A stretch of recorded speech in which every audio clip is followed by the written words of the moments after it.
never see me running, always a step ahead, calculating and cunning, never stopping for nothing, I stay aiming and ducking. Wait a minute! Oh my God! Watch your back, 'cause my time is now. Another for Brent! Brent! It's three! Check your neck, 'cause I'ma take the crown. aBeZy making it look easy. I was born for this, I'm the greatest of all time. Scump is just slaying. It is a massacre. Oh my good God, he's going to eat him alive! I'm coming for you. Watch your back, 'cause my time is now. Who's going to be the hero? Who's going to be the king? Protect your neck, 'cause I'ma take the crown. This one is done!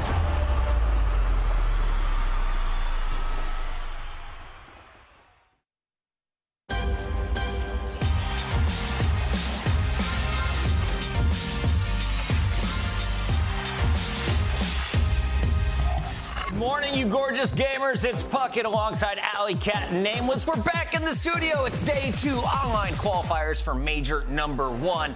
And yesterday may have been the longest opening day in Call of Duty history. I'll be honest, though, I loved every moment of gameplay that we saw, but unfortunately, there was one moment that kind of put a damper on our day, right? We had a big kind of slowdown as we had to figure out a competitive ruling, as we had controversy in the OpTic Texas versus Minnesota Røkkr game. This morning, we want to start things off by addressing that scenario, walking everyone through with what happened, and explain how that ruling came about. So, Nameless, I think we should just start this off by going through the footage, right? And yeah, we should set up the story with the scenario, because it was 1-1 OpTic versus Minnesota. We're in game 3, and you can see it's tied 2-2 in round number 5 when we ran into a bug. Yeah, and this is going to be Cammy's perspective. So in this situation, he pulls out the SAE streak, which the players don't play with that streak, but in the game right now, you can't take that streak off of your class. So, you know, if you earn it, it's sitting on the side there. When you try to go pull out your other streak, if you accidentally pull out the SAE, there's a bug where that iPad glitches and you can't get out of it. So he's frozen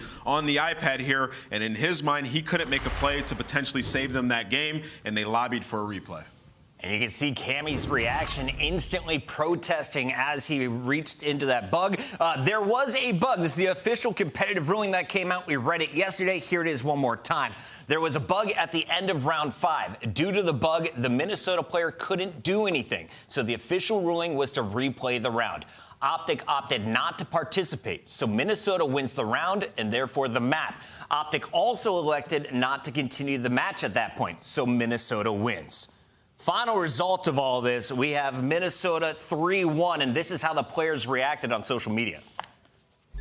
He accidentally called in the wrong streak, and then from there, that's why they wanted the replay. But I mean, it's, I don't know. Just looking back at it, like, it's so hard to, like, I don't know. I feel like we would have won 100% just by analyzing it. Like, nobody really wants to lose to something out of their control. I feel like, you know, win or lose, you want to have the choice yourself as players that you've lost that for a reason or you've won that for a reason. And I feel like we just pretty much lost to something that was out of our control. That was the players' reactions, and of course, this is from the front of house over at the Røkkr. No hate should be directed at our players. There was a glitch. Our coaches raised the issue to CDL, and from there, the league reviews the VOD and makes a ruling. There is a process for these things. That process was followed. Nameless, I want to start with you. Thoughts on this scenario as a former competitor at this pro level? Yeah, I don't think anybody should really be mad at Minnesota, and people shouldn't really be mad at OpTic as well. It's just a tough situation on both sides. I can see both sides and the frustrations that both teams had, and you know, a ruling was made. It's a shame that this match wasn't able to be finished. I wish OpTic would have continued because it was a great battle on both sides of things. In the hard point, great by OpTic, search and destroy, great by Minnesota, and a tough control. Absolutely. I'll absolutely echo the fact that, you know, I do feel for both sides of this, especially when winning an offense on control it can be so difficult to replicate. And we always make the joke, you know, you never win the replay. But however, I do wish the series was played through. Yeah, wish it was played through. It is not. Minnesota, though, will get the W, and they will have a 1-0 on our leaderboard. This is your final score in OpTic. I don't think they're worried about that loss. They have confidence they are getting into the big dance at the end of the year. Scump's last ride continues on Sunday. Tonight, though, we're going to see Minnesota back in action, and we're going to see a number of teams. Let's recap what we saw yesterday, though, because we got to start with one of the biggest upsets according to the coaching polls. Yeah. Atlanta coming up against Boston. Owakening making his presence felt in this one. Oh, absolutely his presence felt. He dropped a 1.31 overall in this matchup against the Atlanta FaZe. And we can make the joke that Atlanta has lost their opening matchup for the past 3 seasons. Okay. But to be honest, I really just think this was Boston putting in the work, putting in the time. Again, before this series started, I talked about how Boston, were coming back from 9 p.m. scrim days. They've been putting in the time in the early of the season and continuing that control masterclass we saw from them last year. So I'm excited to see them later today. What was the most impressive part of watching this Boston crew for you, Nameless? I think it just had to be that control. They won 2 offenses. Yeah. Fortress control, which is just absolutely insane to see. And against Atlanta FaZe, like they're going up against the top 3 players that all the players voted on in the entire league. And they're able to do that, with a brand new team bringing in Owakening. This is a team that's not to be messed with throughout the season. I mean, by all means, last year was a successful year for the Boston Breach. Big Wake. The last team added to the league. And, they make a roster change to bring in Big Wake to make them better at respawn. And that's exactly what we saw. There's his numbers at the bottom of the screen, a 1.31. As aLLeY mentioned, the damage was insane throughout this series, and we're excited to see what he can do again. But we got to talk about what was going down with the LA Thieves versus the brand new Vegas Legion. Clayster back alongside TJ Halley and friends in this one.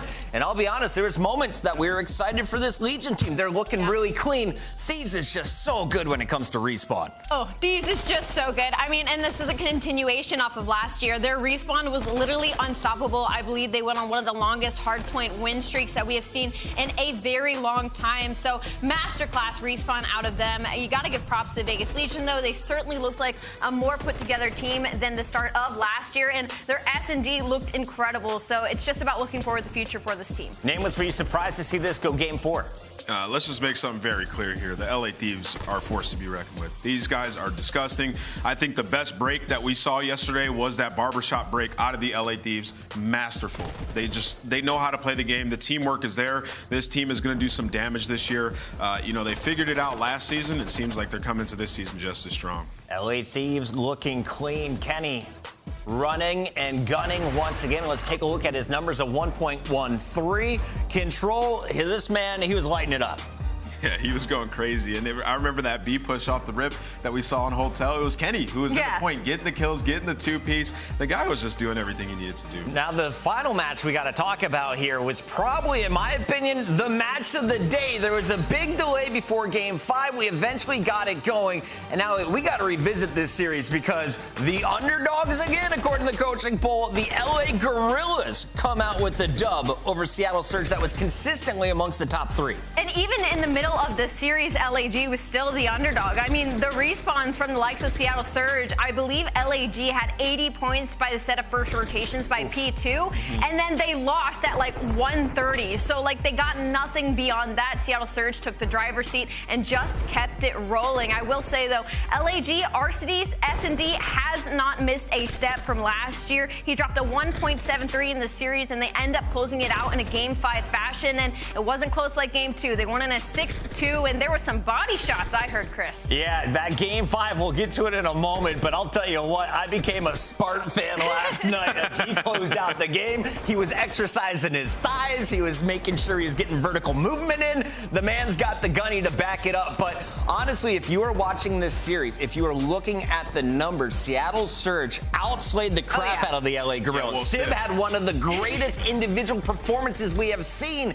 but it's still the Guerrillas that walk away with the dub thanks to Search. Yeah, absolutely. Thanks to Search, and that's impressive because this is a brand new roster, and that bodes well for them in the future. And also, I just want to make something clear as well with LAG. Yes, they did get smoked in both the hardpoints yesterday versus Seattle Surge. That does not mean that they're a trash respawn team, that they're a trash hardpoint team. Okay. They went up against Seattle Surge. Seattle Surge is a phenomenal respawn team. I think LAG can definitely still fare with some of these guys. This is that game 5. And this was the 1v3 that we saw right here out of Neptune. Just absolutely insane. You see the player in Seattle trying to close that gap. If he sits back, though, he might kill him because he has an M4 against a Vaznev. Mistake, and the clutch comes in. That guy was going crazy. You can't let it happen after that. The whole team vibing off. This is the moment. You shoot him in the back, and he turns around and guns you in the face. A little stabby stab to the mask. And Sparp becomes my new favorite player to watch other than this guy. Sib, the player of this series, without a doubt. He's got to be hating the fact they're sitting 0-1 on the leaderboard. Listen, man, I just got to say, somebody's got to bring something else to the Thanksgiving dinner. We need another side dish because Sib was going crazy, providing the whole feast for the squad. Even in that game 2 Search and Destroy, my man's was 16-5, I think, by when it was all said and done. Like, come on, you got to help them out, man. But I know that they're capable. They'll bounce back. And we're going to see Sib back in action a little bit later today, aren't we, aLLeY? We are going to see him back in action later on today. And it should be a very good matchup because they're going against the Boston Breach that beat Atlanta yesterday. We're going to talk about all of these games in detail throughout the show. Thanks again to everyone who showed up bright and early here on Twitch.tv. And reminder, we are kicking off the brand new season in a big way. An event in December is happening. We are going to Raleigh, North Carolina in just 2 weeks. Nameless, tell me about this event because we are set up for 3 different activities minimum in this venue. Absolutely. We got the Pro-Am, which is wild in and of itself, and then we also have the Cold Bowl. It's going to be some Warzone action on Al-Mazrah, the military esports teams and players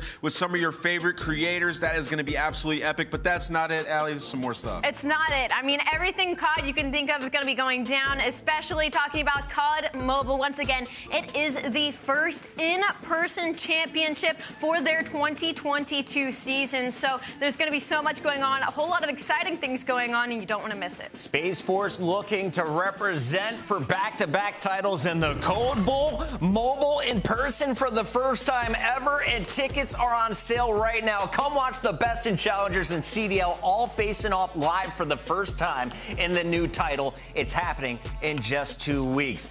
Tickets are on sale, and there's a ton going on here on the show tonight. A lot to get into. Nameless, I got to get your final takeaways, though, from day number 1. If anyone didn't know we were live yet, what did they miss out on? Well, they missed out on some epic drama. Obviously, Call of Duty is no stranger to the drama, and some crazy good gameplay, too. We saw some wonderful breaks, some great respawns, some search and destroy that, you know, we hadn't seen too much of it yet. Some teams coming out with some excellent strats. aLLeY, just like yesterday, we got to take a look at the schedule, and I got to get to know what does aLLeY think is going to be the match of the day. What's the closest series on tonight's docket? Honestly, I think we have 2, but I'm going to start off with the Minnesota Røkkr versus the Toronto Ultra. Could be the closest, but also has the most storylines behind it, right? We have the rivalry and the fact that Minnesota Røkkr has taken 2 of Toronto Ultra's players from last year, and Cammy and Bance, and they're going to be going up against their old franchise, but also the player that had sat on the bench waiting to take their spot in Scrappy, as well as Standy from the Minnesota Røkkr, so it should be a battle. There's a rivalry brewing in the Tundra, and that's where we kick off the show. When we come back, we'll be breaking down that Minnesota-Toronto match. Don't go anywhere. This is the CDL.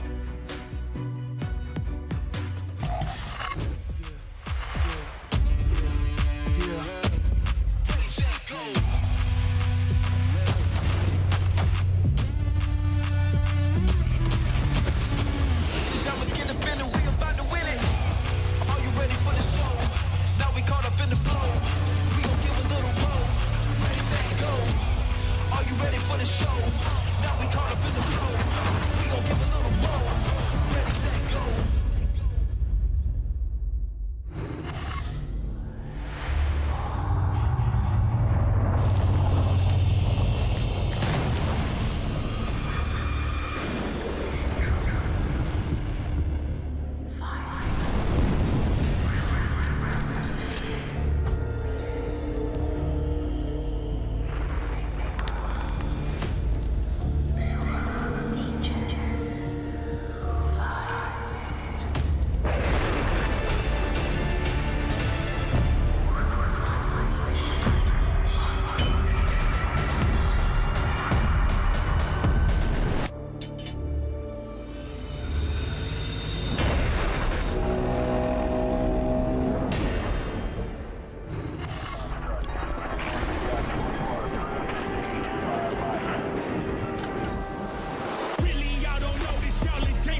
I do it big. What's the follow? It's a check. I need 100 bags, nothing more, nothing less. And the ops feel away, cause I'm next. I'm a threat. Oh yeah, really, y'all don't know this. Y'all in danger, I'm a threat. It's a threat, but with your life, cause you know that it's a bet. Gotta run up the next. Point to the sky with the one up, I'm blessed. I'm young, rich, and black, so you know I'm a threat. And we are back. It's time to break down this battle of the Tundra teams. We've got Minnesota Røkkr taking on Toronto Ultra, and there's a bit of a rivalry brewing. If you missed Roster Mania, this Toronto squad did a little bit of poaching in the offseason. aLLeY, talk me through what went down and why these two teams may not like each other so much. Well, so they kept their core two of KleanX and Insight, but they picked up who was sitting on the bench waiting all last year in Scrappy and ended up stealing Standy from the Minnesota Røkkr. Now, what this has done to this team is Toronto Ultra has been known to be very calm and collected. They do breathing exercises when we would go to their player cans. They were known as a team that doesn't panic. Well, they have completely changed the vibe now, adding these two players in Standy and Scrappy. We have all heard what comes out of their mouths, and we know what type of energy they bring to a squad, and I'm wondering to see if they pull that out as well of Insight and KleanX. Energy. That's the word I like there. On the other side, we saw it from Minnesota yesterday. This is a team that retooled, and now you got to think Bance and Cammy have something to prove against their former squad. Oh, 100%, Puckett. They have something to prove. I mean, these are guys who felt like they're capable of winning championships, and they have recently. But this is the new roster right here. Afro attached, Bance and Cammy. Yesterday looked really strong in the search and destroy. And for Bance, he was like the captain of that Toronto Ultra team, the mastermind behind their search and destroy. And he's looking to bring that expertise over here and mold a guy like Afro. So these guys, you can see the breathing exercises are back. He's trying to get everybody locked in. This is going to be a battle of the ages throughout the season. Toronto versus Minnesota. Yo, Bance is the vibe right now. I love this guy getting ready. Nameless, what do you got for me? I just want to say one more thing about the Toronto Ultra side is that this is a massive risk if you really think about it. That last roster they had, it was capable of winning championships, contending, right? Yeah, like last year, at times they did look great. So they're taking a risk on this young guy to be their franchise player and breaking up a team that has been pretty consistent throughout CDL's history. So we'll see if it pays off right here, but this could start them off on a really bad note, losing the two players they gave away. All right, I got to get this rolling, so let's show you the maps and modes. aLLeY, you go first. Tell me, who do you think has the advantage after seeing these 5 games? I know you haven't seen them yet, so here they are for the first time. We're going Embassy, Hotel for Search. We're going to see Control on El Asilo. We're going to go to Fortress for Hardpoint, and we'll close things out on Embassy once again. Already I'm looking at that Embassy Game 5. You know, this is going to be a battle of the ages, like Ant said, and I wouldn't be shocked if we made it to there, but Minnesota Røkkr just beat OpTic Texas yesterday, 6-0 on that map, so a little bit of a gray cloud hanging over the end half of this best of 5. But overall, I mean, we don't know much about maps and modes yet. So Okay, I one don't thing have though, a whole lot to say. is Toronto has the good side on Game 4, which is important. Sure. Guys, I got to get your predictions. Let's roll it. aLLeY, you go first today. I am going with the Toronto Ultra. I'm really excited to see what Scrappy does in his debut year. She's going Ultra. Where are we going, Nameless? I'm going to go Toronto Ultra as well. Bang. I think it seems to be pretty good. Bance is going to get it today, fam. I'm calling it. Minnesota Røkkr is going to start their season off 2-0. Those are the official picks. We've got them locked in here on the desk. Let us know in the chat, how wrong are we? Why are we wrong? Who do you think is going to be amazing? We've got 2 incredible casters all the way from the great country that's still in the World Cup. We've got Brycey, we've got Tunny. How we doing, boys? Oh, very good today. Obviously looking forward to this game. Huge rivalry on the cards. Obviously, Røkkr have a little bit of an extra storyline coming into this one as well. Lots of people watching to see how they do. But I think the most important thing for me in this game is Scrappy has to be one of the most anticipated players to play in the league in quite some time. We know what he's capable. We saw him in Vanguard last year, but this is the CDL. This is the next level. They've gambled a lot on him. Let's see what he can do. Yeah, I agree with Nameless. I agree with you. It's a big gamble from Toronto Ultra. You have that tried and tested squad that was in Cold War. And I think if it wasn't for FaZe existing, they win pretty much nearly every event of the year. They were constantly that number 2 team. They looked so solid. Vanguard, a little bit shaky, and they decided on that to make a huge change. And again, I completely agree with everything that I said. There's a big point to prove. You feel Bance and Cammy, Afro into that roster as well. It's so interesting to see how Røkkr are going to bounce back from yesterday's outcomes as well. Of course, you know, we don't want to linger on it too long, but the pressure they would have been feeling from social media, etc., I think they'll be wanting to bounce back nicely here. Yeah, a win would certainly help put their minds at ease, as well as probably have a lot going on social media. But no, obviously there's a lot to take in here. You know, there's been coaches switching out of Ultra. Yep. They brought in these 2 new players. We saw 2 of those players go over to Røkkr. They brought in Afro as well. It's very much a shake-up between these 2 teams. Have always had a friendly rivalry, a rivalry which, for a good portion of it, I would say maybe was Toronto-sided. Obviously, there were some upsets in there along the way, but this is a whole new script, a whole new chance to see what they can do. For Toronto, people are putting them very, very high on their list at the moment, basically based off of Scrappy alone. They think he is the next coming of like Simp or something, and we will have to see. Yeah, I think, you know, when we talk about one of the most exciting prospects that the CDL has seen, I think he's probably one of the most exciting players, and the expectations are there. I would say they're probably the highest that we've seen in a player one, probably 3 or 4 years. I would say literally the highest expectation of a player coming from Challenger is Simp. I think that's not arguable. I think a lot of people do believe that this guy is going to be the next big thing in the CDL, and well, let's see. I'm a big fan of him. I love his personality that he brings. I kind of like the smack talk, I'm not gonna lie. I love to see that sort of thing. He's just a young kid full of confidence.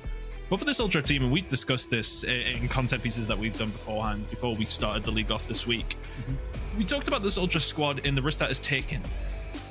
They need to be a championship contending team for this to be worth them doing, because we know that team probably would have got themselves back up to speed. Vanguard was maybe a bit of a blip.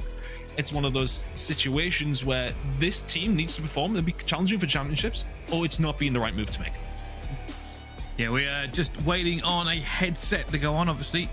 Andy's just making sure the audio is crisp and clear before they jump in the game. Competitive integrity must be involved, but I think obviously we try not to overshadow the rest of the Ultra team as well. Obviously very kind of established players in their own right. Here's the Røkkr squad though, and here's the crazy thing: mixed feelings from a lot of people about this team. They expect an awful lot out of them, Cammy included. And I remember talking to the talent about this. I was middling on this team because I just don't know where they're going to go. I genuinely don't. I feel like it's not going to be a bad team, but will they have the same capability of maybe like Ultra last year of going towards the top, right? Like for me, it's very much undecided yet. I think this is going to be a difficult game for them. They are the underdogs coming into it, I think, for a lot of people, even though technically they 1-0 in the league right now. Technically, I will say that again, technically. I don't know. I'm curious to see how they do this. I think the S&D will be a highlight for them, Charlie. Yeah, well, absolutely. I mean, we've seen a good example of that yesterday, didn't we, with that 6-0. But honestly, I think if you look at this team on paper, of course, Cammy and Bance already in there. You think of Afro instead of KiSMET. That's a nice comparison to make. I think they're both very, very good players. What kind of boots can Afro fill in that instance? And then attaching comparison to Insight. You know, these are all comparable players where you can sort of say, you know, some people have opinion that Attach is better than Insight. Some people have an opinion that KiSMET is better than Afro. Like, there's so many different, you know, ways that you can go about discussing this roster and how its makeup does actually work. But ultimately, it comes down to how the teams do gel together, how this game works out for them. I mean, year on year, we see obviously the game change, and certain players are better at certain games than others. And it's just a kind of one of those risks that you take in the off season when you're making your team. You try and make some assumptions on what you already know and what you think will work well together. I think both teams have got a solid shot within top 6 placements throughout the year. It's interesting, though, in this matchup, which way it's going to go. Who's the pressure on more, Brycey, at this stage? I'm not too sure, but it's aBeZy Hardpoint to kick things off. It certainly is. Well, one way or the other, we will certainly know who is on top of these two teams. The purple squads go against each other. The battle is the north, as the social media teams like to call it. But for us, it's about benchmarking. Who's playing well, who's not playing well. Røkkr, redemption from yesterday. Ultra, a hot new start into the new season. They certainly want to walk away with a dub to begin with. Let's see how aBeZy aBeZy Hardpoint controls on the mind when it comes down to Røkkr. It has to be said. We'll get there again in map number 3, of course. But here we go into the Hardpoint. And aBeZy is one of those ones. It's a little bit more crazy, not quite as structured as some of the other maps when it does come down to Hardpoint. It is, of course, going to be Toronto Ultra starting on the better side. Of course, Røkkr can pick up some decent time on P1. That's one thing I want to say was a bit of a standout for me yesterday when we were watching aBeZy. We were kind of presuming that P1 is going to be a little bit mixy, but I remember map number 1, there's some good points being picked up from Boston here over towards P1. Let's see if they can be repeated by the side of the Minnesota Røkkr. They're just holding off here. Just trying to make sure this stays as clear as possible. Standing may try and get a few points. But those spawns have flipped around. Yep. You can see at the moment, Røkkr are trying to set up ready for P2. Pressure coming in, though, from Ultra. They aren't really giving as much space as they would like. Insight desperately trying to just peek through. Not able to see anyone quite yet here, and Attach has the better position. Yeah, Attach well played that. Cammy will now push forward as well. Insight not going to be able to gunfight. It's a really nice rotation coming out the side of Minnesota Røkkr. Good luck, yeah. You can see the kitchen spawn coming in for Ultra, so they're not too far away, but you're running into ARs. And look at the overextension coming in from Bance as well. I absolutely love that. The cross is then being held. Perfect setup from the side of Røkkr. Cammy lines them up. Very well played. Great rotation. Fantastic setup. Yeah, this is a kind of a remake here for Ultra. Do they try and get a little bit of pressure on? Can they find the gap before just giving it up and going for the rotation? At the moment, Cammy looking, and they just cannot shut him down. Eventually will fall. And that's actually a huge job coming in from Ultra just to shut them off of this hill for a second. It shuts them up, but then it also gives the spawns for Ultra. Heading over towards News. 20 seconds still left to play for, though. As Ultra will get themselves in. Røkkr, sorry, with the spawns over towards New. Insight trying his best to slow that one down, but spawns coming in over towards the hedges side. That's not too bad of a spot for Insight to be in. He can cut it off there, and that's exactly why Røkkr have went for him and not worried about too much of AC control. Keeping control of top office is so crucial for this point, as it helps you in the rotation over towards the next hill, and you can overwatch if you like towards this hill, this AC hill now. Looks like it's in the control of Røkkr, but Ultra ready and waiting here. It looks like they're taken down by a trophy system, but there is more problems. They've just never had the bodies, and Attach is trying to hold it against Ultra. They just had too many players reinforcing at one time, and it will slip over to them now as they push further into the league. Afro's going to get two, but it's still a nightmare to attack up here. He knows there's going to be players waiting for him, but as the nades run in, KiSMET is trying to hold the stairs himself, and Scrap comes in to reinforce him, and Ultra hold on to this. They've done a good job. Trophy system's just so crucial. We'll see a lot of the time that it can end on that hill if it's a close game. And trophy systems will be down in force. But now, rotation. Heading over towards P4. Insight trying to work the angles down the right-hand side. The spawns a little bit funky when it does come down to this hill. Team's still trying to figure things out completely. You can see it's already a nice little setup for the side of Røkkr. Can they manage to lock this one down now? This is a jumper that we will see constantly. KiSMET now heading himself up top. It's a couple of different angles of attack. It's a big gunfight to win as well. Yeah, you'll see a lot of teams going through the top here. It's basically the way they all like to break this hill. And KiSMET's trying to do the work up top, but Cammy keeps being a thorn in the side of Ultra. That just sounds weird to say, but now trying to get around the back. You can see stacking coming in from Toronto. You're going to try and hit this as one with 35 seconds left on the clock, but Attach has shut down the back push completely. Ultra do not have the bodies to make this happen. Attach does shut it down, and the thing is for Ultra that it's one of those breaks where you push towards the back, you are then going to start spawning Røkkr further towards New, which is coming up in 20 seconds. So the fact they've lost those gunfights, not the end of the world. You chalk it up, you head over towards Laundry. And now let's see what kind of setup's going to come on through for the side of Toronto Ultra. But nice from the Røkkr, a little bit of a lead. And I'm not joking, I think I've maybe mixed the team names up 5 or 6 times already. It does come down to the players on these rosters. It's going to take a while, Brycey. It will take a while. Well, this is where you can get time back. When you're on the rotation, when you have it locked in, it's always going to be a hard break. Every single time we go into a hardpoint rotation, it is difficult. Afro maybe the first one through the door, looking for players, hasn't seen anyone yet. Got to check his corners, got to check. There's already been a leg shown from Stanley. Players coming through, Trophy's going in for it. Tries to look 2 different directions, it's not going to happen. Bance should have gone to the flank, finds a player, but Scump is equal to it. Insight takes him down, and there is nothing for Røkkr there. There's a combined 7 streak coming in from the side of Toronto Ultra now. Looking in some really good sign. A couple of kills now starting to come through for Røkkr, though, as they try to break through Orange. That's got to be the place that you're trying to make things happen. Hit somebody front Laundry at the same time, and you can maybe break on through, but KiSMET play the corners, make it 1, 2, 3 for KiSMET. My goodness me. 3 different directions, 3 different players, all very much dead. Røkkr do find a way into the hill, but that's some good time on the board for the side of Ultra. It's about a 20-point lead. It's a hell of a game so far. It is very much back and forth. That rotation pops in again.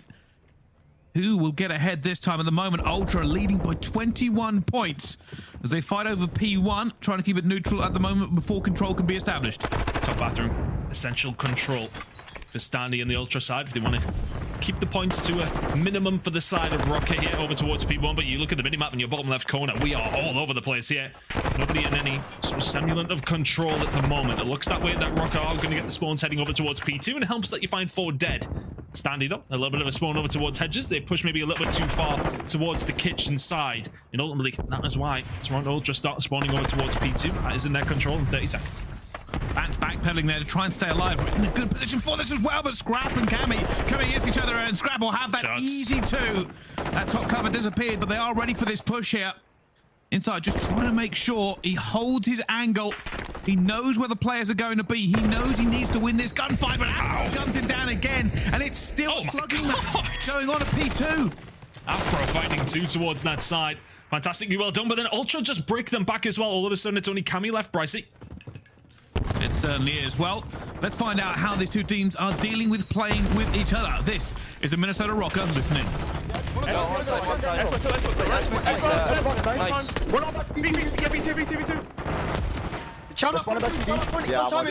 Oh yeah, one time in time. B2 on time. B2 on time. B2 hurt. B2 on time. B2 on time. B2. That's go. Make sure we get near. I'm playing play scrub, you okay? Yeah, okay. I'm stunned. One is I'm not sure where I died from. Top right window system. Yeah.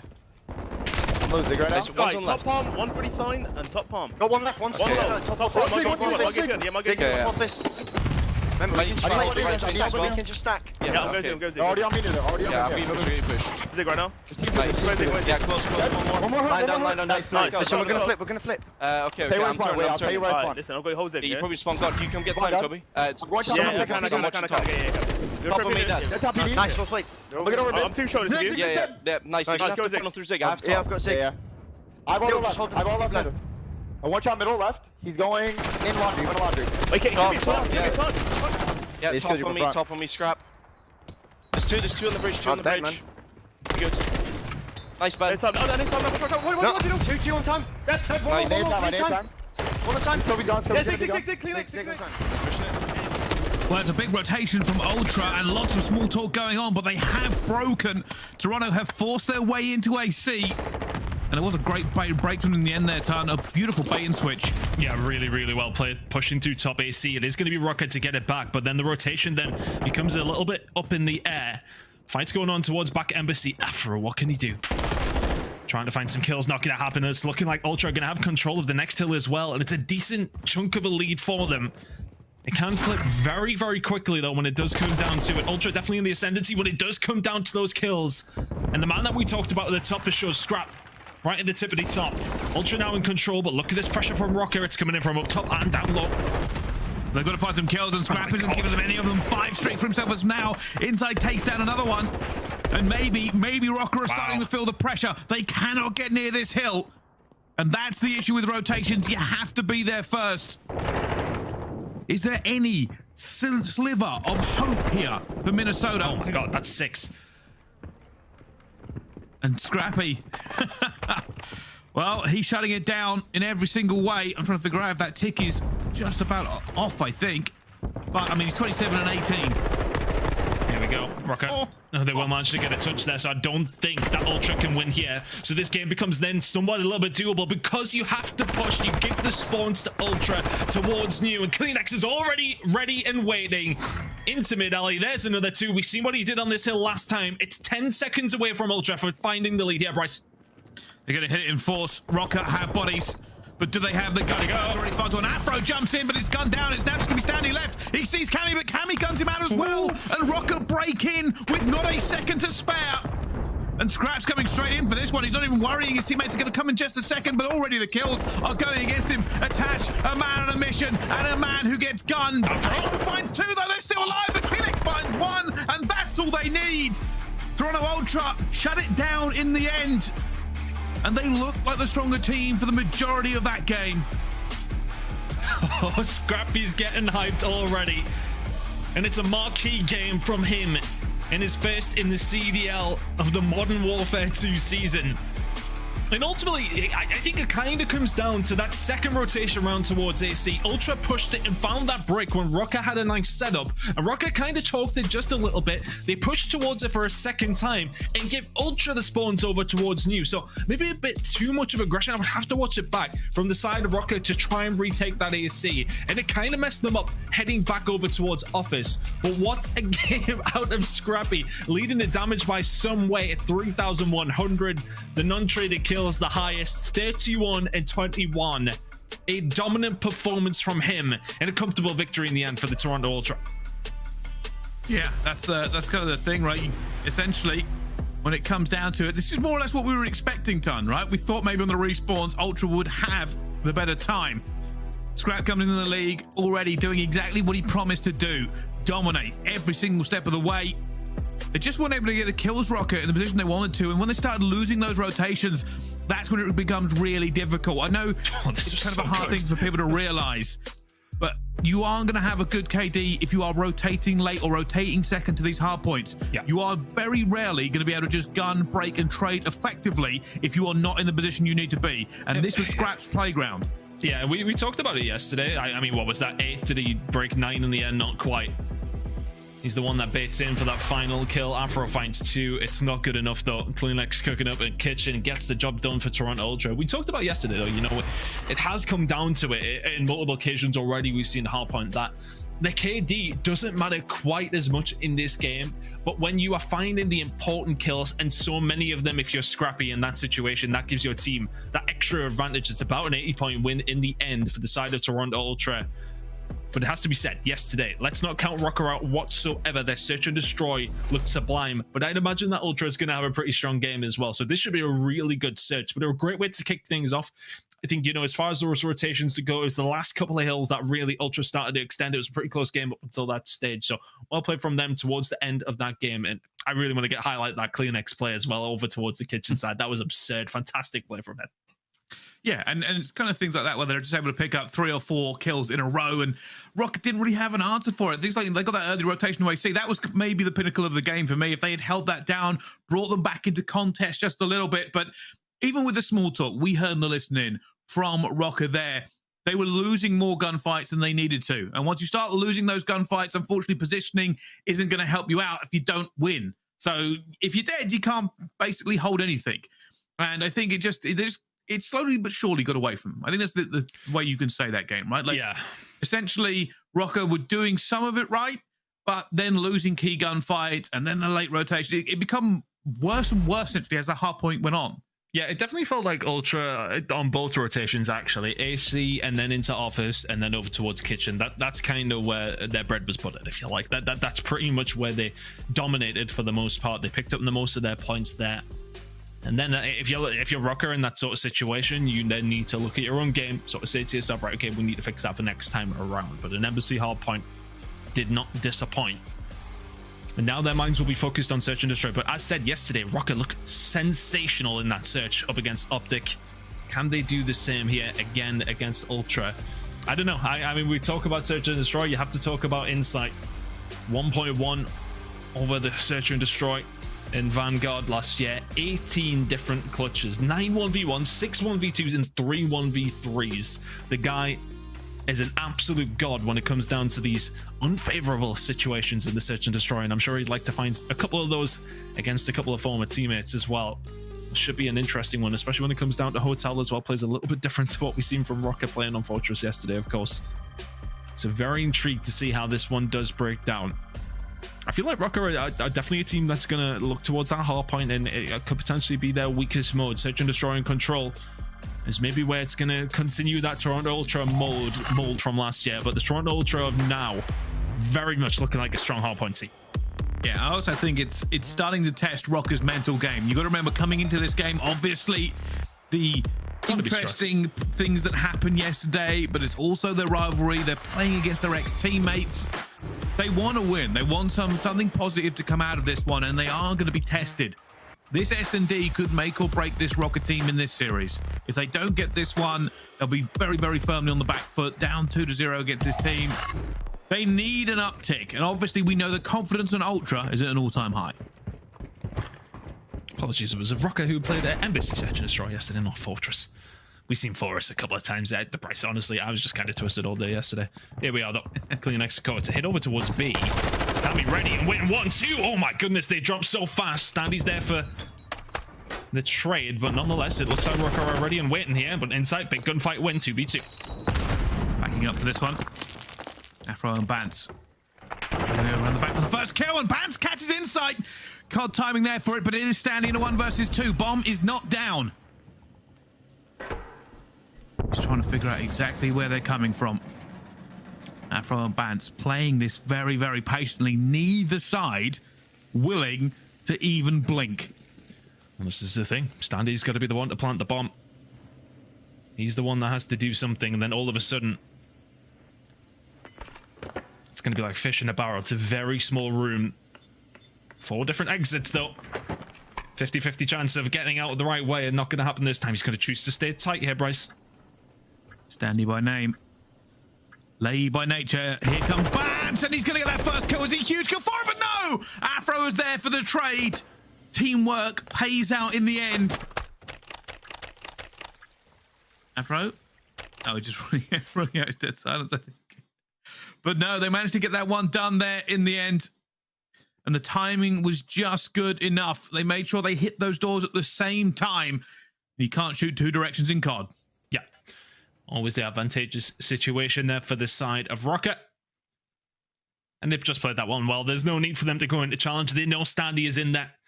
They know 2 players were in and around kitchen. There is no point in making that push because, I mean, look, you already know the amount of advantageous positions that Standy could be ready and waiting, but he can't watch 2 directions at once. Afro coming in and cleaning up the kill. Standy, I was quite surprised to see him sit inside, but in the end, doesn't work out. Nonetheless, I like the aggression coming out from the side of Toronto Ultra. Doesn't pay off this time, though. Very aggressive already. Afro's running straight out, but it will be first blood, and there are players diving out of this one. Legs trying to stay alive. Cammy's going to go for the chow. He fires the first. He knows a second tier as well. Eventually going to try and reposition, but he reloads at the wrong time, and he gets cleaned up. And now Afro, let alone in a 1 versus 3. Aggressive start has not paid out for Røkkr. And now he's pretty much left with very little hope. With the side of Røkkr there. It's a hit towards A, try and get bedroom control, but if you lose mid, you lose couches, and lose your gunfights there. Never going to work out. So Afro now. Trying to prevent the first round of Search and Destroy that Røkkr have lost all season with a 1 versus 3. You can see already, Ultra, they're so spread out, they're not really willing to give him an inch of the map, but they have given up A still. They're happy to go for a retake if they need to. Afro searching around. 25 seconds to go. Now you can see Ultra starting to make their moves. One gun through, and he's not even going to win that first gunfight. Scrapped is all right. I'm ready. I'm waiting for it. Didn't commit the dead silence, so at least Afro will have that for the next round. Just peeking around. Checks the bomb. Gets the shots. Headshot multiply working out nicely for Scrappy there. Well play from the side of Ultra, though. Just slow and steady. None of this getting too aggressive or getting overzealous. It's very well played. Make the pushes where they need to. The aggression from Røkkr, though, is really what sets them up to fail in the initial. You need to win those couple of gunfights. But as I said, it just felt like a little bit too easy for the Røkkr boys to be picked off in mid-map. Now Scrap heading over towards it. Ultra attacking. Has to back off a little bit. Bance gets that first blood on the Kleenex. And Sandy and Attach about to come against each other, but this time it will be Attach who wins it. A 2 versus 4. Scrap trying to see if he can find anything there. Eventually gets out of it. And Bance takes out the inside. Scrap for a 1 versus 4 potentially on the cards. But it is not the easiest to do, Ton. No. Popping his dead silence for it. And it's a constant fight over couches and mid that is really dictating which way these rounds are going. Cammy will spot him, though, and it's a very, very clean round for the side of Røkkr. First couple of gunfights go their way over towards the B side. And then again, it's that mid control. You can stick a twist over towards either A or B if you need to. And ultimately, both attacking teams, when they are making that push over towards B, you need that bedroom control. I think if Tatch doesn't win that gunfight, we've got a very, very different round there. Yeah, gunfight to win finds it, and then ultimately the round.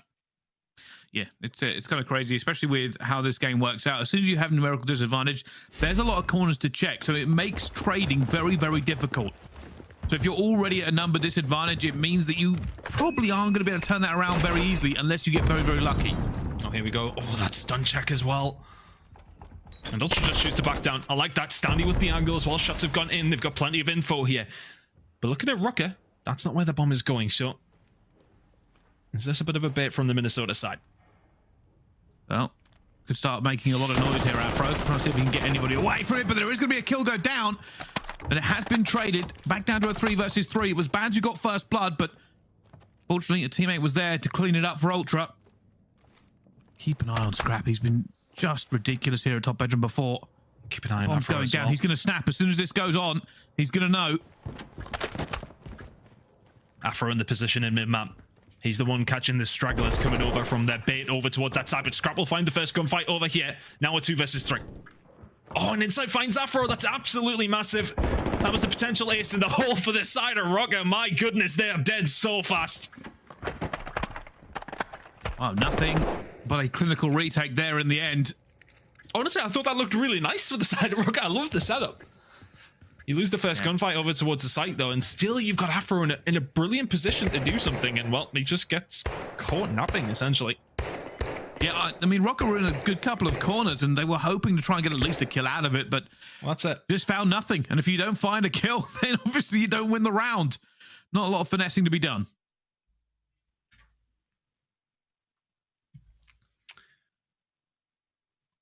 Into the next round we go, though, and man, this Ultra team are looking very, very nice. No surprise, though. I said seeing Insight and Standy on the same team, that there's some S&D pedigree for you right there. 2-2, though. Very close game, but a couple of situations that you wouldn't have expected to go Ultra's way have done. Back to it. Another hit over towards A. First gunfight is going to go the way of Ultra, though, and Bance goes down. Being very, very cautious here. Afro wants somebody to just give him an opportunity. As both players and both teams take a bit of a break from the action. Oh, he's in a little bit of trouble and he's going to get cleaned up. Tatch goes down as well. Huge numerical advantage now to Toronto. They're going for this one. Afro may be able to do something. I don't know if he's going to have the angle there. He won't see it that side. He might catch CleanX on the out. No, he's going to catch him before he plants. Down to a 2 versus 3. Bomb down onto A side. Cammy gets another one. Røkkr have flipped this around. Scrap's going to go for him. Inside takes down Cammy. Afro now for a 1 versus 2. Oh, he's going to check it as well. There's another one from Afro. A 1 versus 2 into a 1 versus 1. And it is the clutch master himself when it comes down to it in Insight. Dead silence pop. This is doable. 20 seconds. Got to move. All the way around. Does not have bomb. Afro knows it's been there twice now. Will he figure this one out? He's got to surely check bottom. He's going to jump it. Afro's going to come against him, and he's going it inside. Oh, he knew. He had to check that corner. Comes flying in. And Afro lying down is good, but sometimes you just can't swing the gun fast enough. Oh, and he stood up at just the wrong time. Oh, my God. Oh, it's those sort of kind of things you don't get to see from the third person, but oh my goodness, that has got to be tough. I think if he lies down, he probably wins that gunfight, as he doesn't catch the first couple of bullets there. Just when it comes down to the centering coming around the corner, I mean, Insight would have hit the bullets eventually, but that gunfight could have been very different. It was just a second, maybe even a millisecond more patient. Røkkr now heading over towards A. It's been fast and frantic over towards this side. First bloods have been influential. 3 in that round from Insight. Røkkr now over towards their side. That's going to go for it. Standy is the player here. He's going to try and catch him on the out. Already a player through, though. Bance backs off. And Standy has seen nothing. Afro versus Scrap, but it will be Afro this time around. First blood. Second blood as well, going in for Minnesota. Afro just trying to stay his life here, but Standy managed to get one back, but they are on the back foot here, Toronto. Afro is once again the problem inside the bedroom. They need to get rid of him. Oh, my goodness. Insight. Mixing it 2 versus 2 now. Good shots coming in over towards Attach. Gotta get out. Gotta get out. Cammy towards the back as well. This is doable. It is not a lot of time here. Yeah, that's the problem. Røkkr will switch lives for time. That's what they're going for. Standy. Standy for 2. Did he get on it? Did he get on it? I think he did. I don't know. No! Oh, the time! It's just enough. Standy gets 2, but nobody defusing. And that's what they did. They traded lives for time. It works out for Røkkr. Oh, that's close. That's gotta be close. And it's one of those situations, though, that Standy goes for the chance, but they don't know where the second player is, so we can always sort of say to ourselves, well, why is Insight not on the bomb? But one of you has got to get on the bomb. He just doesn't get on it quick enough. He does the hard work. But Insight not on the bomb in quick enough time. And they left it really until the final few seconds and left it just a little bit too late. 3-3. What a game of search this has been. It has. Both of these two teams really pulling out all of the stops. A little bit different here now.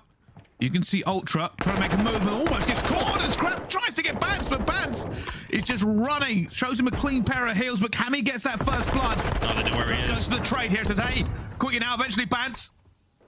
And it comes down to a 2 versus 2 as trades continue to ricochet over that kill feed. Cammy does really, really well to find 2 there. As soon as Scrap pushes in the kitchen, they know he's in pantry, so they can just collapse. They collapse, but he finds one before he goes down. 2 in the round for him to make it a 2 versus 2. And that saved Røkkr their blushes on this round, at least. And Touch just taking his time towards the back. No need, again, like the sort of situation we've seen in round number 1, where Ultra didn't need to make their move. Røkkr don't this time. But if I'm Afro, am I hearing that? Yes, I am. Information gained. Now watching the cross, 30 seconds to go. Still a lot to do here for the side of Ultra, and Afro's making the play. Dead silence. He wants to check the bomb. He wants to see if he can see it, and he does. He catches him as well. It comes down to a 1 versus 1, and I think Afro is just backing off just in case. It will be Scrap who has to make this move. Afro hasn't seen him. Will he check the bomb at 7.5, or is he going to wait it out until he gets planted? I think he's waiting it out. He is. Doesn't know where he's gone. Sees him eventually. Afro knows where Scrap is. Scrap does not know, but Scrap gets the first bullets on. He's already ahead. Trying to get away from this. Stunts going down as well. It's a 1v1. They're still dipping, dodging. It's a great grenade. Weaving. Who's going to win this gunfight? Scrap keeps dancing around Afro. Who wins the gunfight in the end? One of the most stressful 1v1s you've seen so far. What was that? Wonderful, wonderful play from both of them, but Afro just gets that angle. And it was honestly, you know, Scrap does well to get the bomb down. I mean, it's all he can do. Afro playing patiently, but Afro's the one that's made the play. Back and forth we go. Oh, the fact that Scrap's got a Vaznev there. I think if it's an M4 versus an M4, it's a fair fight. But the fact that he has the Vaznev, Afro always in that advantageous position there. 4-3 Røkkr. What a game this has been. Keep this one up. Let's just play this to 25 or something. Don't worry about the rest of the series. Let's just keep going. At the moment, though, you can see it looked like a potential push coming in from Røkkr. They've backed off. It will be Ultra with complete control. Maybe some sound cues that Røkkr just got there to sort of say, yeah, maybe not. Let's not try this one. Peek at the door is there. The Afro says, yeah, well, let's try my luck. A couple of shots coming on through. But now for the side of Røkkr, because you've taken your time, Ultra with complete map control. Scrap will find a kill from top bedroom. So presumed rotation over towards that A side is maybe what Ultra are thinking of here. But happy they just sit tight here, Brycey. Yeah, that's the problem. You are right. So much of this map control has been ceded. Røkkr don't really know where to go, and it's that issue of there could be anybody in any corner. I won't get the good trade. Bomb now goes down into mid, and Afro gets a long-range transfer. Almost gets a second, but it's not enough. He could have done with that with 28 seconds left to go. Horrible position here if you're Røkkr, but he dives straight out of it. Afro does not care. Now he's going to go for the bomb as well. Picks it up. Can he get out of it before he gets caught? No, the player eventually finds him. 17 seconds. Cammy's alone. I love that play from KiSMET. Knows to just overextend, put himself in a position that you just won't expect. Cammy not going to find a KiSMET with 2 towards the end. Very, very well played from both teams. Afro with the ultimate aggression, something we've just come to expect from him. And Cammy, it's always a difficult position. KiSMET ready and waiting, knows where the bomb is, plays his life around it. It's another round over towards the side of Ultra. Again, it's just been a fantastic search and destroy. It's coming down to finite moments between these two teams. But this one is really needed for the side of Røkkr. 4-4. You know what it stinks of. It stinks of around 11. I can smell it from here. Trade's coming in both sides. That is a huge dive across the room. Scrap tries to get the trade. Afro gets the first one on. They're caught out a little bit. That was very aggressive from them. Afro wants to back off here. It's the info in from Attach at top bedroom. As soon as they all paid attention over that side, Afro says thank you very much, finds one, and there's Insight as well.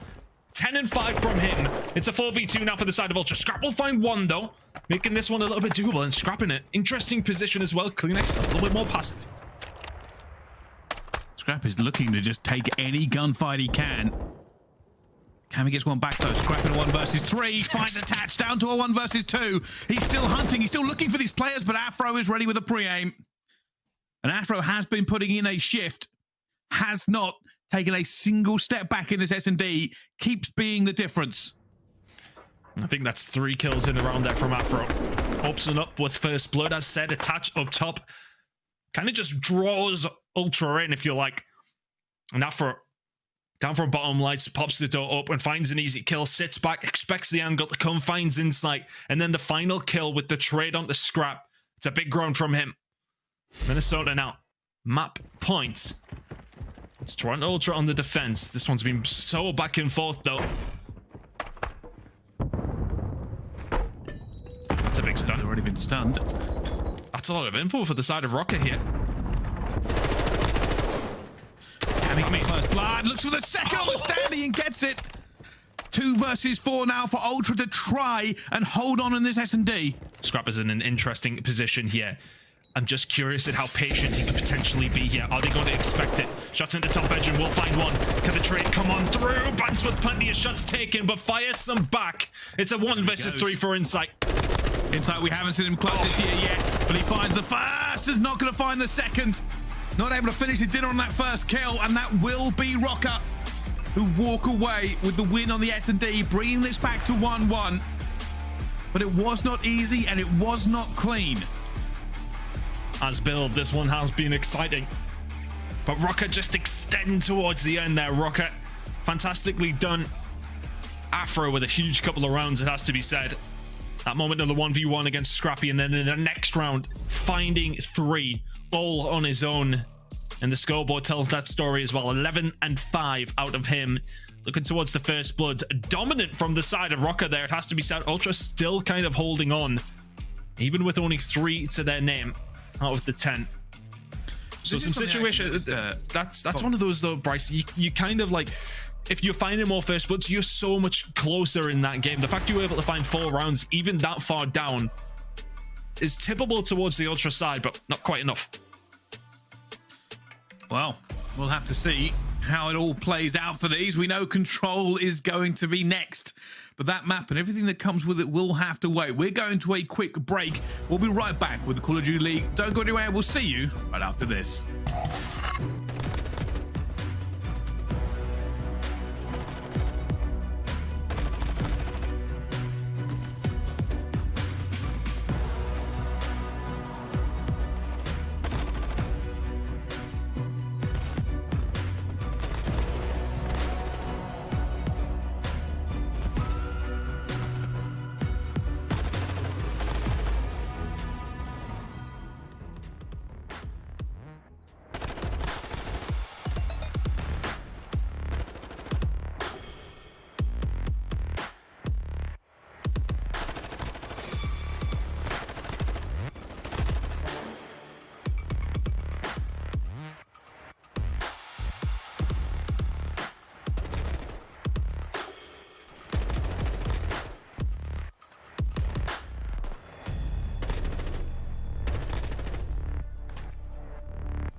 Upgrade your game with a Scump, the official controller of the Call of Duty League.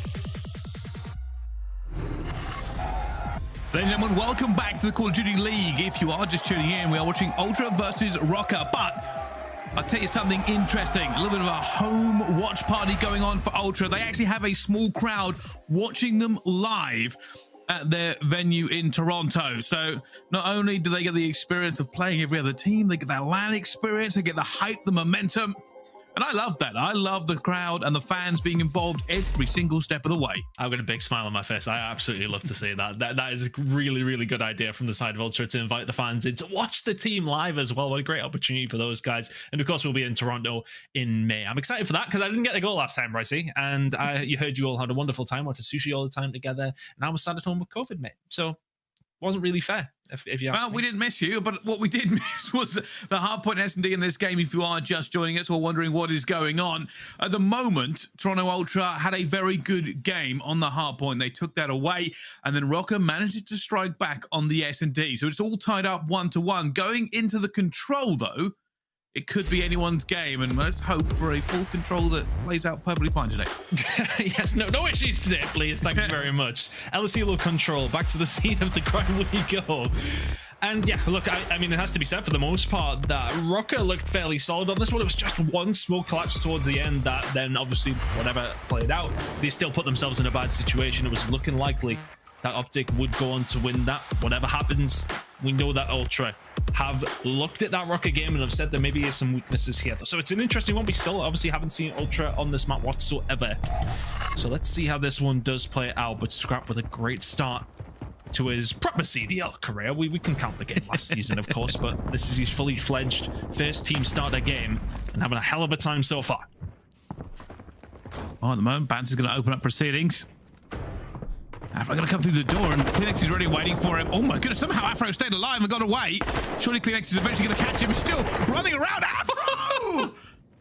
Just dancing around the map at the moment. Toronto's starting to get progress over towards A, though. He's going to have to do something about this one player that is on the point, but attaches there to back things up. Of course, A is the one you try and get a hold of first if you're on this attacking side. Tick's already enough for the side of Ultra. Spawn's coming in very, very close as well. Afro trying to do his best to find a couple where he can. PaulEhx will, of course, tidy that one up and moving over towards A now, coming on through. You can see the spawn's over towards field side. Has to be said, though, Røkkr controlling this relatively well so far. Bance staying alive here as well over towards the top side. Not a bad spot to be in. Has been stun checked, though. They're going to know he's here, so he backs up. They're just trying to stay alive and basically cause as many issues for Ultra as they can. They know A is slowly going away. Plays on it. Cammy gets one more kill, and the rest of them are going to start swinging in. Røkkr are actually giving this up. They're going to play for lives on the out then. Yep, no, that's fine. Happy to give this one. Of course, we know that B is the more difficult, and it's a 2v2 even trade. As we head out into the next foray over towards B. A minute and a half to go now. The side of Røkkr to defend. Ultra with some decent control here. Making sure not to let anybody push up towards green, making your life a little bit more difficult. You've got to worry about players flanking in behind. If anything, you're in the position that's going to cause issues over towards the top kitchen side. Insight will eventually fall, but has that allowed Ultra to infiltrate where they need to? KiSMET in a good position. Here we go. Flying, looks for attach as well, not able to get it. The M4 will win that one. Give it that minimap. Afro's in a really good position, but he's going to get gunned down before he can make his way further up. Ultra are going to try and stack this now and force their way back up this map. They don't really have the control to go rushing in. 48 seconds left. They're going to split around. They're going to look for this first kill before they make a move. Yeah, they don't have to rush anything here. They'll have this and another little dig at it. Stardy will find one on his Cammy though, and does that maybe just start the cogs are turning on the side of Toronto Ultra. Insight now. Locker's control potentially on the cards, but gonna head up top just to give a little bit of cover. They were getting on 2B to just stop this timer. Eventually gonna get through it as well, but Bance gets worse kill. Capture's going down. Cammy's another one. Insight just going to trade back, and it's a long-range gunfight. Only Insight is going to be left alive here. 15 seconds left to go. He needs to stay alive. The rest of his team will reinforce me if he can, but down they go, and it may now be a step too far for Ultra. No, it takes over towards B, so a win for the side of Røkkr there. They will happily take that one. The kills flying in their way as well. Good round from Røkkr. Good defensive work. Always just have somebody in there and winning crucial gunfights at the right time. And that's what makes it so difficult. You thought with 48 seconds left to go and 4 players up, if they could just find a couple of kills, but as soon as you don't, you essentially have to start playing your life and try to figure out if you can get the other team maybe going for respawn. It is a difficult prospect at all times. But a defense down, it now flips over to Ultra to have their chance to bring it back to 1-1.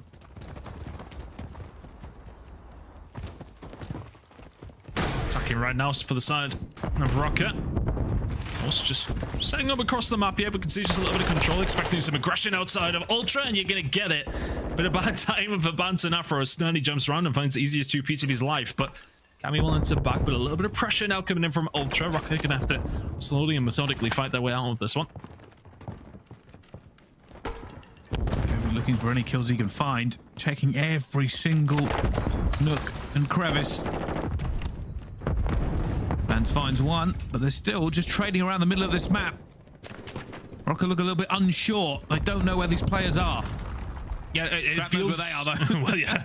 It feels like Ultra are really playing this quite smart. They're just putting players in positions that you wouldn't necessarily expect. Scrap will find 3. Drazah support from Cammy. He's going to be dead as well. Really solid defensive hold so far from Ultra.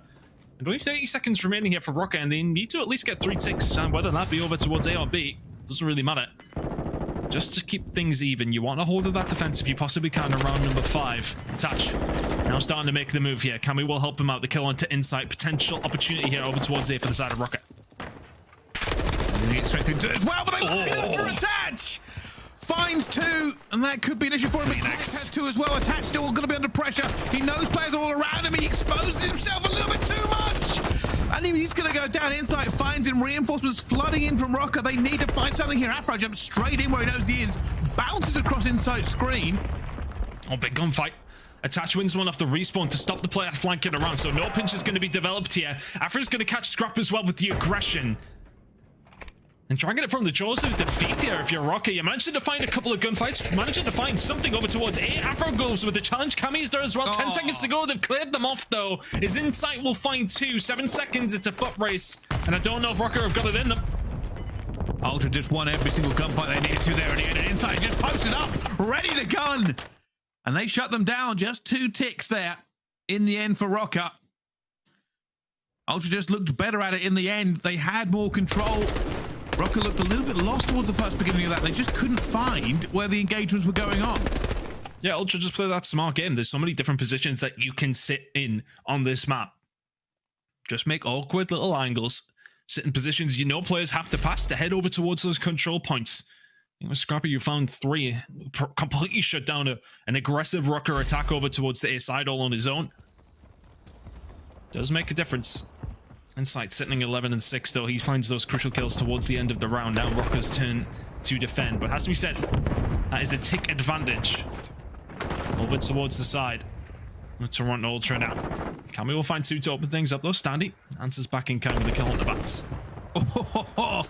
Just a little bit of a shoulder there for Cammy. I'm going to find it. Insight is trying to shoot 6 different directions at once. It isn't going to work out for him at the moment. Ultra. That's actually a big nade from Scrap because it opens this up just a little bit. They're trying to get some map control coming back for it. Ash and Scrap will probably see each other in the next few seconds when Scrap makes a move. I don't think he saw him. I don't think he did. Scrap is going to be behind Attach here. It doesn't matter. He actually gets taken down anyway. And now he's on Overwatch. Great position for him to be in. Kills means that Ultra can get in. Yep, Ultra now need to know that they just need to clean up from the inside. Pushing from kitchens or lockers is pretty much where it's going to come from. And KiSMET in a prime position here. What's the move now for Røkkr apart from just getting wiped out? It's a really good setup, but it's coming from behind. Finds 2 and breaks that setup wide open. All of a sudden, Scrap and Standy have got some work to do. Just get back inside of it. 30 seconds left to go here. Only 1 tick over towards the A site.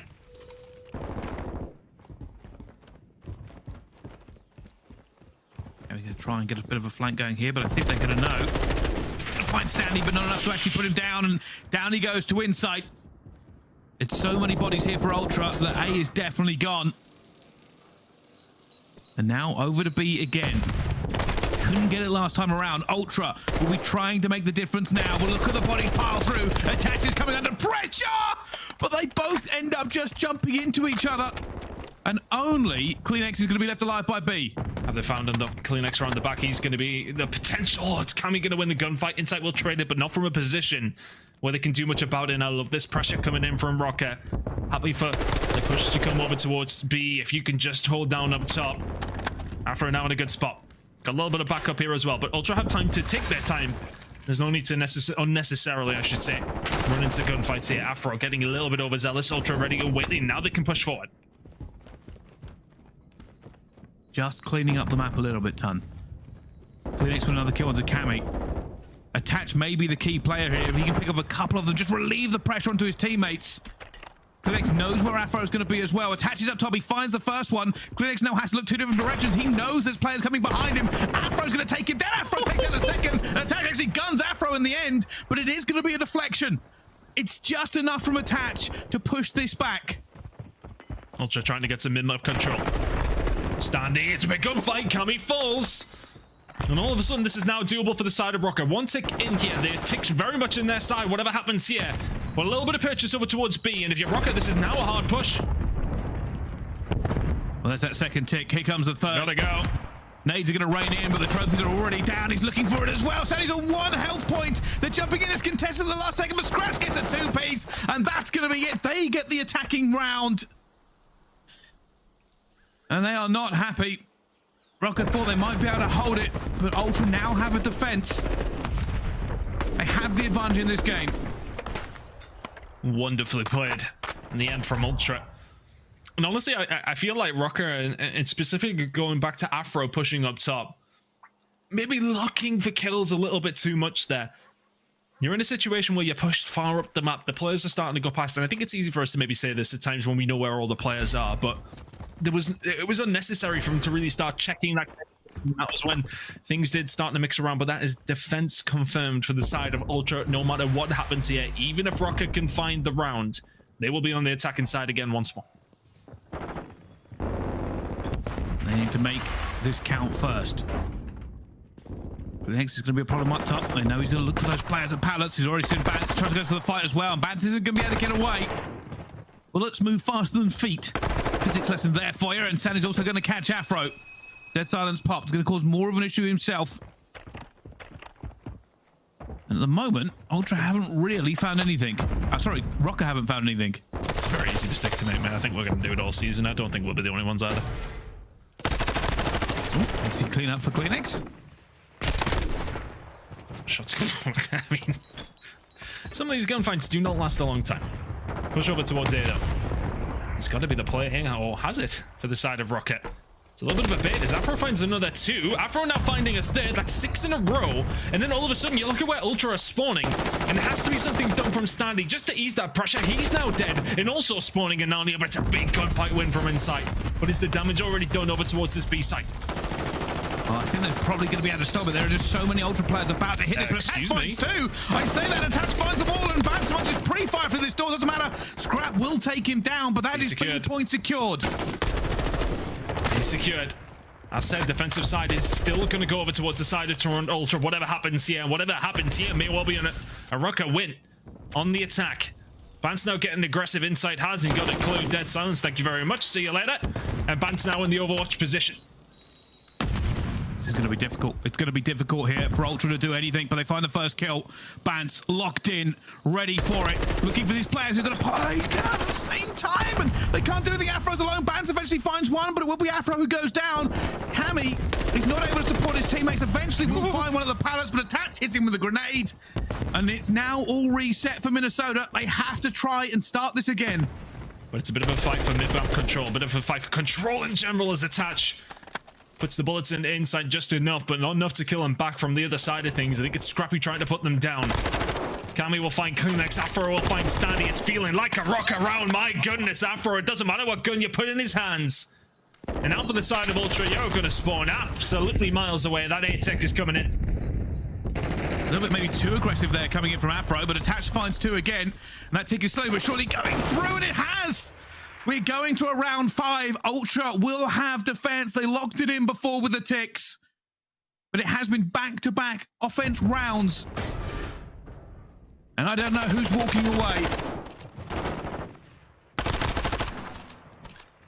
It's difficult, isn't it? Because if anything, you know, Ultra just looks so solid all the way through. Never looked like even threatening if you're Røkkr on the attacking round. And all of a sudden, when you need to get it done, you force the round number 5. Ultra, though, as said, will be on the more beneficial side on defensive. Or defense, as a normal person who speaks English would say. Well, both teams have done it. They've both won the attacking rounds, but for Røkkr, you have to do it again. Find the player straight there, and Attach ends up winning that one. Saves Afro's life.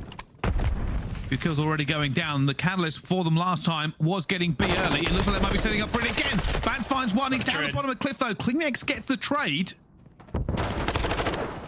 Afro has just happen. Outrageous. You can't let this happen again if you're the side of Ultra. Afro is an absolute reaper at the moment. Eventually they will clear them out towards B, so lightning doesn't strike twice. Now the push over towards A little bit more standard from the side of Røkkr. KiSMET ready and waiting, and some good map control standing. KiSMET inside, all combining well. That's the first time that I think we've seen 3 down from the side of Røkkr in quite some time. It always feels like the kill feed is going their way, but this is more like it now. Ultra in a really good spot. 34 seconds to go. Yeah, welcome to the blender. Essentially, Minnesota have to make all of the moves here. They don't have the opportunity to sit back. A player has slipped the net. It will be Bance. I think they know. You can see on the minimap, the players keep looking behind them, but there's just no time. I'm wondering if he's just going to jump onto A to make them have to turn around, but Afro will get things moving as Attach will find a second. It's the push over towards A that's now going to start coming in, but this has to be perfect from the side of Røkkr. That's just staying alive. Needs reinforcements. 11.9 seconds. They really won't get another chance of this, but Attach is on Overwatch. Those players want to come to the door. They want to chow this. The second tick is coming in. Reinforcements for Ultra are here as well. But if you're Ultra, you don't want to overcommit to this. It's just A. It doesn't really count towards losing the round. Let's just stay alive and kicking. Keep map control. That's why they're not overcommitting. They're going to give it up. After Attach will find some kills. But all in that, Toronto Ultra now pushed over towards green. A little bit more control over B. I said, I kind of agree with the play. You didn't see them moving too much. They didn't want to overcommit to trying to take that back. Yeah, I think it was Attach up top. They were just like, yeah, we're not really going to get away with this. But here's the difficult one. Can they find a way into B? Afro has been incredible so far. They need him once again, and down he goes. 49 seconds left on the clock. Minnesota don't have a lot of options. Insight's the big player here for the side of Ultra. Sitting up top green, he will slow things down. And Scump trying to find Attach will help. That's a good gunfight to win. Røkkr just playing this very awkwardly, but they need to do it a lot quicker. 25 seconds remaining, Bryce. They're waiting. They're waiting for everything. Afro gets a kill. Scump gets one back. That's huge. It's a second. Streak coming in. A streak has come in and now getting onto it. They're going to stop that clock. Scrap's going to be here, though. Looking for the players. Down he goes to Cammy. Røkkr are in for the second stand. He's trying to stay alive as well. 2 players on it. The first is coming through, but he's going to hit this. He might be on the flank. I don't know if who's here. Attach does. It's still Røkkr. Røkkr is still in. Cammy gets a second. KiSMET's trying to clean it up. Scrap actually gets 2 of them. Scrap. And he's stopped the clock. Scrap has held it down. But it's still slowly but surely going towards him. Attach will eventually get him away. They're staying alive on the point. Cammy is fighting for his life on that second tick, hoping to stop the clock. Røkkr are fighting through. Cammy wins the gunfight. Attach gets another one. What is going on? 8 seconds left. A trophy out. Both teams are flying in towards us. One. Gotta go. The advantage, and they're in. They are in. They win the attack. What on earth have they just done? A clutch on both points in the control. Ultra are flabbergasted, and rightly so. Røkkr with the ice in the end. Oh my goodness. Say it ain't so. Minnesota Røkkr. I mean, if we were to question the mental and question it no more. I mean, that looked dead and buried, but as soon as Insight falls and the second player from Ultra that is pushed up towards that field side drops, all of a sudden it's funneled through if you're Røkkr, hit the point, stay alive. Afro was just allowed to run off on his leash the whole entire game and caused issue after issue. And Cammy staying alive in the point for as long as possible. That was absurd. I think we need to watch that again in 0.5 speed to actually break it down, because honestly, Bryce, I was lost. I was just, my hands were on my head and I was just trying to take it in. Yeah, here's our highlight package, but obviously we'll kind of take you through some of the key points in that one, and it has to be the ending. Cammy staying alive with very little cover, just managing to keep his toes inside that point. I think Attach managing to hold off Scrappy for just a second. And the dancing and the dipping and the dodging around that point allow them just enough time to get some reinforcements for Røkkr coming through. But it was so intense and it was so close. A bullet one way or the other could have ended it. If they had knocked Cammy off of that point, it would have been disastrous. But yeah, we got to talk about Afro. He was a problem. It was just so difficult for them to nail down, and he was just running amok around their respawn so many times. And I think that's kind of how you got to play it, though, haven't you? It's not about being slow and methodical. Yes, okay, it has to be that way sometimes. And the Røkkr watch party, they would have enjoyed that one. Fantastically well done. Chairs. I know. Honestly, I find it disappointing that I don't have a chair that comfortable at the moment, but nonetheless, I was kicked back and enjoying that one. You were screaming. I was just trying to figure out what was going on. But putting some demons to rest there, I think, for the side of Røkkr, it has to be said. Honestly, I think I'm going to rewatch that ending a million times. I thought so many times it was going one way or the other. I thought when Røkkr had the bodies in, it was done and dusted. We saw the two pieces come through, but then Scrap finds two, and I'm like, well, they just have to knock off that one last player. But Cammy would not drop, and Attach would not allow Scrap to get a better position on him. It was just teamwork. It was incredible teamwork, and the fact that Cammy was just basically matrixing bullets on that control point. It must have been so frustrating. The smoke, the traces whipping past his face, and he would not go down. I wouldn't have liked to have seen this man's mentions over the last 24 hours, but that's got to feel good. That has got to feel good for Cammy. And that is a lead now in the series for the side of Minnesota Røkkr. Tight search and destroy. They find a tight control as well after what was a comfortable map number one for the side of Ultra. So back and forth, but just I said I think the MVP in that map specifically has to be Afro. Like how much we can talk about it in terms of players just causing absolute havoc. And we know that's what Afro's game is. It's just get in their faces, find as many kills as possible. And he did it to the highest possible level there. There's so many different spots for him to find in. I absolutely loved the SMG kill. Pick up the M4. He's already dead. It was like something out of a Call of Duty advert. It was sublime. Fantastic stuff from Afro. Fantastic stuff from Røkkr. So resolute as soon as they got inside of that point. And all of a sudden, we're heading to a map number 4. Røkkr in the lead. It's bounce back time for Ultra. Yeah, it certainly is. Unfortunately, going into a hard point, they kind of have been the favored team on that mode, but who knows? Who really knows? Like I said, start of the season, everything's up for grabs. The stats aren't written in yet. We don't know exactly what is going to happen with these teams. There's only been some scrims and some insight we may have gotten that give us any sort of an educated guess into the actual form of these players. But yeah, again, we've got to talk about Scrap. That first map, huge, 1.48. Let's see if we can replicate that sort of game here as we head over towards Fortress. Very rotational heavy. I mean, we'll say that a lot this year. We will be saying that a lot. It's really about the side that you start on. You know, Nameless pointed it out. It is Røkkr on the more beneficial side here. Can they get the job done? There's now Toronto Ultra trying to lock things down as we head over towards P1. Attach and Co. Seeing if they can break out. Sorry, it is Ultra on the moment. You know what? Don't listen to me. Let's just see what happens, Pricey. We're still playing for spawns here as well, and Bance going to be up top against CleanX, and that's his old SMG duo. He's not going to win that fight. He's looking for him now. It's his Cammy as well. Says, all right, thank you very much. Playing very, very clean. There's the third one. Making this look natural. There's the fourth. Of course it is. CleanX, keep going. Don't worry about the M4 meta. Just keep running with the Vasnev. Eventually will go down, but it will be points over towards Ultra now, as off the back of that, they have the control. Eventually, Bance manages to get through, but incredible play from KiSMET, and the rotation will be Ultras. Heading over towards P2. They kept a hold of those spawns. That's exactly what they want. Cammy with a couple of gunfight wins, and that might actually open up things here. It's a big kill by Scrap. Bottom arc control slows down that push from Røkkr that was coming down the road side. And all of a sudden, we head over towards the gallows. Toronto Ultra.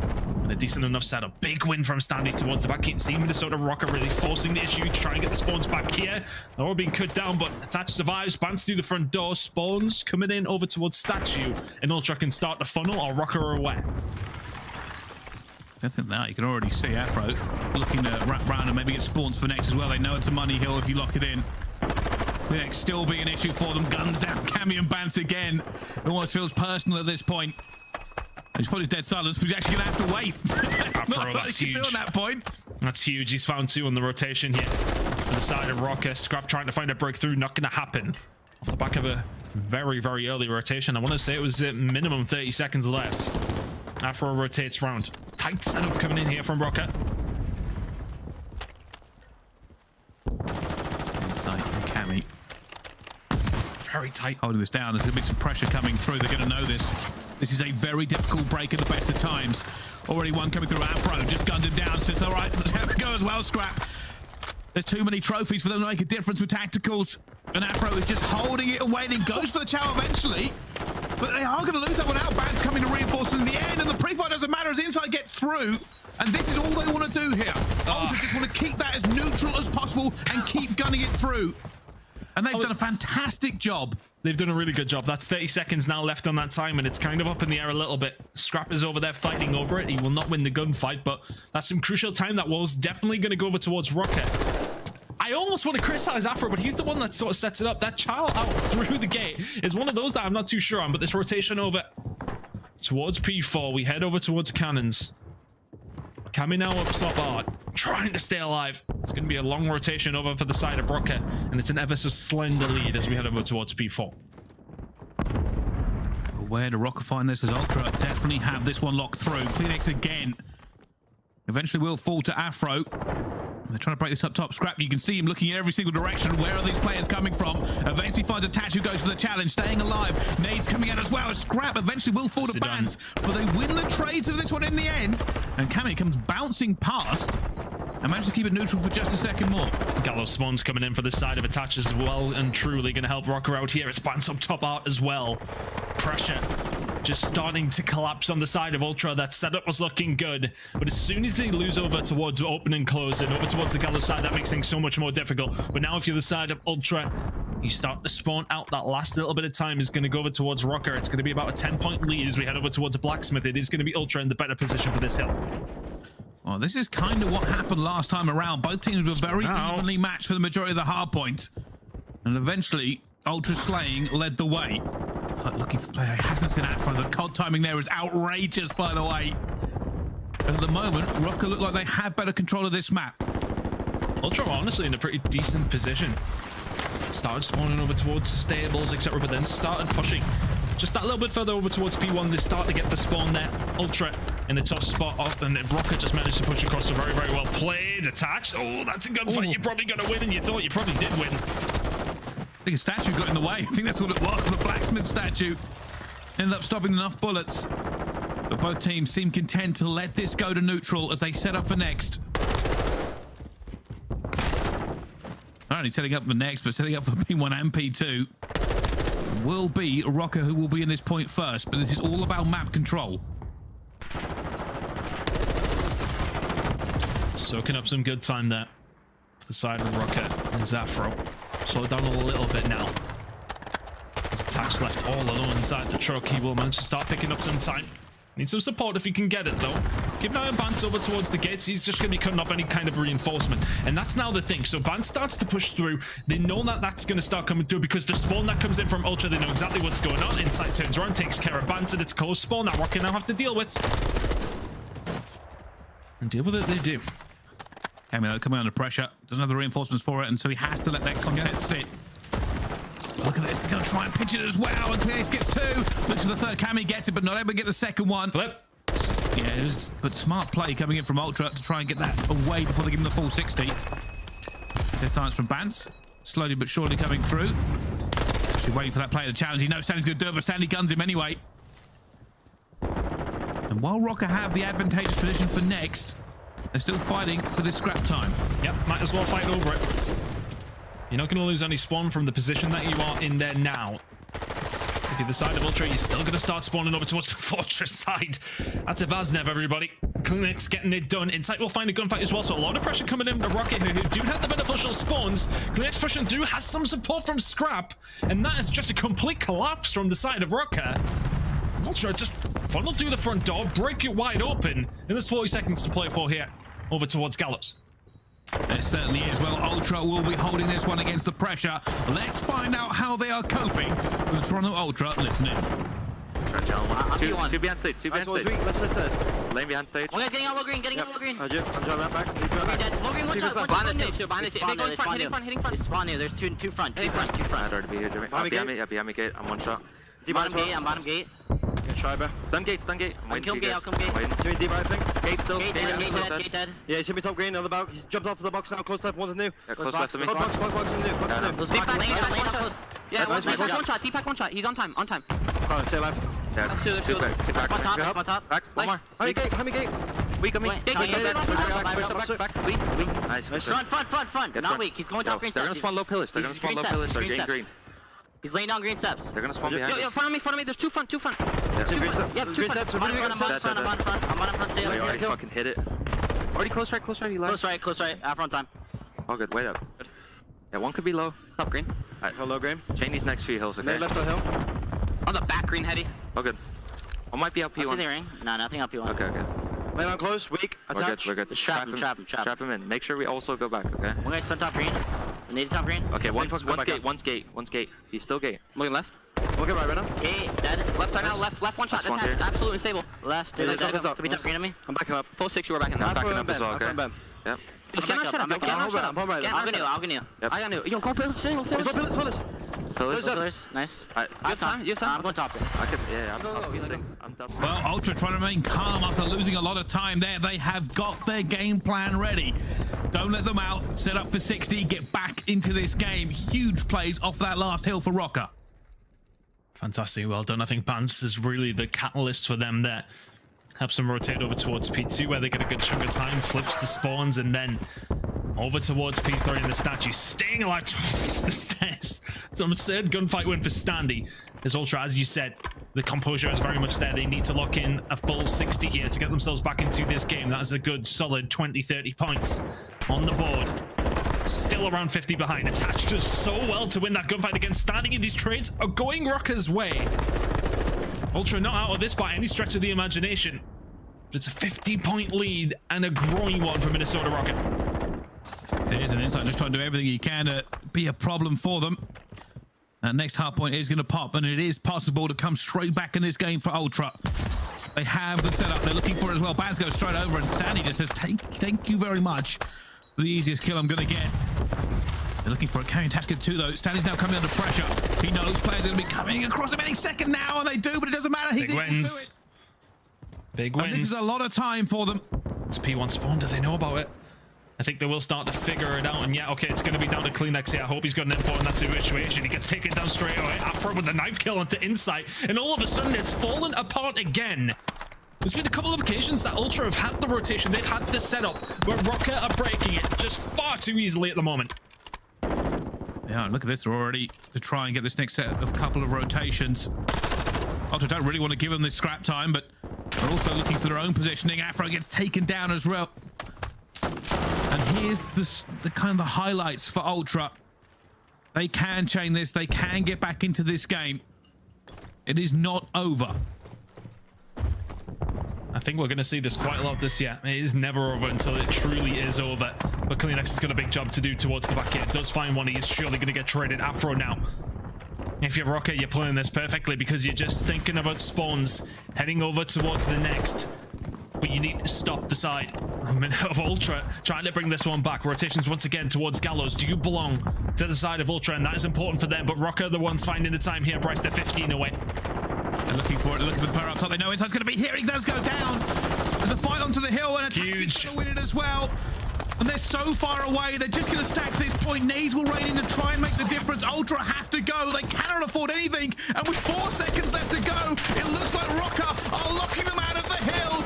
It's too far. Got the point. Oh, God. Oh, God. It works out, though, at Afro, who manages to get 2. Attach jumps back in. And the exhilaration and jubilation coming out of the Røkkr camp. They needed a W, and they got it against bitter rivals. The team that dropped Cammy and Bance last year have just been handed an L. But my goodness, what a game.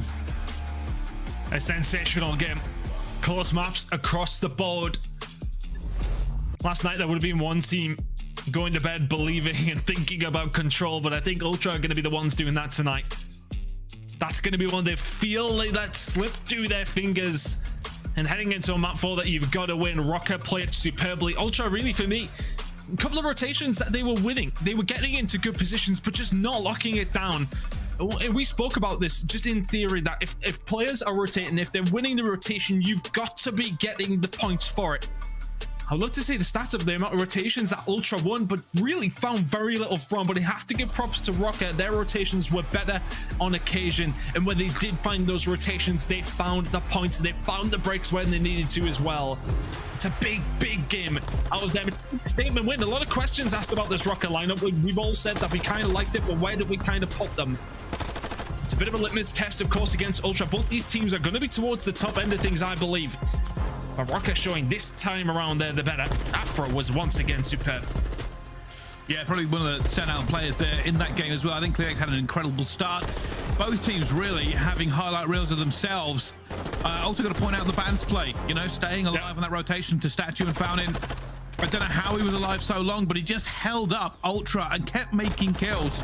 But eventually, I think they gave him 40 points by themselves. And I think, you know, you sort of speak back to, it feels like Statue is where things really slipped out of Ultra's hands on 2 different occasions there.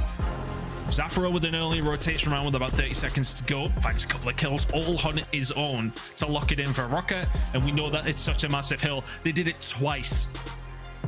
They found the rotation, they found the kills, and it was Bance on the second time around who stayed alive at stairs to allow the reinforcements to come in from stable, because it was a good push from Ultra through gate, does not work out. What a series that was. The Search and Destroy was phenomenal. Really good 2 hard points and fantastic control. Plenty of drama on aBeZy, but this time for the right reasons, Bryce.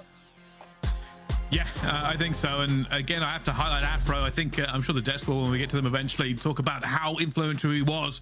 One of the questions, and maybe has been overshadowed by everything that we've spoken about on the run up to this and the things that happened yesterday, is just how I'm going to put it. Afro's question was, how does he deal coming out of that London roster with a new team, with new players around him? Does he shine or not? At the moment, he is shining. And it does put a different kind of twist on how we look at this Røkkr roster. And I'm looking forward to see what they do next time. Yeah, I think you're very, very right. You know, we knew what we were going to get from Cammy and Bance on a team together. Attach is always going to do his job. Afro was the question mark. Questions answered immediately here. It certainly was. Well, let's take it over to the desk then and see what they had to think of it. Great job, gentlemen, and congratulations to the Minnesota Røkkr. You are closing out the opening weekend with a 2-0 record, but it didn't start off pretty here, aLLeY. This was Toronto Ultra coming in. We thought they had the stronger roster on paper, and they came out firing on that opening map of Hardpoint. Yeah, no, the opening hardpoint was definitely close in the beginning, especially after Attach and Afro had lockdown. I believe it was like P4, but the issue is they had 0 rotation. Toronto was always there first, and I have to point out something very specific. Standy had 2 minutes and 45 seconds in hill time in that map 1. I'm interested to see what he had in map 4, but that also causes a blaring issue for me, because that means they are not spreading across. The next closest was a minute, and so I'm worried about the teamwork moving forward with Toronto Ultra squad. That used to work way back in the day. You could just have one dedicated OBJ player. And what do you want to see from them to clean up in the future, if anything? I think in Search and Destroy, there were a couple times where they bit some bait that they shouldn't. You know, honestly, excellent play out of the Minnesota Røkkr. I expect them to be great at Search and Destroy all season long. But if you go back and rewatch that game, there were a few times Minnesota set up a wonderful offensive push going over towards B, baiting the players on Toronto back out towards carpet, and then making a play on the A bomb site. That happened to Toronto 3 3 different times on 3 occasions, and then also that game 3 control. We'll get into that in a bit, but the offensive push, beautiful, well executed by Minnesota. And you got to remember Afro clutching up. It was 3-3 in that surge, that round 7 1v1. That seemed to be where the momentum started for Minnesota. But control, if it didn't start in that game 2, it definitely finished at the end of game 3. Let's revisit the final moments of the control. This is our scuff play of the game with Minnesota clutching up with their back against the wall, Nameless. Listen, no SAE this time around, and it is all set up by a 2-piece out of Afro prior to what you're seeing on your screen right here. But then it was Cammy just playing his life behind this box. He picks up 2 huge kills, which sets them up for the offensive win when at one point they were down in lives in this situation. Just big kills. And now we're just looking at the clock here. It's ticking down, final seconds. You have to stay in the hill under 10. This one came down to the very final moment. Bance was in the right place at the right time multiple times in that game, and he clutches up at the end. Yeah, no, I think Nameless executed that perfectly. So, you know, after Afro got that 2-piece, Cammy just played his life, stayed alive the entire time. Attach played his life as much as he could, just gave their teammates the opportunity to clutch up and still have time to get to the point to create the contest. It was just beautiful play out of Minnesota. I honestly thought we were going to see a game 5, another search and destroy, but the Røkkr get it done in hardpoint. A 3-1 is going to put them at 2-0. Toronto Ultra, they're going to be scratching their heads and thinking about a few individual plays that could have had a very different outcome on this series. Right now, though, we are joined by the captain from Minnesota, the man that took me out to an omakase sushi dinner. Attach is in the building. And Attach, when you came up to New York City at that dinner, I asked you, what do you think about your new team, and who are you most excited to play with? Right away, you said Afro. How did he play for the squad today? How did you feel about Minnesota's performance? I mean, Marcus has been amazing. He just is able to sneak through so many times, pop 2 and 3 pieces, and really open the map up for us. So Cam and I could just get pushed up, lock the map down, and everyone was doing their thing today. Yeah, congratulations on a huge win against the Toronto Ultra. I mean, this was a good match for Bance and Cammy as well to go up against their old franchise. But for you personally, you had to switch roles last year into a main AR. I want to know how that meta feels for you coming into this year. It's definitely a little adjustment period, but with the new game every single season, there is a lot to always learn, and it's definitely much different from Vanguard. Vanguard with the auto, you can still like run around and go crazy. This game, if you have like a slower paced M4, you kind of have to like post up and chill, and yeah, I like to just be moving, so I kind of have to like chill, get my ADD to relax, and just chill. Well, Dylan, congratulations on the win. You guys looking fantastic out there. But I want to talk about like how you guys bounced back from yesterday. I mean, I know the mentions have just been insane, and you're so well liked by the community. I saw a lot of people, you know, coming at you guys in different ways. What did you say to the team, or what was the discussion like headed into today's match? I mean, of course, everything that happened was not good, and we never want to have a match end up like that. And I was just telling everyone, like, yo, like, just don't tweet anything, don't say anything bad, like don't mess with the situation. Like if we're gonna say something, just put out something official of what happened from our perspective, and just not to really make fun of it because it is a serious situation. So we kind of just dealt with all the hate, and I'm sure there's gonna be a lot more, but at least people are watching Call of Duty on Twitch again, the views are popping. So it was a tough situation, and it sucks, but here we are. Just gotta move forward. Who gained the most followers in the squad? Yeah, let's be honest, Dill. Who gained the most followers? Definitely not Cam, I don't think. Definitely not Cam. Cammy, you got to follow for me, buddy. Well, Dylan, congratulations. You guys get your second win of the opening weekend. I want to get your final thoughts. So Toronto Ultra looking like a very strong squad in their own right. What should other teams look out for when they're facing up against the Ultra? Ooh, like what other teams match up well versus them, or what other teams are looking good? What should they look out for? What was the strongest part of Ultra that you saw when playing against them? Okay. I mean, Ultra, like they're just a super talented team. I think they're the youngest team in the league too. So once they have more time to really gel together and get their game plan down, they have the gunny, they have the movement, they have all that. So once they put it together, they're going to be really good. Awesome. Attach, always a pleasure chatting with you. Great to see you back on the sticks. Another season for Dylan Attach. He's in the building, and we're going to let you go party with the rest of the team. Thank you. Have a good one. Cheers, brother. Great stuff talking with him, but as we close this out, I also want to touch on the fact that we got a finally chance to see this Ultra squad. We get a chance to see them again tomorrow. This is a team that a lot of people are excited about, and how dope was it, Ant? I saw you all over social media retweeting that they are playing in front of a live audience. They're doing big things up there in Toronto. Absolutely. I mean, they're trying to channel, you know, that local fan base, which Minnesota does really well. Now we're seeing other teams do it. Toronto building it up. It looked great in that room. Yeah, it looked like a vibe. Yeah, it looked like an absolute vibe. And, you know, for Toronto Ultra, took a big risk. This is the start of a great storyline now, though. Bance and Cammy get that first victory. It's going to be a rivalry all year long. And apologies, Toronto. I now realize you are near the Great Lakes, nowhere near a tundra, but still the land of the beavers. Let me know on Twitter. That is going to close things out for our first match of the day. Thank you all for tuning in, and strap in as we have another fantastic series. aLLeY, before we go, what should people get excited for? This is day 2 of the CDL. We have 3 more matches to go. Like, we still have so much action. That was match number 1, and we still have so much more coming. As we go out to a break, quick reminder, guys, make sure you are getting your tickets for Raleigh, and that's not all. You can watch and you can earn big all weekend. Link your Twitch account and get it done, and you can get some big rewards. Absolutely. And then also, remember, you link your Twitch account, you get some free stuff, and the Call of Duty packs are live, the CDL team packs. I'm out there running all different types of skins. A lot of swag available out there. There you have it. Coming up next, we have another fantastic battle as we close out Toronto Ultra Minnesota Røkkr. Up next on the stage is New York Subliners, London Royal Ravens, when we come back.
Yeah. Unlimited power, I will prevail, I will devour, I will arise. The kingdom is mine. The kingdom is mine. Yeah. I will arise. Take a look in my eyes. It's time for glory. The kingdom is mine.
Welcome back, everybody. It's Puckett alongside aLLeY and Nameless here in the headquarters studio. We're gearing up for match number 2 of CDL Day 2. This is all part of our online qualifiers leading up to the first major in Raleigh, which we have tickets on sale right now for. Let's jump into this one, though, by starting to talk about these videos, because that Subliner video, freaking money. I got to give a shout out to my people from New York. They've been crushing it. I know they got a huge watch party going on right now. aLLeY, they're coming in confident today against these London Royal Ravens. And I know why, you know, because New York is a team that had a crazy Cinderella story last year, and they built around 2 players that were a part of that, in HyDra and KiSMET. We're talking about HyDra, who is a bit of a breakout sub player coming from Europe, who is going to be alongside KiSMET, who is a little bit of the dirty work player for this squad, with a lot of clutch moments to push their way into champs. It didn't end out favorably in the end, but they're going to be joined by Skyz and Priestahh. And I will say, Priestahh is an interesting pickup for me just because he's a very solid player. You know what you're going to get out of him, so to be with that type of player, as well as Skyz, who's going to be that aggressive AR, who was on Florida Mutineers last year, there's a lot of slaying power on this team and a lot of consistency on this team. So I'm very much looking forward to what they play. What are the roles here, and break it down for me, because this is a brand new Subliners lineup. Yeah, I mean, well, HyDra, SMG, and then basically everybody else is going to be running an AR on this team. I mean, you know, I think the most important player on this team is going to be KiSMET. He was the playmaker. He was the playmaker for them last year, and when they brought him in, they went 32-13 in hardpoint when they picked him up. Prior to that, they were 7-15, just not playing good. He was just such a playmaker who would get things done in the objective and in the slaying department. And you know, with this new team, I think they're hoping to get better plays out of HyDra. You will get the slaying moments out of him, but can he learn how to be a team-oriented player? That has been the biggest gripe with him. A big brain, yeah. And you know, a really good friend of his is Skyz, and that's what they're hoping for by bringing him in to sort of gel well and build the chemistry and the teamwork aspect to this team. So a question mark looming over the side of the New York Subliners, and a lot of the community doesn't really have faith in them.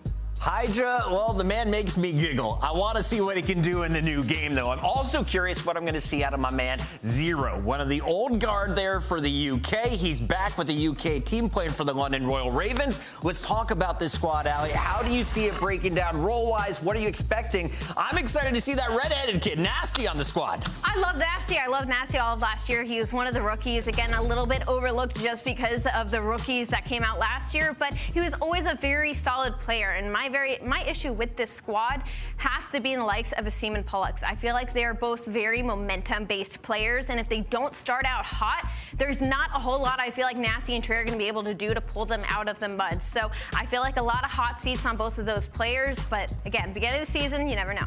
Nameless, as we take a look at the maps and modes that will be played out in this best of 5, tell me the underdog story, because if you looked at the coaches poll, everyone's saying London Royal Ravens, number 12, bottom of the league. 11 teams put them there.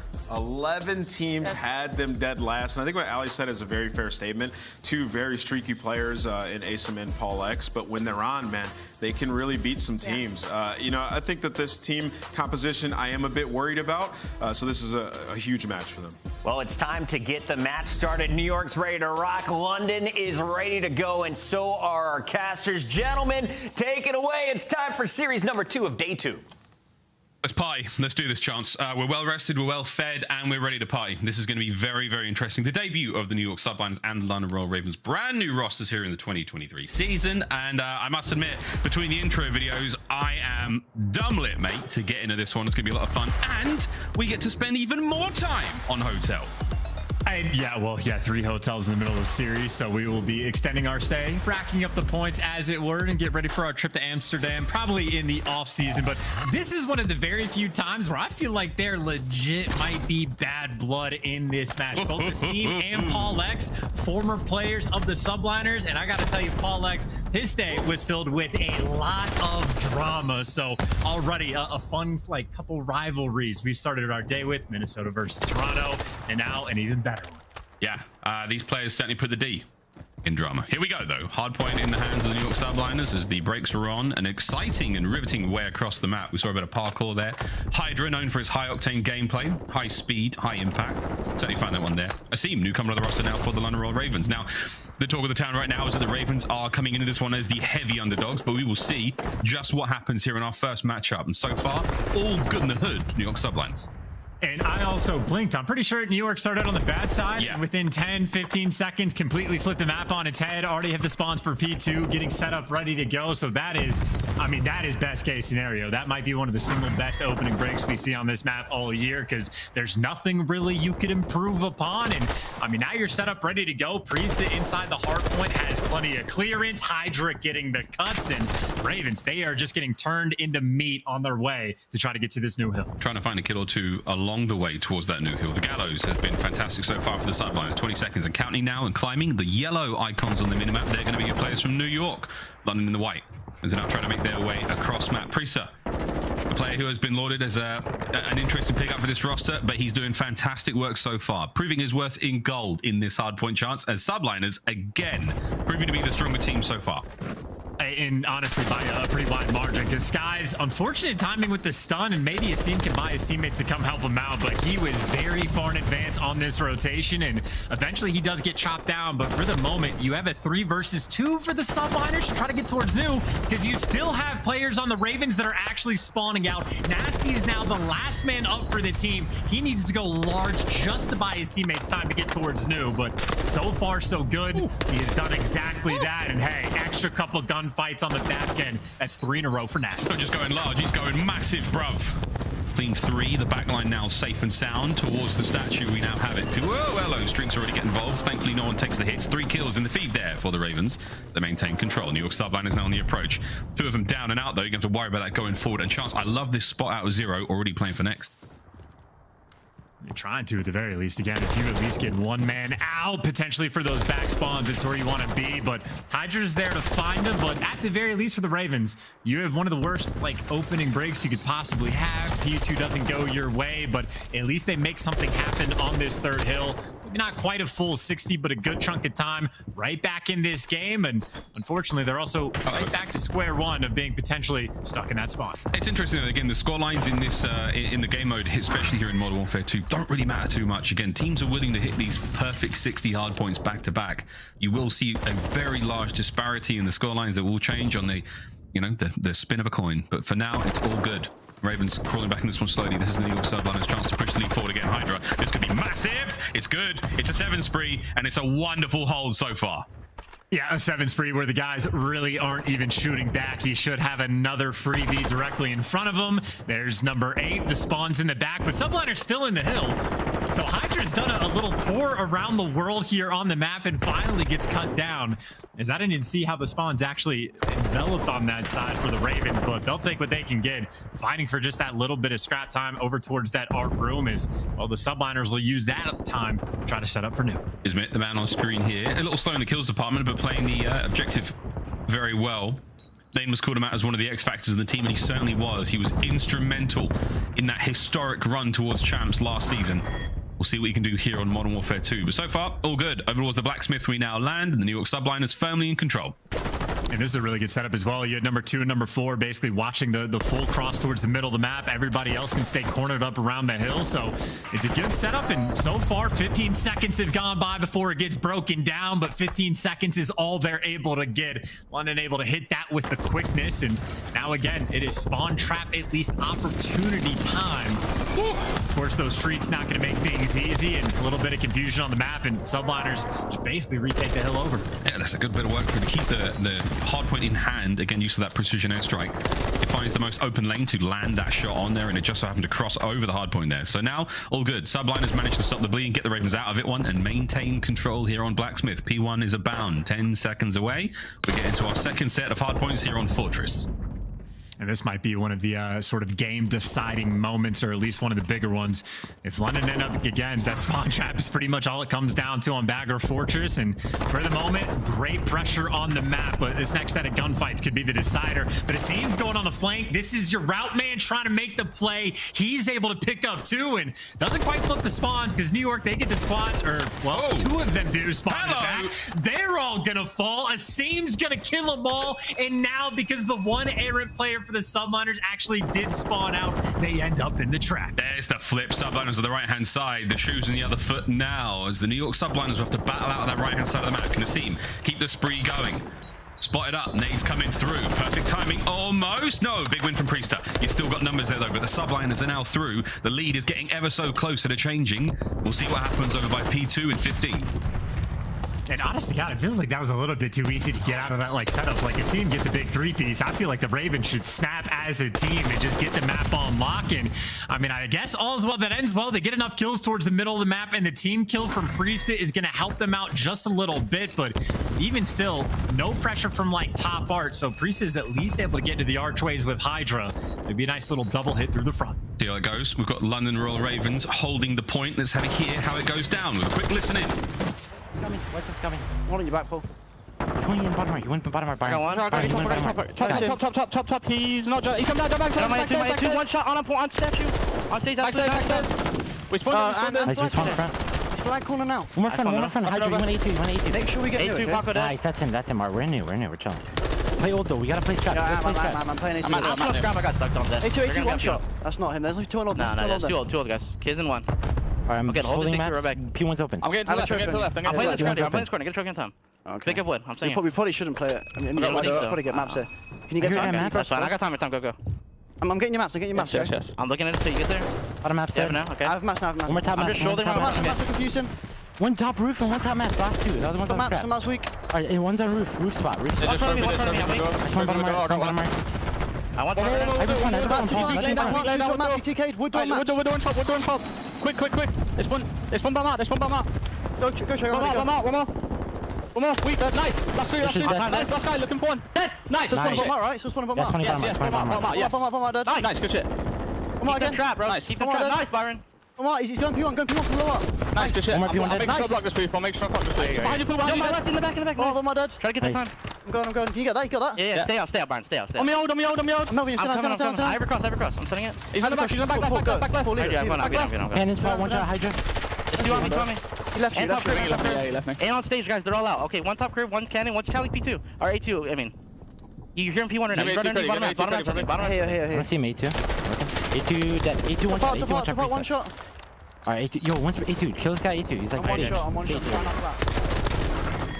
And there you have the comms right there from the London Royal Ravens. You can hear just from Asim's voice of he's got a good head for the game. Very smart player, and even he can't predict some of these spawns through of Subliners players spawning at both sides of the map at the exact same time, consistently so. And well, Subliners will use a little bit of that confusion. Back towards the cannon room we go, a hill where they had a great deal of success, and this is where they're trying to get that lead and solidify it, put the stamp on the game. Big change. They can't win it here.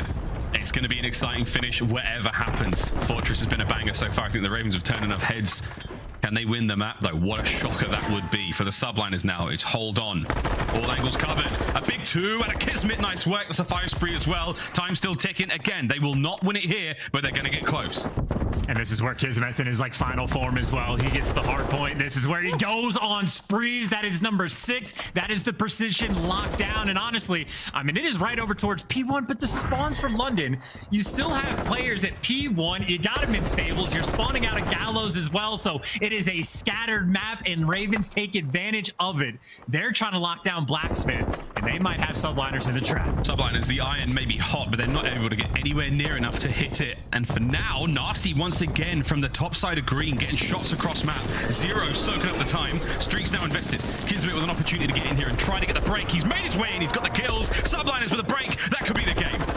Yeah, only, what, 12 more seconds to go. It is a little bit scrappy, and maybe even long-term. Guys like Priestahh, maybe can flip those spawns for his team and maybe stay on that side of the map. And not that you need it. It's just a few more seconds. Why? Maybe just make the dive bomb towards the hill. HyDra wrong direction. He's not going for the time.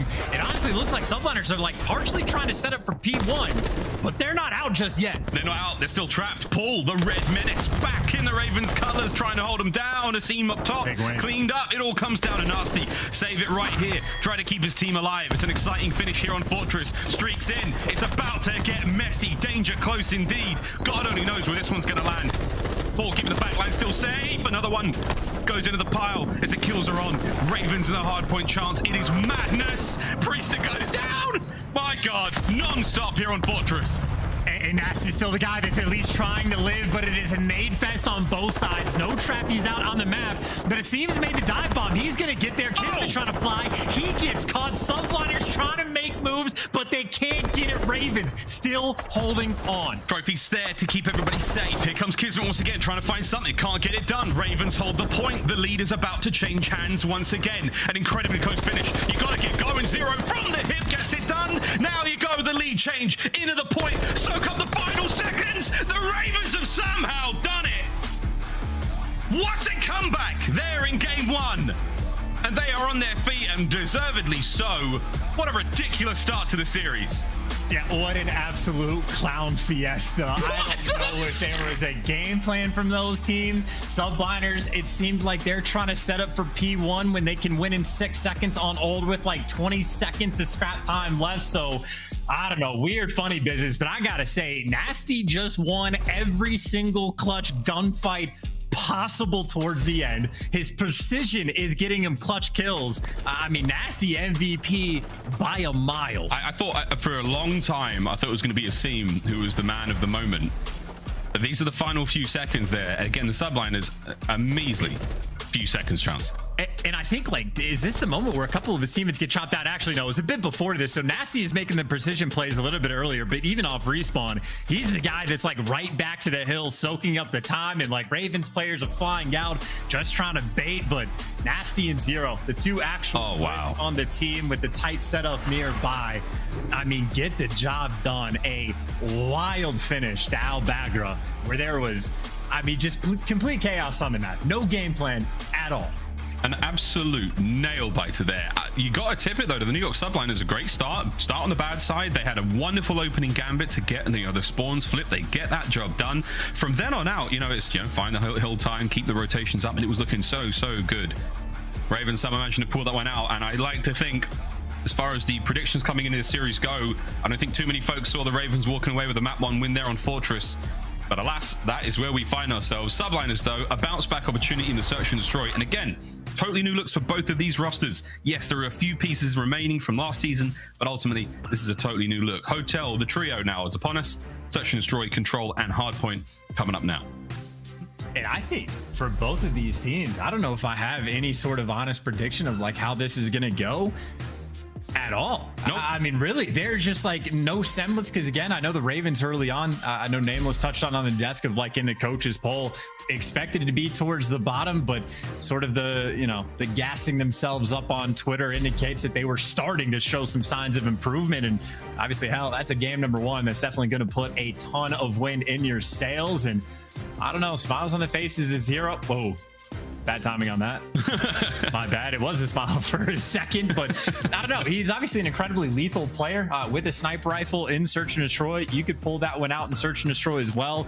Maybe him and PaulEhx have to, you know, figure out which guy is going to be able to take the boomstick. And on the flip side for the York Subliners, obviously dangerous players, but at the same time, you know, the most veteran player they have is KiSMET. And that's a man with maybe, you know, 2.5 years of pro league experience. So, or would that be Skyz? I guess would be the most veteran. Or Priestahh? Skyz and Priestahh, Whoever, actually, like, yeah. But whoever, like, and that's just, it's a weird sentence because, like, they don't, certainly a few years under their belts, but it's not like that true sort of veteran, like, has been ingrained in the league kind of deal.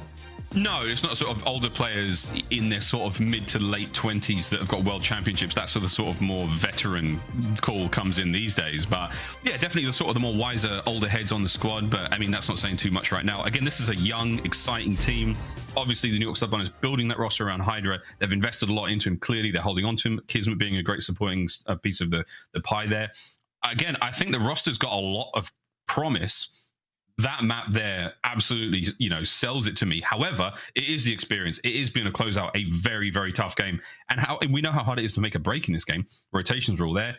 The final sort of, I want to say 30, 40 seconds of that map, absolutely wild, absolutely crazy. The Ravens just brought the magic there. So, I mean, I don't know where to put them as far as Search and Destroy goes. This is all new from both of us. The only information we all came into this series with was Ravens don't look good in practice. That's all we had. Yeah. And so far, nonsense. And for S&D, that's obviously not telling because it's not like they're, you know, going too hard in scrims against all of the other pro teams in Search and Destroy. But it's also a situation where, you know, you're talking about these two teams, certainly more veteran leadership on the side of London Royal Ravens. Zero is seeing every single situation you could possibly have when it comes to Call of Duty. And even guys like aBeZy, he's been around for quite a few years, and it's the same thing. Like PaulEhx has been sort of bouncing around the teams at this point. And on the flip side for the New York Subliners, like if we're talking about skill ceiling, I mean, 10 out of 10. Like the talent that they have on the New York Subliners is completely and utterly bonkers. But it's just one of those moments where, like, even just watching the final few seconds of that last hard point, it's just, you know, some players are sort of built different. And at least in that moment, Nastie was the guy that was making those plays. Yeah, really, really impressive stuff. Let's see what happens now on the Search and Destroy, though. We go to hotel. We're going to check in for a very long couple of days, I think, or at least 3 maps here in the Greenberg Hotel and Spa. Get our nails done, chance. Maybe get a massage. Maybe try to buy one of those clearly antique loots. But until then, we're going to watch the Search and Destroy goes down. And here we go. Ravens, they'll be on offense first. Yeah, flying over towards this A site. I think Skyz, well, he's got a little bit of help from the middle of the map, but Skyz definitely has a bit of pressure on him right now, especially if players want to try to go up towards the plat through the steps. So there are openings, but it will be HyDra watching the cross, and it was KiSMET protecting HyDra. Gets that first blood on a seam. Advantage, Subliners. He's got the eyes on the bar. You're seeing all sorts get thrown out here. Paul, the hop skip and a jump should be safe. Great nade. That should land. See you later, Paul. Man advantage still goes towards the Subliners for now. KiSMET's got himself covered. You know the bomb's down. You know they're going to try to make a gambit to get the recovery, and Nastie the man to do it. Shots are in. Here comes a quick reposition, and so far it is sensational from the Subliners. There's a defuse, and it is done. Great round. Fantastic opener. Nice catch. Easily done. I think KiSMET got 3 in the round, and it is honestly just like taking turns of perfect coverage over your teammates. It was a seam that over peaks through McDonald's, I think is what people call it. No. The archways towards the middle of the map. And hey, KiSMET takes him down over there mid, if we just want to call it mid, and gets a couple more. It's just perfect baits. Skyz has a nice nade. Honestly, nothing complicated about that round. That is exactly how New York wants to retake that site. That was great. Very, very solid stuff. For those wondering what's going on, why they're sort of playing around with the defuse there, they're waiting for that dead silence to slowly build up. So HyDra will have it at the start of this next round. That's going to be very, very handy in a game where you sound just like an elephant running through a hallway. Here we go. And definitely a play for picks kind of setup coming out of the Subliners. We see the 2-2 split quite a bit. Obviously, different teams are pulling out different looks, but it was a pretty big stack over towards at least on defense for the Ravens. And I heard a decent bit of utility get used, so maybe a couple nades down. And I think Subliners will, I mean, they do have dead silence to work with, so the onus is on them to make this first move. You may be quiet, but you're not going to Be able to dodge those bullets. aBeZy on the back line towards B there. He's in kitchen now. KiSMET may have popped Eddie, but again, you're not fooling the eyes. In and out. A bit awkward. Good timing. Aggression there from KiSMET, able to push forward without making a noise. And now he's reset his dead silence for that kill. He can continue this silent spree through the hotel. This is perfect as well, because now you... Oh, my God. Oh no longer perfect. It would have been nice to be cornered up. Unfortunately for them, Paul could see through walls. The menace. The menace with a funky muzzle. 25 on the clock. A quick recovery in the bomb. They might be able to get this one going, but here's Nastie on the pinch. Oh, he's the one that does get the pinch. Here comes Priestahh right back into the kitchen, flying forward. Last man alive for his team in the 1v2. Gonna be a sneaky plant. Not sure how much noise he made. As Deddy will be ready in a moment. And Paul going for the bangs. That's something we're all going to be trying from here on out. Here comes the fight. Priestahh 1v2. Zero gets the final tags in, and that's the round. Yeah, no. I mean, that is like sort of a day one wall bang. Like, you could definitely shoot through the doors, but just to have it perfectly like that from Paul without any hesitation, I mean, that's the kind of play that just straight up wins you the round, right? Because KiSMET made the moves. I think, honestly, a very good use of the dead silence for aBeZy not to hear that he is, in fact, being chased at full speed. So the first blood was there, but just a good map knowledge coming out of Paul and good trades after the fact. Ravens happy to take that one away. Very happy indeed. Fun bit of search and destroy so far. The equalizer found there. Let's see what the subliners do on defense. Don't forget, this was a squad or an organization that went on an incredible run against all odds. Of course, the GOAT, Crim, heavily involved in that. See what we could bring now on this defensive round. Good stuff out of KiSMET so far, 4-1. Quiet falls across the hotel. And I was going to say improvements on the Ravens front as well. They had trophies, which is going to stop the nade. aBeZy repositioned, goes for a different angle, and technically that first blood does get traded out, but aBeZy is making moves on the map. He just got incredible timing on HyDra. HyDra got spotted in this situation. Someone on the Ravens should be there to kill him. I think they pinned him in. He's inside that little store. Or is he down low? He's waiting for this one. There's the kill. aBeZy's going to nail it. He slumps in the corner there of the hotel. Final two members now of the New York Subliners. Chance, one at A, one at B. This just got real hard for him. Yeah, and very quick on the call to wrap back as well. So Skyz has to be the guy to get this information, and he has to get, like, he has to pick the guy off bomb. That's not even your bomb carrier, though. So funnily enough, you might think that bomb's down, but doesn't make too big of a deal because Zero goes for the plant straight away. Fine in. Checking bodies. Bomb gets planted, Zero gets out. 2v2. KiSMET, massive win. That's huge. Coming from downstairs. We call this area lights. And it's lights out right now on the retake. Magnificent stuff. PaulEhx now all alone. 1v1. Tags. Paul. The dance around the box. And that is a fantastic angle. And that is the round. Ravens keeping it going. Yeah, big plays, man. Just to get the bomb down, and Paul again delivers back-to-back rounds, making it work. Much less exciting than the Afro scrap 1v1 in the exact same situation. Gotta say, PaulEhx just kind of holds the angle and drops him. So no real answer there in the 2 versus 1, but another round the Ravens again will be happy to take away. Adjustments get made. aBeZy plays the reposition, goes for a different angle, finds the first blood, and again, just the intel he gets, I think narrowly being able to spot HyDra across pretty much gave them that man advantage in the round. So simple stuff, but making it work right now as the Ravens is this is a heavy stack towards mid. Hello. aBeZy winning another crucial gunfight. Not known for his straight up 1v1 prowess. aBeZy's looking great so far here on MW2. Let's see what HyDra can find in the round. Yet to get a kill. Man down. Slowly working forward. That bomb's going to run into trouble in a moment. And it's aBeZy again. aBeZy with 3. aBeZy. No chance for the ace. But wow, what a round from him. Skyz now in the technical 1v4. He's doing the best he can. There's 50 seconds though. He's got a lot of time and still has a Semtex to play with.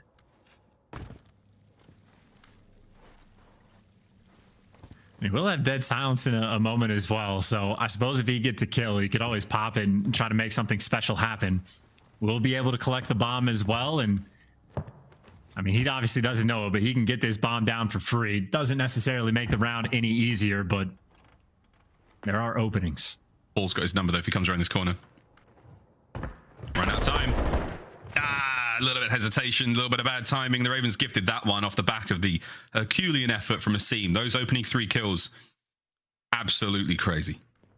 And it is kind of funny. I think it's seen at this point in his career, the theme that he has is he'll have success, get dropped, and then just have even more success the next year. Like, this guy won a tournament last year. He's been a playmaker for years, but consistently gets dropped, so he finds himself on a brand new roster. And I mean, I suppose for him, he goes again, but I mean, Minnesota spent a little bit of time with him.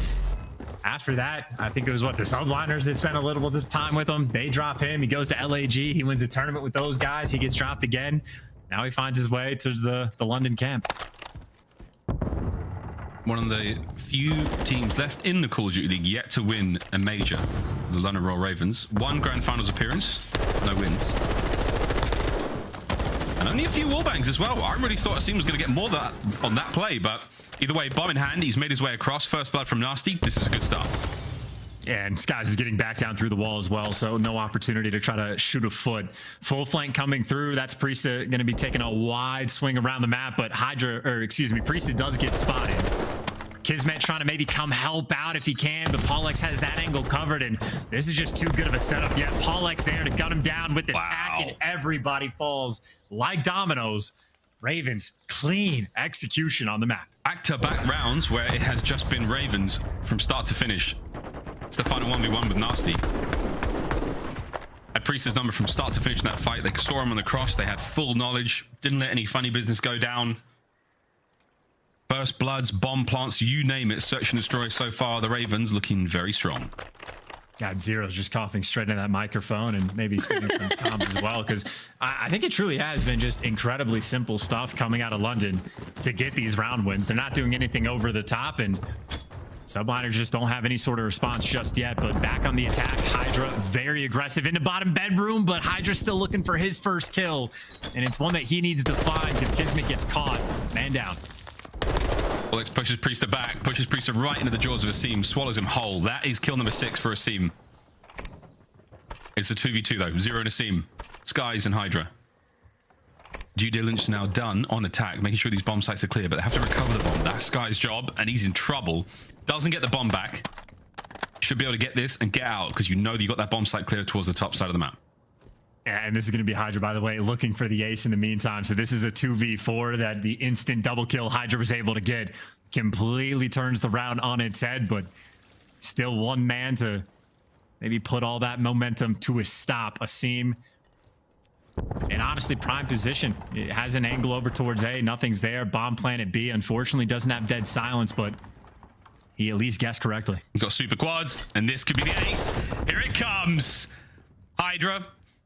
From 0 to 4 in a single round. That was the bounce back you sorely needed, Subliners. And honestly, it's kind of funny how that 2v4 worked out, just because KiSMET gets caught on the cross. I don't know if KiSMET was going towards the bomb or trying to dive to bottom bedroom, but whenever you get that kill, you just expect that was the first man in line. But HyDra just a little bit quicker to get to bottom bedroom. So KiSMET effectively bait in that situation to get HyDra that free flank. And I mean, hey, you'll take a 2v4 every day of the week. Finally, he asked for a response for New York, and they give it to you. The Phenom delivers. See if he can't keep the spree going. His precision airstrikes have been very handy thus far in the series. Ooh, Nate's going away, and look at this angle. That door popping wide open has proved to be very handy, and here comes kill number 5. If Zero pushes it, the rest of the squad's lining up to hit that bomb site. They're going to dive at the top of that stairs. It's all HyDra's kill. Yeah, and the thing is, I don't think Zero's going to swing out for the chow necessarily, but if you try to go down those steps, you have to be very careful about how you hold this when you're moving towards the bomb, and PaulEhx is right on that line. So close. The shots are there. He's given it up. There'll be no red dot on the minimap. But you're going to get more than an inkling. Life advantage still going the way of the Ravens. Man up. The rest of the reinforcements now from the Subliners making their way towards A. And so patient from London, too. I mean, this is just 4 guns up. Everybody L trigger posted, waiting for it. PaulEhx, though, has to be making some noise. And Priestahh, there you go. There's the freebie for the bounce back for the 3v3. And no opportunity to plant just yet because KiSMET's holding the angle. So if you're in London, this is actually panic time. You have to gun someone down, and Nastie delivers. Time is ticking. Everybody challenging you, but you just shoot him off the bomb. Priestahh, he's the guy to get it done. Just enough time to get the bomb plant down. 1v2. A lot of noise though.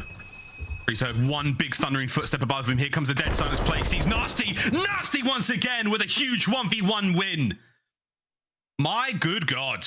Puckett smiling somewhere. He was looking forward to watching him play, and he is not disappointed yet. And that's kind of an unreal round for London to win. I think when Nastie wins that gunfight, there's 20 seconds left on the clock. You did not have any angle to actually go towards the bomb and get the plant. And that was not an easy child for Nastie to take, but the exact same thing we saw on aBeZy, the clutch gunfights. I mean, he's delivering in this series. Whew. Ravens turning heads. Matt Point to take a 2-0 lead in the series against the New York Subliners. It's looking a lot like, what, kickoff or launch weekend back in 2020. Not as much trash talk though, I must admit. What a scene! Oh, dear. Oh, come on! Come on! It's a massacre! Oh, they're challenged like that. It's a massacre! No respect whatsoever in that final round. 2-0 in the series, London. I mean, and there's nothing to even say about that S&D. No. London just did a bunch of very simple things very well, and aBeZy just picked them apart. I mean, aBeZy is not a main AR, never really has been, but he goes against Priestahh, who's held that role at some point. He's gone against Skyz, who's had that role against some point, and he just guns both of them down. aBeZy, big plays nonstop. Nastie, the exact same, and I mean, honestly, no real life coming out of the New York Subliners. KiSMET, the only one doing even close to decent. HyDra had a single good round, but other than that, just absolutely picked apart. Subliners down bad. Down bad. 6-2 there in the search. And a brutal comeback there on Fortress in map number 1. We're staying on Hotel to play control, but chance so far, I mean, what we're seeing, the Subliners don't necessarily have the metal. They don't have the resolve to close out those close games, and they're getting absolutely bodied on the search and destroy. Time now to make a big old comeback when it comes to control. We're staying on Hotel for this one. We're ready to roll to a quick commercial break. When we come back, we'll see if this is going to be a 3-0 for the Ravens, or do the New York Subliners have what it takes to make the bounce back and push us to another game on Hotel.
The Call of Duty League sends out amazing newsletters before each major tournament, curated with premium content for CDL fans. Scan the QR code on the screen to sign up today. You'll not only get the latest CDL updates straight to your inbox, you'll also be entered to win a free 2023 team pack. We are back. It's time now for Control, remaining on Hotel. New York Subliners versus the London Royal Ravens. And the Ravens are up by 2. Can't believe it so far. It's 2-0 here at the halfway mark of the series. And it could be the ending chance if the Ravens have their way with the New York Subliners. And they kind of have been, right? Well, I suppose like the hard point was incredibly close. They had to pull off some miraculous stuff. Nastie had to win 17 clutch gunfights towards the end. 17, definitely an exaggeration. But then we go into the S&D and just, I mean, smacking them around. Very simple stuff coming out of the Ravens camp. Asim absolutely picking them apart. And then like one of the few rounds where there was like true stress, like on the side of Ravens where they're running out of time. Obviously Zero not feeling the stress, but Nastie again, just the guy that completely delivers. So it really has been Ravens full speed ahead so far in this series. Yeah, no problems whatsoever. A very interesting roster. I think, again, a lot of folks saw this team announced. It was very much late, you know, close towards the launch of Modern Warfare 2. I think a lot of folks said, you know, this is quite a strange roster. I don't see this one working out. But you've got a great mix of, you know, fantastic gun skill, good leadership in the form of Zero, and then Asim, who's a fantastic cerebral player, always has been. Great head for the game, fantastic decision making when the going gets tough. He has been known as a streaky player in the past, but from what we've seen in this series, he's been as reliable as gravity. He's been absolutely brilliant, instrumental in both of the maps and modes. We'll see how Control goes. Now, Control's going to be a tough one, Chance, because of course, New York Subliners, not a bad look for them whatsoever on the other side of the fence. HyDra in particular, a monster on the mode. Well, yes. I mean, I'm sure his stats in any given mode are going to be absolutely absurd, but it's sort of like an interesting discussion with HyDra. I'm going to go ahead and just throw this out there. By the end of the year, HyDra's going to have, like, at worst, top 2, maybe top 3 SMG KD in the league, like, overall. He's going to get the kills. That's not a problem. But the actual results of the team, that I think is like a big question mark. And I assure you, that is not like shade at some of his teammates. Some of his teammates are absolutely absurd. KiSMET, one of the best like objective players we had in Vanguard, but I just think there's a good reason to doubt HyDra at this point. When he came into the league, absurd Slayer.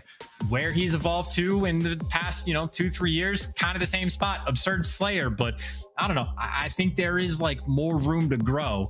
And for a player that is like even openly just said of like, yeah, there were days coming into practice last year or like during the Vanguard season rather, where like just didn't put all the effort in. I think there's a lot to be desired. And, obviously it is incredibly early in this 2023 season because it's still 2022. But I think there's like a decent amount of pressure on HyDra to perform. He was made the guy for his team.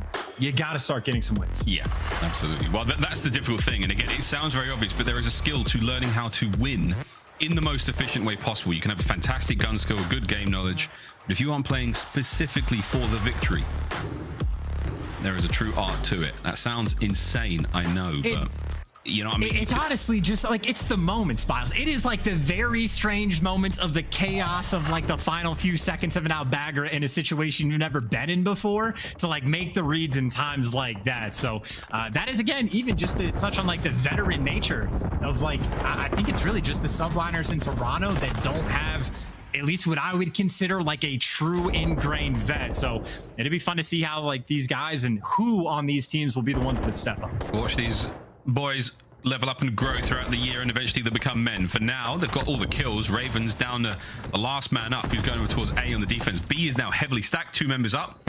HyDra posted.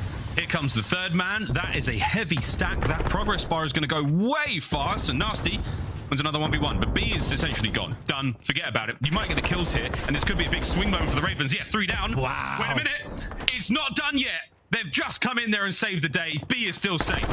HyDra now. Honest to God.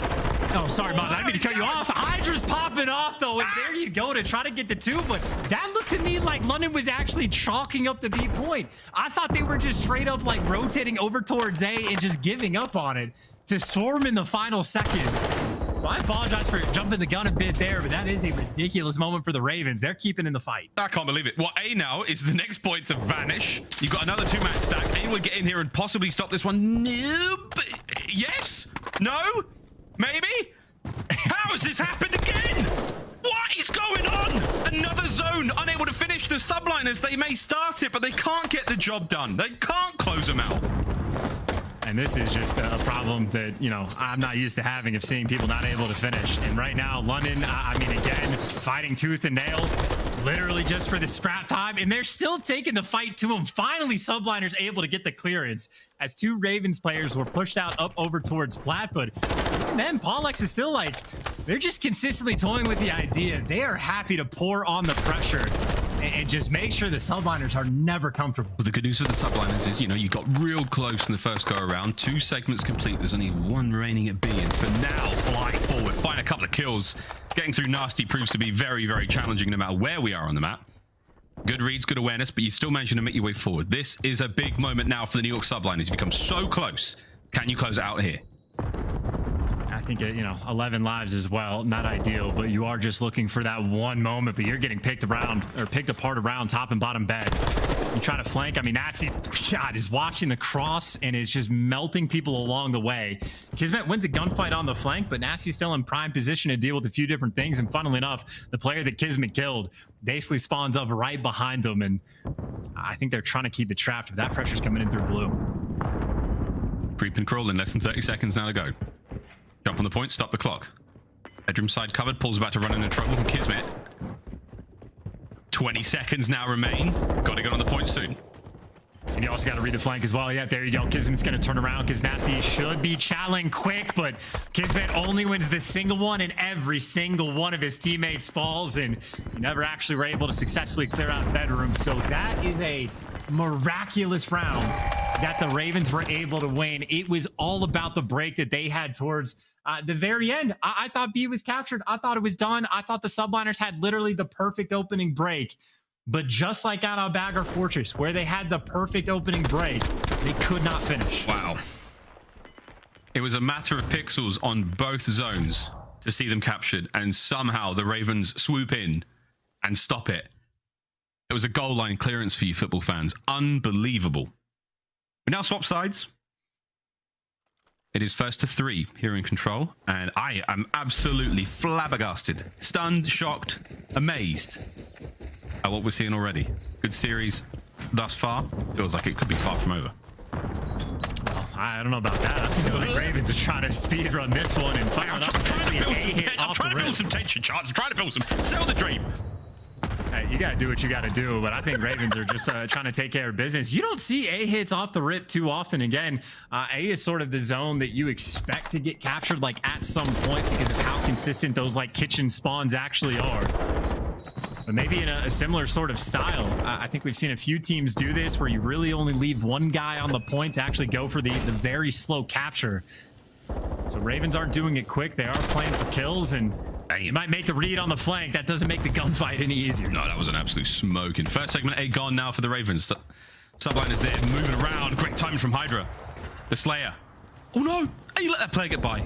He's wiring his brains out, and he's let that player come from behind him. Awkward timing. Maybe able to get the kill, but still, you're creating a bit of discourse, creating a bit of mess. This is all good. You've managed to clear the point. Now eyes towards B. And this is actually an important moment because B is the harder zone to capture. It's only Skyz right now effectively watching the cross because Nastie's going to pick the guy off of Plat. He's only able to get one for the moment. The trophy does its job, but unfortunately for Zero, all of his teammates are going to fall. But he is still alive, or at least for the moment. There's KiSMET in for the swoop, and Subliners doing a nice job keeping everything nice and stable. Everything all good now. Subliners. Heart rate has gone right back down to resting temperatures. They are looking fantastic. Good defensive holds now from both points. 20 seconds remaining. Ravens, a lot of ground to cover, but they might be able to stick an A here. It all comes down to HyDra. HyDra's got to go nuts. He might just do that. I mean, he's just got to be annoying at the very least. You see how like they're trying to ignore him just a little bit and go for the more distant gunfights, but you run away from HyDra and maybe KiSMET will be the next one up close. 8 seconds left, only one player on the point, and KiSMET's getting the cutoff kills before he goes for the chow, but it looks like Ravens, again, those close spawns are so difficult to deal with. That's why A often gets captured, but the slaying has been on point. 17-8 on lives. Yeah, Subliners brought the heat this game. We're going to see A finally captured. An additional minute to the game clock. However, only 8 lives left now for the Ravens. Subliners, 17. And here comes the Ravens hit through the back line. All 4 of them working together. run into all sorts of trouble. That's great shots again from Nastie. Now an open lane to push through towards B. Let's see what happens. And I think, honestly, you might have to team or like spawn kill KiSMET 1 or 2 more times. That's what Asim is going to be looking for, and Asim is not going to deliver. And that is just going to scatter the push right now of the London Ravens. And the reinforcements are going to be so quick to get back in the mix. KiSMET the first to chow, his teammates right behind. But 2 players on point, and bedroom has been cleared out, so London at least have this front pressure. There we go, stacking it up. 2 players in their first segment gone. Pressure now on. Massive shots again from Nastie. 19 and 8 on a 6 spree. Second segment closing out. One last chance to get this job done now for the Subliners. Fly forward. Cook the nades. Get him to perfection. Flying in there. Trying to get the gunfights going. Nastie gets taken down. Priesthah's in. Priestahh with 2. Massive kills. He's on the point for a second, but Asim last minute. It is not like the first round. It is not like the first go around. They're in. The Ravens secure the win. Dude, and Nastie is in his bag this series. Every single clutch gunfight, every single clutch moment, he steps up to the plate. In all 3 maps that we have had, he just went on a 6 spree towards the end of working on the flank with his teammates. And I thought situationally, like, Subliners had opportunities to deliver in that round, on top of the fact that they had like an 11 life lead. The spawns were coming in quick enough, and they found some of those entry kills, but they just simply could not handle Nastie. I mean, this man has done it all. All 3 maps. Unreal. And a shock result. If the Ravens win this defensive round, a 3-0 in control 3-0 in this series, you'd love to see it as a Ravens fan. Tags from Paul, no kill there. That tier advantage, that means they've got an additional capture. That means if we do go to a final round, London will be getting defense. And Paul is absolutely cooking. I don't know, man. You say if we go to a final round. I think this might be the final round if we're paying attention to how London are playing. I mean, Nastie, 21 and 10. I mean, A is slowly getting captured, and again, it's Subliners sort of leaving 1 man on. But keep in mind, the flank is coming through. Zero is taking his time to set it up. PaulEhx always looking through walls. And it's KiSMET by himself. If Zero just wins this one-on-one gunfight, Subliners are going to have to take so much time in the rest of this round, but fortunate timing right there from Zero, and that means A will be secure. Gets caught throwing the nade. That's going to be A. 2 minutes now to play with. This is a long time for the Subliners alongside the 26 lives to get B done. Not an easy thing to get that job done, excuse me. It is very, very hard work cracking on the B. We've seen at least Ravens do it so far, but it took more than a pound of flesh. And here we go. HyDra, the go button has been hit. So has the Y button. Now you're just back to square one. I mean, it's just Ravens with all the map pressure in the world. It's basically 3 players effectively, or even number 8. PaulEhx can go back and forth whether he wants to help with the flank or if he wants to help with the pressure. That's enough players that just got spotted. I think PaulEhx is going to fill into that spot. And now bedroom has been cleared out. HyDra able to pick up 2, and PaulEhx never moved. So he's found the head glitch. He is sticking to it, but he gets back down immediately. The front is complete. Well, I say completely. It's a little open right now for the Subliners. A little bit. Zero's managed to make it towards top bedroom side. Another angle now to work with. Oh, wow. And that B zone just becomes a kill box. HyDra keeping the fight alive. Zero's tucked himself alongside these boxes. He's well and truly safe up here in this very strange shaped room, frankly. Don't get a lot of privacy if you don't shut those curtains. Zero, he might be getting the privacy here. Hip fire out. HyDra, though, up close and personal. 5 spree now. An opportunity to maybe get towards the point. And at least finally, no one for the Ravens is going to be quick enough to refill into the spot over towards bedroom. But the street does open up a little bit of pressure, but you still haven't been able to make that cross. Which that was just the middle of the map. Like, London are taking their turns. HyDra is trying to murder his own teammates. And he might get the assist if Priestahh is going to fall. Yeah, HyDra, I mean, right there, helping out Ravens as much as possible. That boy's lit. Well, Skyz trying to find something. Nastie still top bedroom covered. Less than 30 seconds. And this is the series. Nastie just got to hold this one down. His teammates are here. The big fan out now from the Subliners. HyDra's on the flank. 2 coming through middle. KiSMET's going to make his way towards this bedroom side of the map. He may hit lights. Here we go. One last hit at this. You have to get onto B. Starts with a kill from HyDra. Here comes the pressure. Trades are out. Last 2 members of the Subliners up on the point. The clock is ticking. 5 seconds now to go. No chance. It's over. Go, dive. KiSMET gonna dive. Dive. No! It is done. The Ravens 3-0 in control. Take that power rankings and shove them. The Ravens have come to play. The Subliners have been smoked in a 3-0. And, you know, I believe that'll be the first 3-0 of the Modern Warfare 2 season. Subliners on the unfortunate end of it, and I think they might just have nightmares about what Nastie was just doing to them in this series in every single game mode. I mean, in the round that the Ravens were down 17-6, I believe it was, on lives, man goes on a 6 spree, working through the enemy spawn to pick them apart, but that is 3 out of 4 players negative on the Subliners. HyDra, again, we know it's going to be consistent. He will find his kills. Doesn't mean he'll find the win. It's been a very tough opener there for the New York Subliners. Nothing but smiles for the Ravens, especially Nastie, 27-16 in that last map there, and they have got to be very, very happy with that one. New York, though, definitely not out this yet. Clearly a very capable roster, especially on paper. We'll see if they can translate that to some success throughout the year. And this was an unbelievable run. Looking across the highlights, the pixel perfect play to stop that B zone being captured. The same with the A zone as well, Chance. Just ridiculous game of control. And it's also kind of impressive because we just spent a year like casting over control where like maybe a few moments on Tuscan over towards B, but like, or maybe A, whichever zone it was of the more difficult one to cap. But there's not a lot of like heroic moments like that where your team can like swarm and actually like defend the point efficiently and find new routes and like have options and not just be like funneled and forced to flood. So that's a cool look right there out of London. And even the round before this where they won on offense, just another one of those moments where, I mean, London were simply like having their way time and time again. Nastie, 27-16 overall. I mean, a ridiculous stat line. One of the top performers probably in control over these first 2 days. And a hot little 3-0 where, I mean, a nail biter for the first aBeZy Fortress. And after that, not even close. I suppose we have to say sorry to the folks who are hoping to get those rewards because that series blasted by. Eating into that precious time to get those double XP tokens and all sorts of goodies today as well here on Twitch. Wow, and alive. What an opener. Ravens fans rejoicing the world over.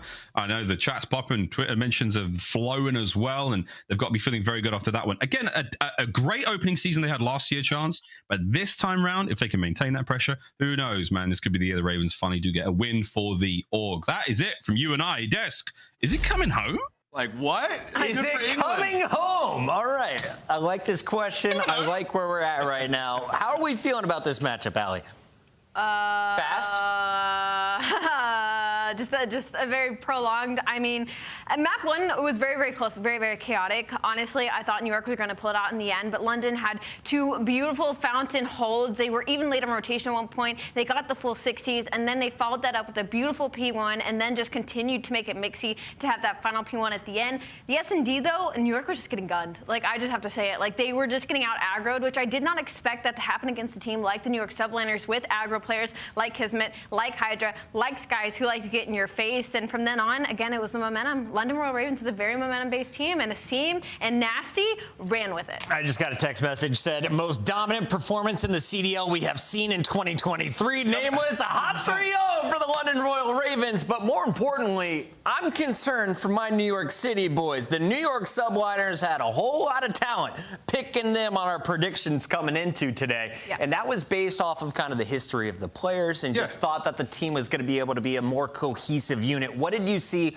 Where were the holes in the game? I mean, they got picked apart from start to finish. I mean, even at the end of that first hard point, like, they had an opportunity to win that. There were so many situations that were just masterful out of the London Royal Ravens, and at the end there, it was Zero gets a big 2-piece. Then it's Nastie applying the pressure. They fold there in the search and destroy. It was honestly some pretty basic strats that we saw the London Royal Ravens just executed really well. Over at that A push, just picking out the player top bedroom, getting the bomb down, and then playing back, playing your life. Zero teamwork on the side of New York on maps 2 and 3. Let's take a look at the scuff play of the series for us. This is coming at the end. I had figured the Subliners win it. They only need 6 seconds. But aLLeY, down 40, the Ravens never gave up, and they somehow stole this 250-244. And I'll tell you, like, right now, like, we're number 2, number 3 just spawned on the minimap. They spawned on top of P2. If they just hit a route through top and waited for their teammates, this could have been a break. This could have been some tactical usage, but it was, like Ant said, it was Zero and Nastie just not dying in the point.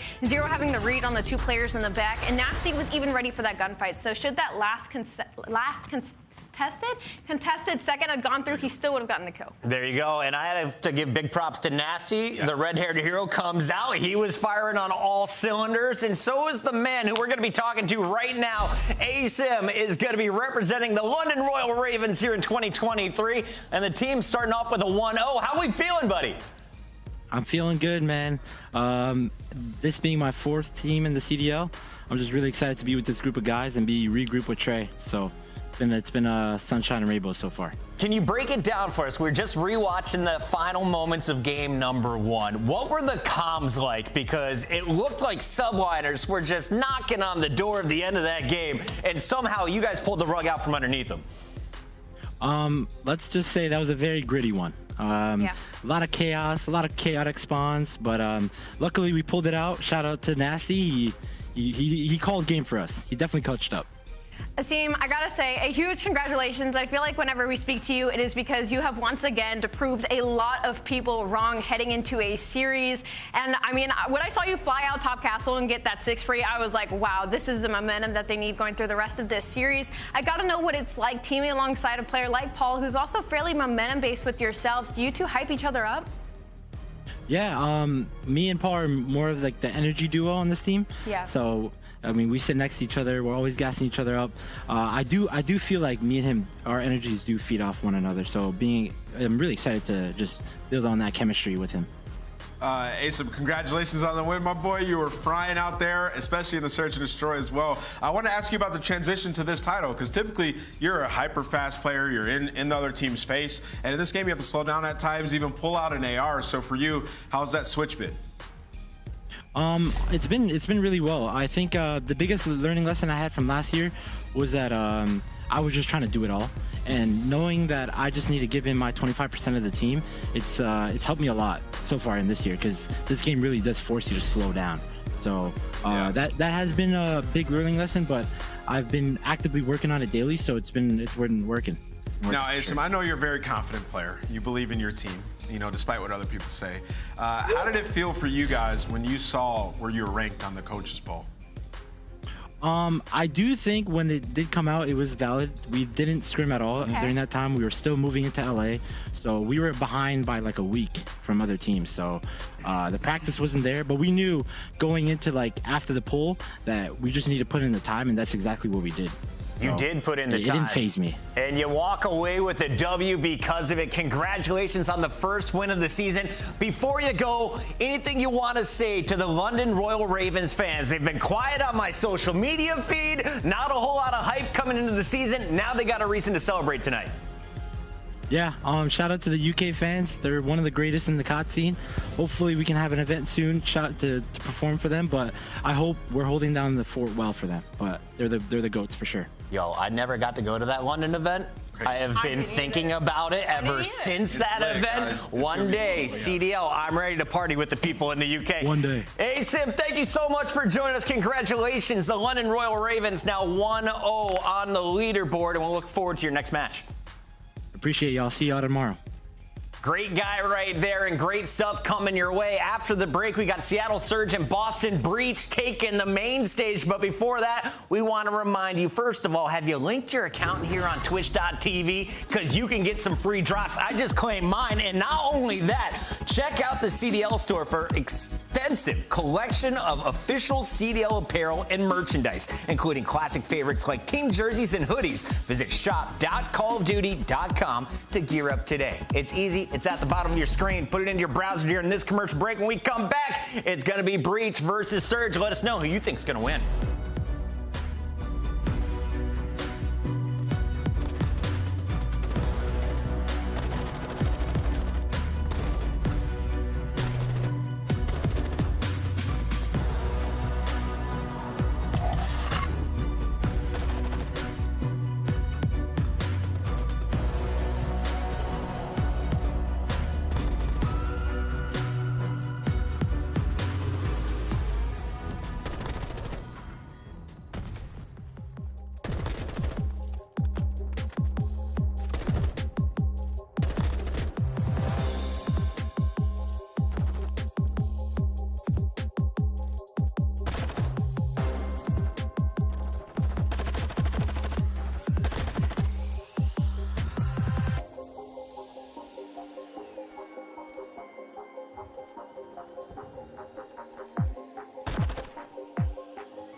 online qualifiers for Major I continue right now with Seattle Surge gearing up to take on the Boston Breach. Now, Seattle, they played in that final match of the night last night. It went to a Game 5. Unfortunately, it was the LA Guerrillas who were able to get the job done in search and destroy. So the Surge coming in with an 0-1 record. Yeah. The Breach, on the other hand here, Ali, coming in with a 1-0 record after beating Atlanta. Let's start with Seattle Surge, though. This is the team that needs the win to even things up. What are you looking at for the team as they look to bounce back on day 2?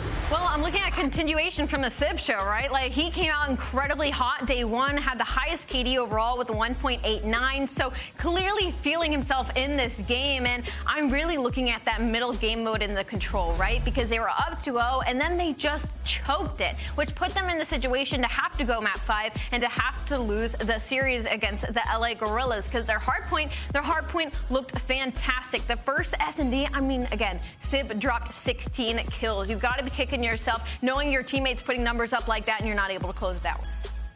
Yeah, with Seattle, I mean, they're taking a stab at maps 2 and 3 again in this series, trying to play the ones that they lost yesterday. I think somebody else has to bring something to the table here, especially in search and destroy. They have to come up with a different strategy. We saw in that last one that they had, they weren't attacking stage hard enough, especially on defense. They were just giving up that bomb plant, which ultimately cost them that game. And they're going to be going back to that map. So excited to see the adjustments they make here. Surge making some adjustments. You know, they've been talking with the coaches overnight, as has this Boston Breach squad. And as we take a look at this team, it's awesome to see a member of the old guard and Methodz holding down that AR role. But Ali, we were talking about it.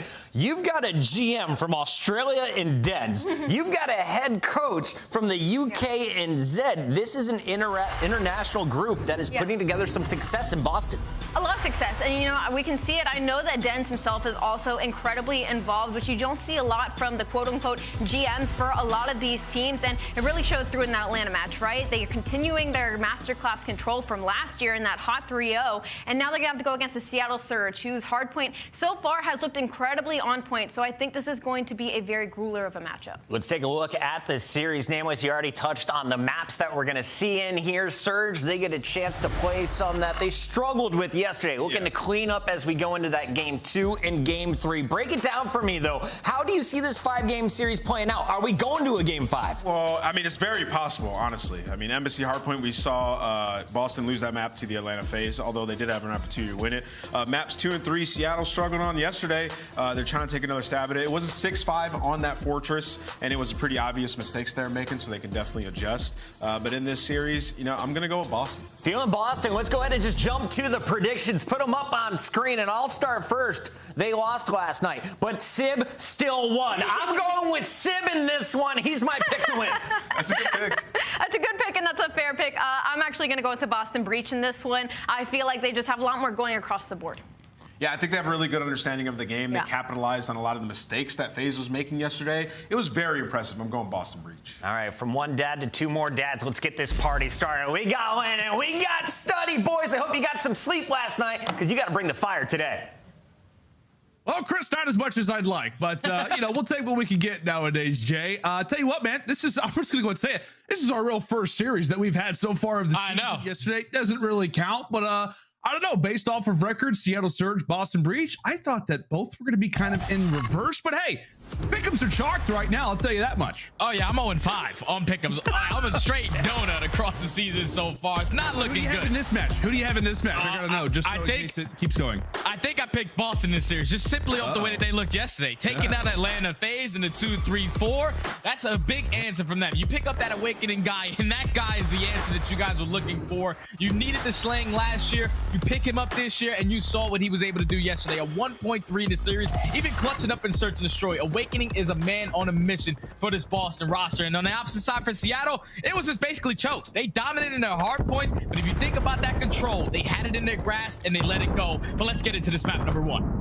Yeah, and this is the very same hard point that we were able to see Seattle on yesterday. So eager to see what they can do just less than 24 hours later. As we said, Simp was the guy yesterday. Who knows? Maybe it could be the rookie of the year to try to add a little bit of spice into what appears to be a nice little mixture. Going down for Surge to Hotel we go.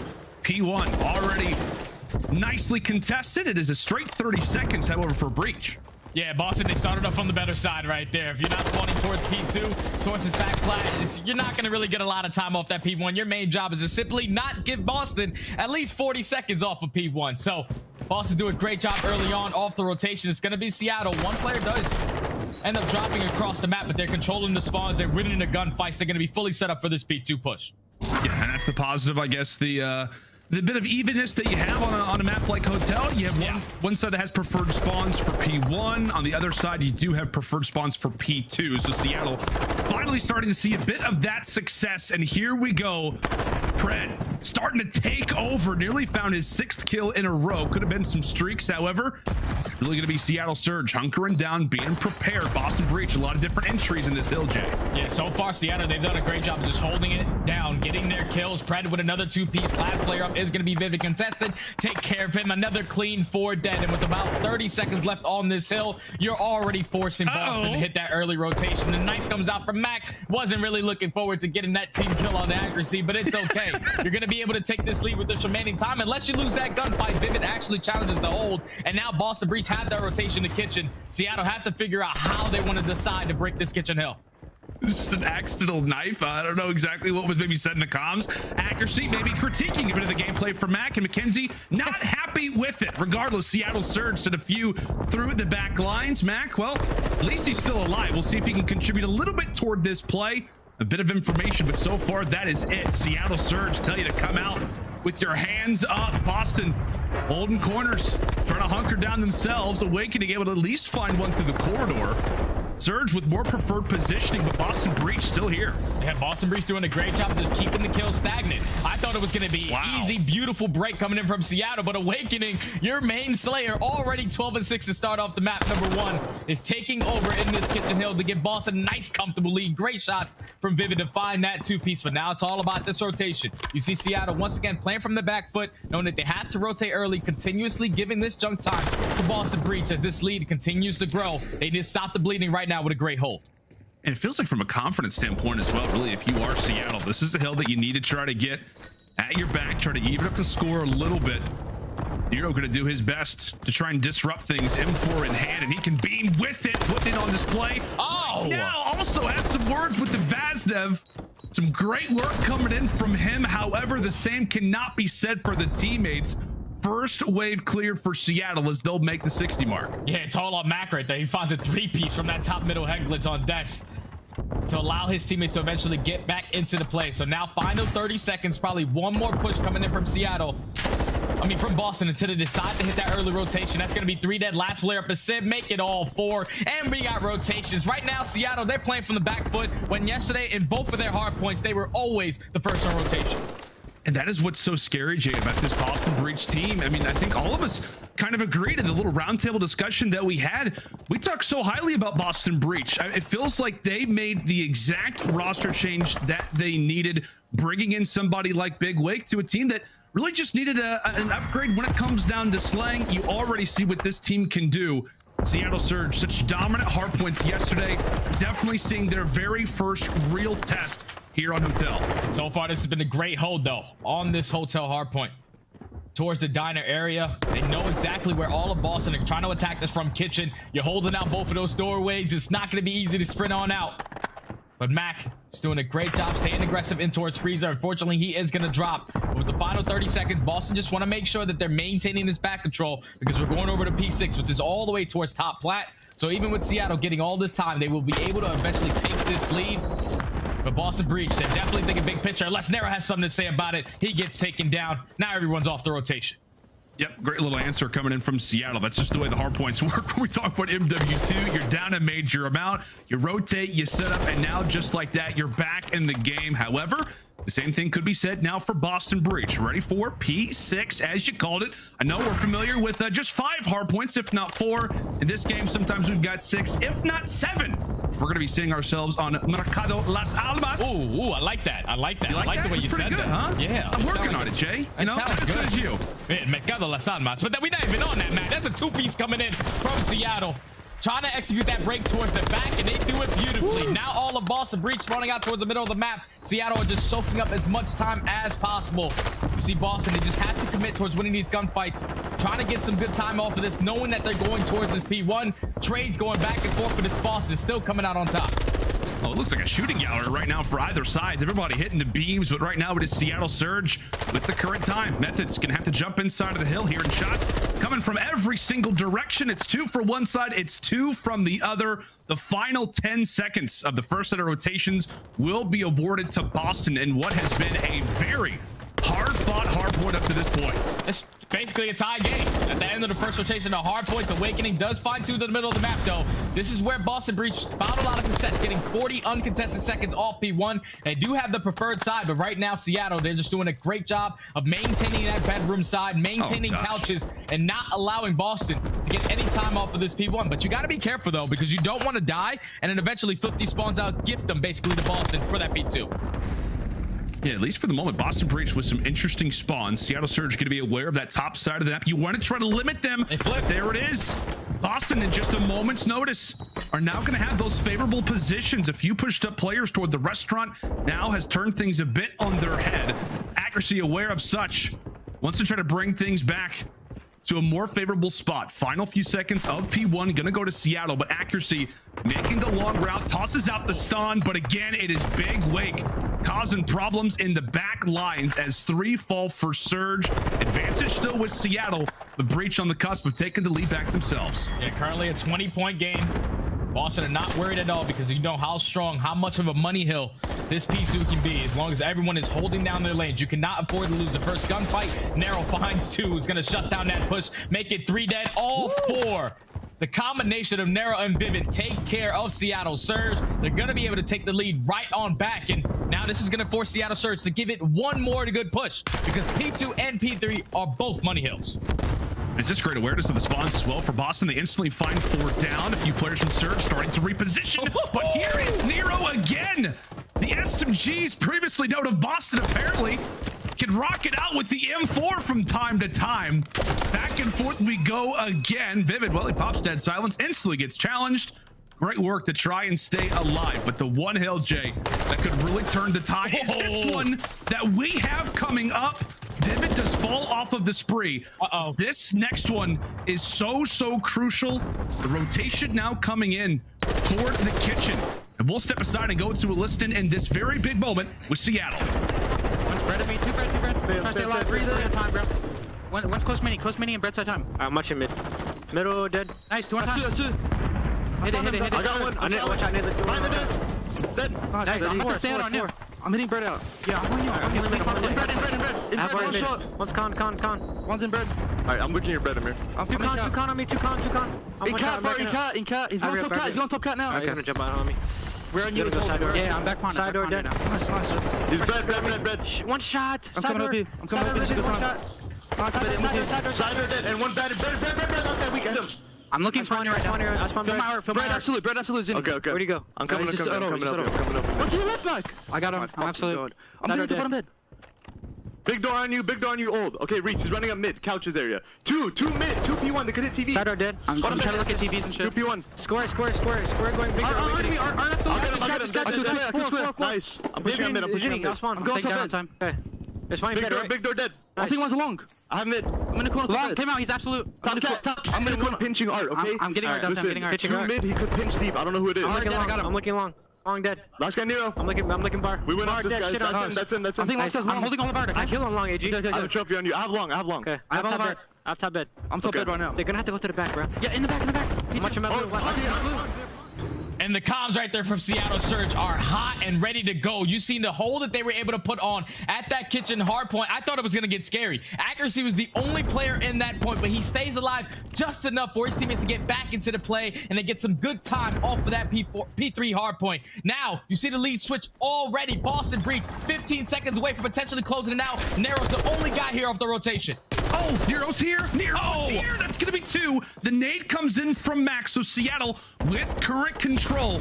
Both teams absolutely can win this hard point here at Diner, but Awakening is able to find the lane. 5 more seconds, putting the pressure now on for Seattle, and the time is gonna tick away, Boston Breach win a very hard-fought battle here on Hotel. Constantly changes, constant breaks, spawn flips, and incredible sprees, but at the end of it, the Breach come out on top. Boston just played that hard point beautifully. They knew exactly what they needed to do on the second half of rotations in these hard points. Even though on the first rotation, they got a great amount of time off of that P1 hard point. It just comes into that second rotation when they flip those spawns towards P2. Obviously, we got to take a look back because Nero, he's the only guy off this rotation. He finds 2. That's such a massive 2-piece because already in the trade efficiency, you're not going to be having the numbers on the side of Seattle. Now the pitch is coming from Connector. Methodz finds 1 through mid. Owakening is already aggressive, knowing that everyone has to sprint out towards Kitchen. Make it 3 dead. Last player, Simp, literally just got a kill from middle of the map. You take him down. You make the game look easy. But none of that happens if Nero isn't early on the rotation and finds that 2-piece. He gives his team the advantage in the trade situation in those final moments to close out that game. Boston Breach played great in that map number 1. Yeah, I mean, and as a comparison as well, man, like we said, we saw literally Seattle almost 100-point club LAG twice. One of those maps was actually here on Hotel. And I tell you what, I'm so glad that we got to take a quick little look again at the very end of that hard point, because it just felt like Owakening again kind of saves the day. As you mentioned, Nero's alive. He throws the nade. He's able to stay alive for a moment. But the fact that Owakening is able to find that small lane toward the end, find those few crucial kills, give the comms over to the teammates. I mean, you see it. He's putting in the work. He's putting in the time. And he's hitting the lanes when he has to at the later stages of a game. Yeah, that's the difficult part, is because Boston Breach of last year, in those crucial moments, when it comes down to getting that crucial 2-piece, they were usually missing out on that opportunity. You pick up a guy like Owakening, you know the guy's not going to be missing any shots. You know he's going to put himself in the best position possible, and you see what it's doing for this roster. It's making wonders happen when it comes to these respawns. We know how strong they are in Search and Destroy yesterday, but when their respawn is like this, when Owakening is leading in the slaying, followed right behind on Nero, this team will be very, very scary to deal with. Yeah, and you see it here at the end, just puts the nail in the coffin. 32, and I think it was 23. An excellent performance there at a Boston Breach, as they will strike first in our best of 5 series. Fortress S&D up next. You can see the remaining maps that we'll have in this one, along with the pick and bans. But again, Jake, just to quickly reflect, I feel like if you are a Seattle fan, now you're starting to get worried. I know it's the very start of the season, but S&D yesterday didn't look amazing, right? They dropped both of those to LAG. The last one, I know, had a little bit of a delay attached to it, but definitely did not have it when it came down to the later stages. This team also kind of struggled in Search Destroy a bit last season. What do you want to see today out of Seattle Surge in terms of being a more well-rounded roster and modes like S&D? I think what costed them yesterday, and on this map specifically, going into Fortress S&D, Nameless touched on it perfectly on the desk. When you're not taking control of Gallo's side on your defensive side, your only information player is accuracy peeking through a crack. So you're basically giving up that free bomb plant every single time. And you lose the game in a 6-5 with Simp dropping 16. Somebody's got to bring something else to the Thanksgiving dinner, like Nameless said this morning, because that guy, he brought the full course meal. Somebody's got to make sure when you watch them cross towards that A-bomb, you have to play a little bit more aggressive on it, because players potentially push to that P1 side and potentially flank you and break your entire setup. That's what happened to them yesterday. Hopefully with accuracy, given that information of players crossing to that A-bomb, because we probably will never see a B push, because the other bomb is all the way in the opponent's spawn. But that A-bomb is so crucial. So with all that information that you gain, you have to do something with it. You can't just afford to give up that free bomb plan and play for that retake, because it's not an easy situation to take care of. I say for a moment, Sid's camera, it looked like maybe 2Real was hanging out. There's a little pillow hanging out over there. Okay, Sid's here. Okay, I thought for a moment. I wasn't for sure. Maybe he handed off the controller for a moment. But I don't know, Jay, you're talking about people need to kind of provide something else to the table. Sid was doing it all yesterday. I mean, Pred, it looks like he's near a kitchen. He could definitely whip something up. I don't know, maybe something with some Vegemite included? Probably not. I wouldn't like to taste that by any means. But at the same time, we're talking about Seattle. There's struggles on this very map and mode combination coming up. On the other side for Boston Breach, very successful on Fortress Search Destroy yesterday. And versus an Atlanta FaZe team, man, that we thought was going to come out firing. They won that opening hard point.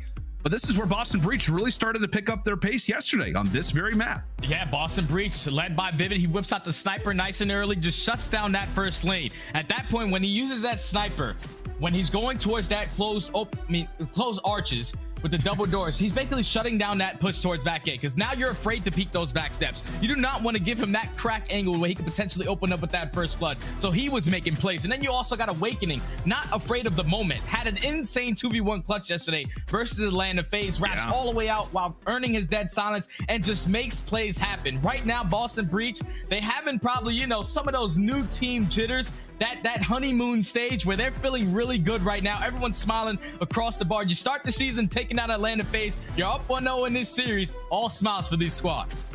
And nice little smile there on Big Wake as well. Not a common occurrence, but he's feeling good. He's been lighting it up so far to kick off the opening weekend here of the MW2 season. Wanted to point out something, by the way, Jay, as we come into this next search and destroy. Throughout franchise history, Seattle Surge never actually has beaten the Boston Breach. 0-3 last year in Vanguard. And also, by the way, in terms of hardpoint record, I think it's Boston Breach who is now 6-1 versus the Seattle franchise in overall hardpoint in CDL history. So just a little stat nugget to hold on to as we jump into map number 2, heading to Fortress. Surge with a desperate need of an answer as they'll kick things off here on the attacking side. It's no surprise, quite a few arrows toward that A side. Yeah, we're just gonna take our time, but Pred, he finds the timing. Cracks the door through bottom arc, finds that first blood onto Methodz, but the trade comes in from Vivid to take down Mack. 3v3, Bomb's still gonna be down towards back A steps.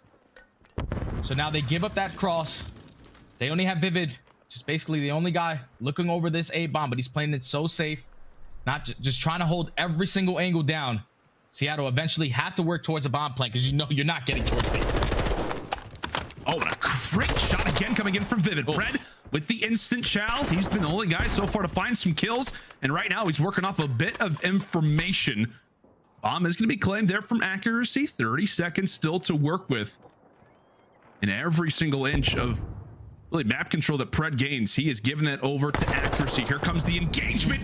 Now make it 3. Accuracy on the plant. All up to Big Wake. Big Wake on OB2. He gets the first blood, but can't find the second onto Pred. I don't know if Pred uses his dead silence to close out this round, but Owakening almost made another 1v2 happen. When you're usually in a 1v1 close range, yeah, all 4. Give him the ace. He starts off that initial round, finding that first blood onto Methodz. Rat back, gets the trade onto the second player, and the third player in Nero, just sprinting at him, trying to get the timing in towards bottom arc. Eventually turns into a 2v1, and then it's just in the right moment, at the right place to clutch up that round for Seattle. Now up 1-0. We said somebody needed to bring another dish to the table, and Pred absolutely did that. Might have been mac and cheese. Maybe some ham, some mac and cheese, some stuffing. Who knows? Some good stuff. Tell you what, he's brought down quite low. Definitely wants to stay alive in this situation. So lethal in the early time, or rather the timings of this game. It's what made him so lethal last year in Vanguard. So many players talking about Pred just knows the timing. He just knows the way that this game works. Puts that to good use. Nobody is yet to expire off the map, and it's a quick plant for Boston. That's a free bomb plant, and then you get a 2-piece on 2 players trying to commit towards the flank. You don't want to run into Owakening. Give him all 3. He said, Pred, you got it in the first round. I'm going to get it in this second one. Looking for his very own ace. 30 seconds left. Pred in the 1v4. Not going to potentially fight anyone in this round because he probably wants to play for that streak. If he can potentially pick it up, he knows that this round is basically chalked. But Owakening shuts down that push from all 3 players trying to commit towards that late flank. You get the free bomb planet A. Accuracy was the guy that calls out the cross, but still, don't do anything to shut them down. Boston Breach with a flawless attacking round. And Pred just enjoying the lovely artwork that happens to exist here on Fortress. Is that a pony? Looks like somebody's actually being impaled by a spear. So okay, not a pony. Not the loveliest of artwork there by any means. But a smart play overall by Pred. We talked about how he wants to try to hold on to that spree, but we got to take a look, by the way, at the nice little round that Big Wake just happened to put on display for us. A lovely little 3K coming in from Big Wake, and as we said, just not able to find Pred. Only reason is because, well, he just stayed alive. Nobody gets to get a kill from Seattle except for Pred. Just keeping that in mind. Totally fine. The guy gets it ace in the first round. It's 1-1. No need to panic yesterday. Simp dropped 16 and they still lost the map. So let's make sure. Okay. We relax a little bit. Let's work towards this A bomb. You do have Vivid who's going to give up his position. The nade does come in, but Mack, now his position is going to be known. You do have a trophy to work with. Great shots to take down that first blood onto Methodz. We have seen a few players actually get taken down through the gallows. Vivid decides to go and use that trigger discipline. Just toss the 8th stun so far of the round onto Mack as he will dolphin dive and then some. Those elbows are going to be bruised. Sib at least is able to find a kill. So Pred very excited that someone else has decided to join him in the kill column. Mack again. Elbows rough as ever. Vivid, nice little sneak toward the side, and that's going to be 2 awarded for aggression. However, Seattle are able to lock it down. And who knows, Jay? But yeah, you got a little bit of teammate support. Everybody's getting kills. You're going to walk away with rounds. Yeah, that one looked a little scary, though, because I'm pretty sure Vivid just crouch walk his way all the way up to stage. It was not seen. Finds a 2-piece before he eventually gets dropped. Seattle just had more numbers in that situation. You get that first blood onto Methodz, the guy that's watching the cross towards A bomb. You know, you back down Vivid with that Semtex to eventually work that bomb plant. But they did have the numbers advantage. They found a couple kills around the map as well.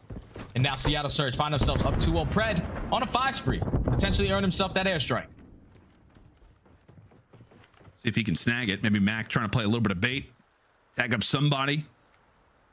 With Demon Joe. Just behind the cell, really. Ready to break on out. Nade's tossed over. And be careful. Tosses out a nade himself. And really, if Seattle could absolutely play for this, they've got Pred in a great little angle. They're just going to use Tactical's utility to take him out. First blood granted from Seattle. Great work. Big first kill, but Methodz does find that trade. They have every single angle covered. Vivid also has a sniper. He's able to at least communicate with his teammates where 2 players are. He actually knows where all 3 of them are because Accuracy throws that nade, but Accuracy finds a kill. Now to 3v2. Methodz going to have a huge one. He takes down the first, but the trade is not there. 1v2 for Nero. It's just to play the time. 12 seconds left, and they instantly hop on the defuse. Is he going to jump in here in time? Is he going to have timing to work with? He does indeed. It's picture perfect from Nero, and he'll grab them both. A great reply there out of Boston. As really Seattle, they were doing such great work trying to cut down Big Wake, but I don't know, man. It feels like he's like the final boss in the back of the map. They were so focused on him, they didn't realize the bomb was going down. Yeah, that's the second round now on defense for Seattle Surge, where they're giving up this A bomb plant for free, and they're trying to work that late flank. They do find the opening kill into Awakening, but then Methodz find the trade. So now 3v3. You have to check every single corner when you're pushing through Art, when you're trying to go through back alley, so you can try to pick up these kills. But when you waste that much time, that's what allows Nero to eventually hit that route, peeks the door wide open, and finds the kill just in the right time to secure the round for Boston Breach. 2-2. Big Wick, indeed a sight to behold, and Seattle just could not keep their eye off of him in that last round, and that will be their demise. 2-2, we have it, and now Methodz starting to use the crack, the bottom of the door. Pred did fall off of that spree, but does have one to work with in terms of streaks. That's now going to be 7-1 for last year's Rookie of the Year, and could he find the timing again to open these doors? Big nade comes in from Methodz to take down that bomb carrier in Mack. Do they read this play? And Pred, does he go for it again? Try to get that kill. The Methodz is going to strike, but this time Nero has his brothers back. Takes down Pred, makes it a 3-2, 40 seconds left. Simp has the bomb. He has to eventually work this plant. Look what Accuracy's doing. He's trying to take ground. Awakening is going to get spotted, but he gets out with his left. And now Accuracy left in a rock in a hard place. Gonna know a few players are over here, but he does get dealt with. Some great work coming in from Nero. Sib at least able to poke away at one. Tagged up and ready for anybody to try and challenge. Stun comes through, doesn't take him down. In terms of HP, goes for the challenge, and it's Nero for the final 3 kills of this round. And that's just great work, Jay. I mean, that is perfect strategy coming in from Boston, because in that moment, right when Pred tries to jump through the doors of bottom Art, he knows right as soon as Vivid shoots, that could be a great opportunity for him to peek on through. Just really great awareness, really, from this guy right here. Yeah, Boston Breach just said, fool me once, shame on you. Fool me twice, shame on me. But I'm not going to allow you to fool me twice. Nero was the guy that finds a 3-piece on the round to secure the defensive round for Boston Breach. Great plays from him. It's now going to put him at 5-2 on a 5 spree. Hopefully Seattle have an answer for this A push because they're giving it up every single time. I know Accuracy is watching that cross, but they simply cannot slow down this bomb plant. And Nero just runs right through on a 5 spree. Very valuable life. And Vivid first blood. And that is a wide open setup. Seattle dealt with and handled. However, the streak comes on through. Nothing granted. Man advantage still for Boston. 3v2. Now you can eventually work the spawn plant towards A. You want to make sure no one is going to be playing this close arch. It's now 45 seconds for the retake to come in from Mack and Pred. How do they decide to attack this? It's looking like Mack is going to work his way on the flank. He's trying to take his time. Vivid going to be the guy with the sniper in hand, watching over that site. The time is starting to tick. We have to get some information soon. And Big Wake peels back off the stairs. Will the same thing be said for Pred? Absolutely. Excellent work from Big Wake in the back, as it was just a very awkward setup to start off this round, Jay. Seattle Surge, final 2 players also left in somewhat of a predicament, but Owakening just continuing to put on some highlight plays. I think right there, Seattle, they were playing around the streak. So Accuracy, the guy that calling out the cross, once he spots one, that's when you see Pred call in his airstrike. But unfortunately, he doesn't pick up any kills, and 2 of his teammates drop at the same time. That was great plays from Vivid to be aggressive through that left side arch. Find that kill. I mean, it was actually Nero, my apologies. But now that puts Boston up 4-2. Seattle just simply haven't had an answer on their defensive rounds. Somebody give Owakening a cowboy hat. He is going for a ride. He knows exactly the timing. There's no way Pred's going to come. There's no way he does it again. There's no way he does it again. Oh, he opens it and Simp tries to go for the challenge. Take a look at the little strategies. Now we're seeing from both of these teams. I would say the rookies, but now it's the sophomores trying to play around with Boston Breach. The nade comes through from the top. That's great work. They're from Mack. Vivid is now out of the play, and things begin to slow down. Yeah, Vivid was playing that round a little bit too aggressive. Usually plays towards that arch side, but gives up the first blood this time around. So now in the 4v3, Pred's just trying to time it again. He's trying to time it with Simp at the top window, but this time Simp is going to get picked by Owakening. So now 30 seconds and counting. We have to work towards this bomb plant. Everyone on the side of Boston Breach knows that this bomb is going down towards A. How can they slow him down? And you can just see, like, the strategy's just not working. 20 seconds left. Seattle, maybe a bit of panic starts to set in. Here comes the cruise. The trophy. Nero at the same time. Awakening is going to be there. The trophy tries to save the day, and I think it did. Wow. Mack, meanwhile, was able to find 2. Nero now brings it to a 1v1, 30 seconds to go. It's time to tango. And Mack doesn't have dead silence to work with, so if you're Nero, you will be able to hear him, but Nero's going to break through bottom art. Mack with the repositioning secures the round for Seattle. What a play out of Mack. Once it turns into a 3v2, you know you have to get this bomb down. He throws a trophy down, blocks that cruise missile. Once the bomb is down, you see a player on Boston Breach commit towards the gunfight, but Mack was ready for it. He finds 2 on that site, and it eventually turns into a 1v1, and with the repositioning is able to clutch up the round. Major round for Seattle Surge to keep themselves in this game. Feels like Mack saves the day. Seattle Surge, this is what the problem they had yesterday, Jay, was that, like, they were trying to set up Pred to make some plays. If he's not able to, sometimes the round gets a tad stagnant. Pred takes a trophy in the neck. That's not ever going to be fun. This is different, though. Ton, by the way. They're aggressive through A. They're aggressive through A this time around, and Pred finds that first blood. The trade does come in, but now Boston Breach know they have to work 2 times harder to take control of this site.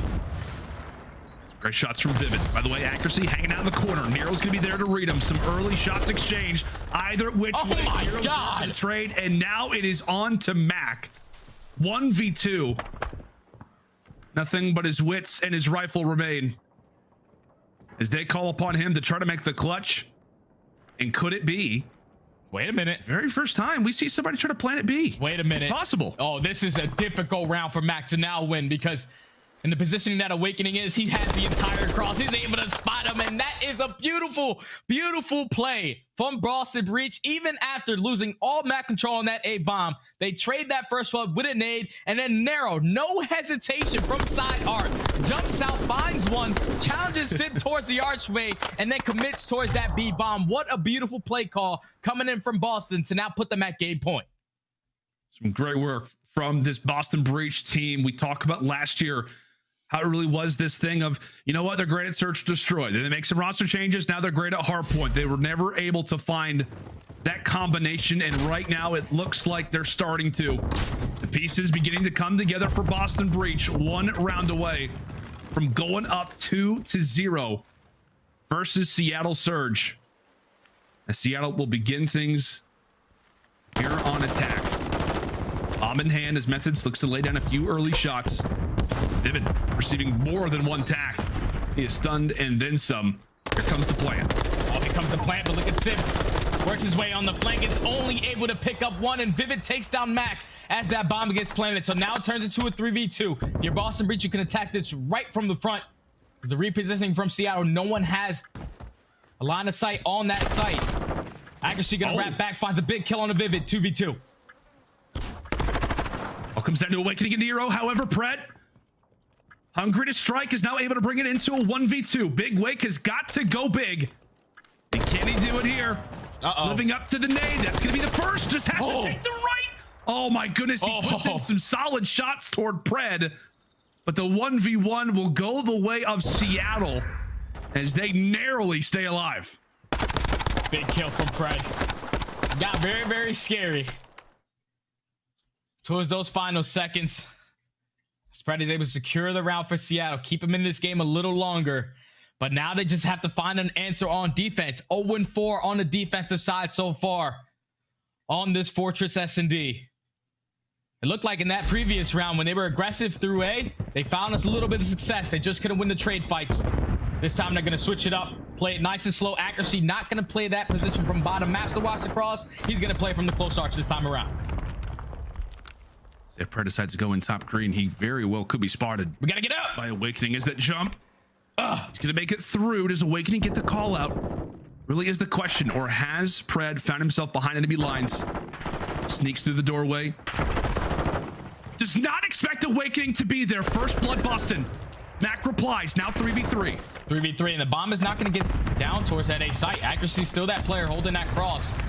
So now Boston has to try to work something else, but Vivid does have that sniper in hand. He's trying to play for this pick on aBeZy. He's going to be able to back him down, so the bomb is going to be able to get planted on the side of Boston.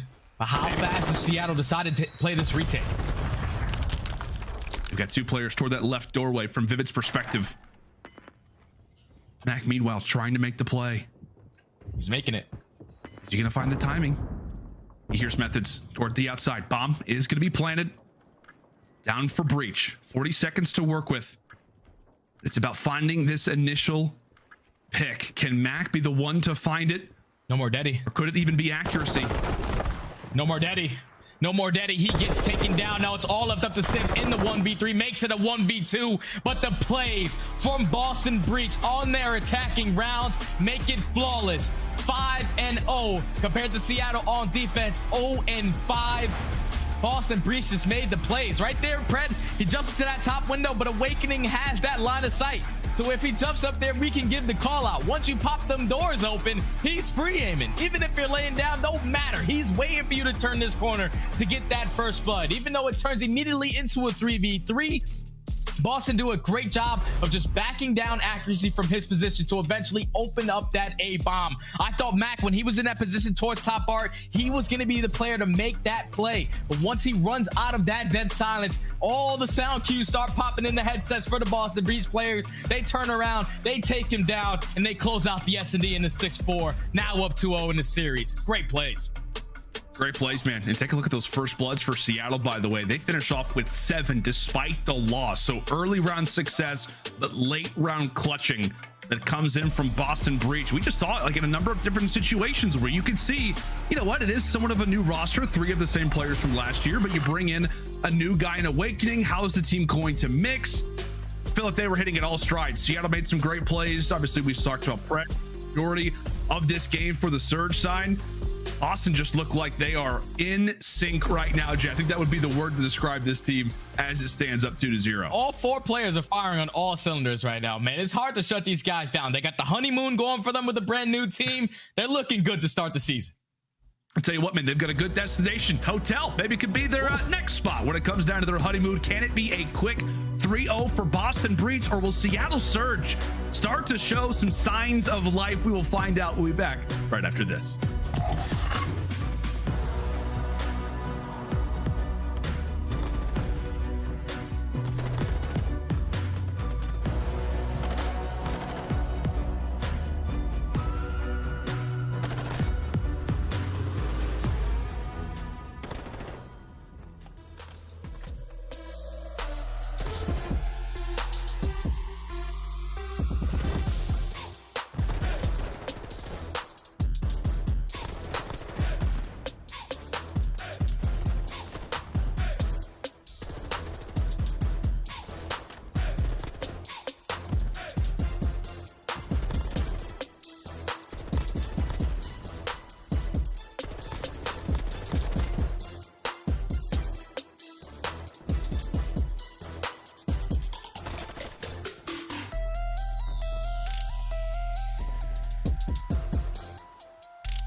Upgrade your game with a Scump, the official controller of the Call of Duty League.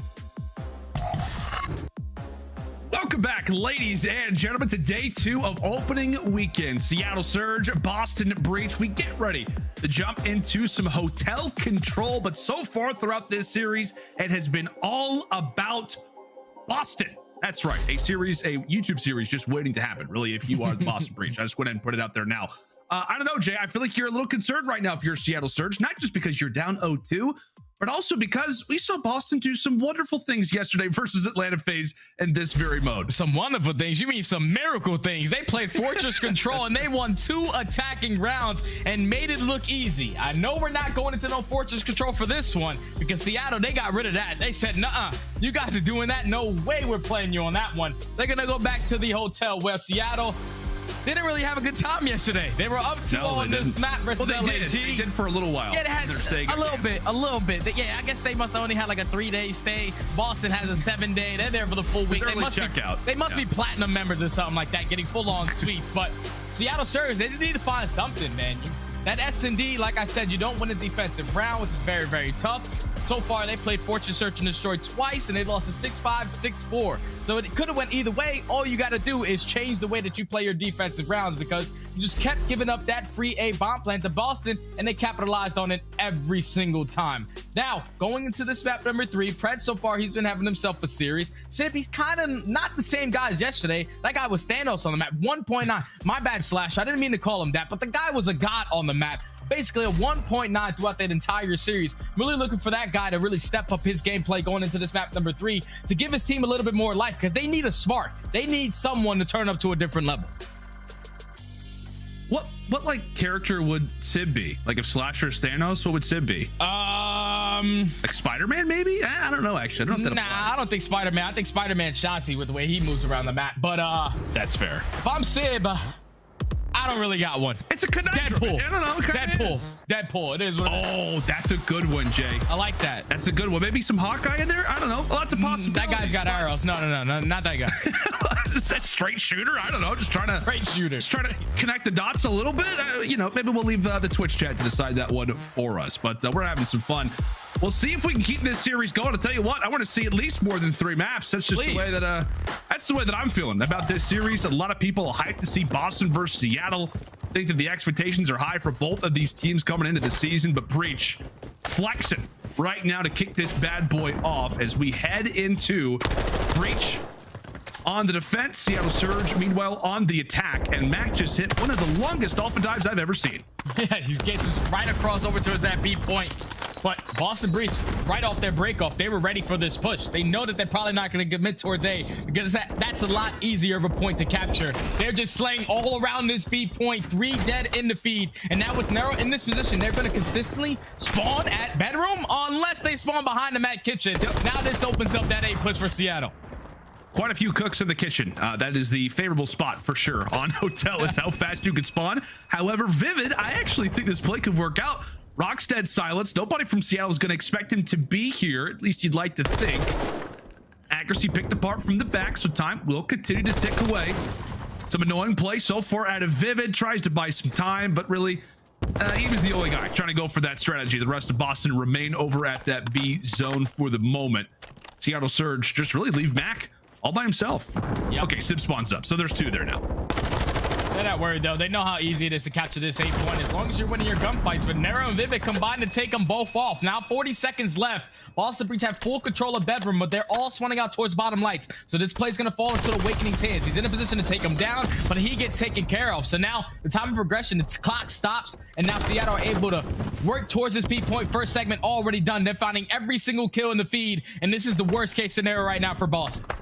It's kind of almost similar to the way that Tuscan worked a little bit last year, back and forth of the zones. You got one that's easily preferred, the one not so much. I think the B zones maybe not exactly identical in terms of how difficult they can get to capture, but right now Seattle do excellent work to really hit the rotation, make sure that that B zone is captured, and try to work off of it. You basically have both teams on either side of the actual spawns. Sid will be here to try to apply the pressure from the back. Great work from Boston to keep that one alive. Accuracy jumps on the zone. He's got some great teamwork support. Nero's going to try to have to get on inside. He's able to do that. Here comes the collapse. Mack trying to stay up. Mack's the only guy here, but he gets taken care of, so that's great work from Boston to patiently play that pinch. Vivid was staying alive in towards that kitchen side for a really, really long time. Just wait for his teammates to get back into the play. They retake control of A. Now 14-12 in lives remaining. Boston Breach do have the advantage, but that's going to be 2 dead. Methodz has to try to go big. He at least shuts down that player in Mack. That was the most aggressive towards that 8 point, but now with 50 seconds left, Seattle do find 2. The pinch is going to be here. Two very well-timed kills so far. Oh, it's Seattle. over. Accuracy's trying to make some noise in the back. He eventually drops. That's going to set things up now for Pred. Eager, hungry, fiending with that SMG in hand. Eventually drops, but again, here comes the stack. Owakening has to make the play. Great coordination right now out of Seattle. Somebody from Boston has to hop in, but there's no one in sight. And Seattle, great work and their opening attack. A team that saw quite a bit of success on the attacking end of Control last year. Does it again. Round 1 on Hotel belongs to Surge. Yeah, right there, Boston Breach. I feel like when they were committing to that, the two players that pushed towards Aiden and Nero and Vivid, even though they found those 2 kills, if they both dropped, then there was only one player pushed out towards Bedroom. Seattle were able to get 3 kills in a row, take down every single player. The only focus was Awakening. Once they do that, that B capture was all theirs. And whenever you capture B, it's only a matter of time before you're able to capture A, unless your setup is really strong. They did not have any kitchen control, so Seattle Surge able to take round 1. So Surge grab our first, maybe a little bit of momentum issued their direction as they'll take our first round. Again, it is a best of 5 in terms of control rounds. We switch back and forth between attack and defense, so choose on the other foot. Here's the way that we like to position it. Great work from Mack, by the way. The M4 in top bedroom, not always a favorable fight, but he makes quick work of it. Continuing to be a problem over at this B zone. Really the only problem so far for Boston has been the fact that they just cannot take down Mackenzie. Yeah, Mack has to be the main focus, and he's making it look easy. Finds himself on a 5 spree. Knows that this player in Vivid attacks towards bottom bedroom, able to take care of him as well. And the entire time, while his teammates are getting slayed out, he stayed alive towards bedroom, basically shut down that push at B by his lonely. Earns himself fully streaked out on a 7th spree. Mack attack, doing it all. Can he keep it going? Can he keep it going? No, not gonna happen. Essentially forces Boston to have to go to that A zone. Like, they really wanted to go to B. They had their eyes on it. Mack puts his foot down and says, absolutely not. It's not going to happen this time. So great work for him, as he'll have some streaks to work with throughout the remainder of this game. On Hotel, maybe not the best, but hey, streaks, you'll take them. We'll put it that way. Awakening, try to hit the nice little flank. Boston 3 strong through the back end. As they're eager to put in a little bit of damage, make Seattle have to work for it.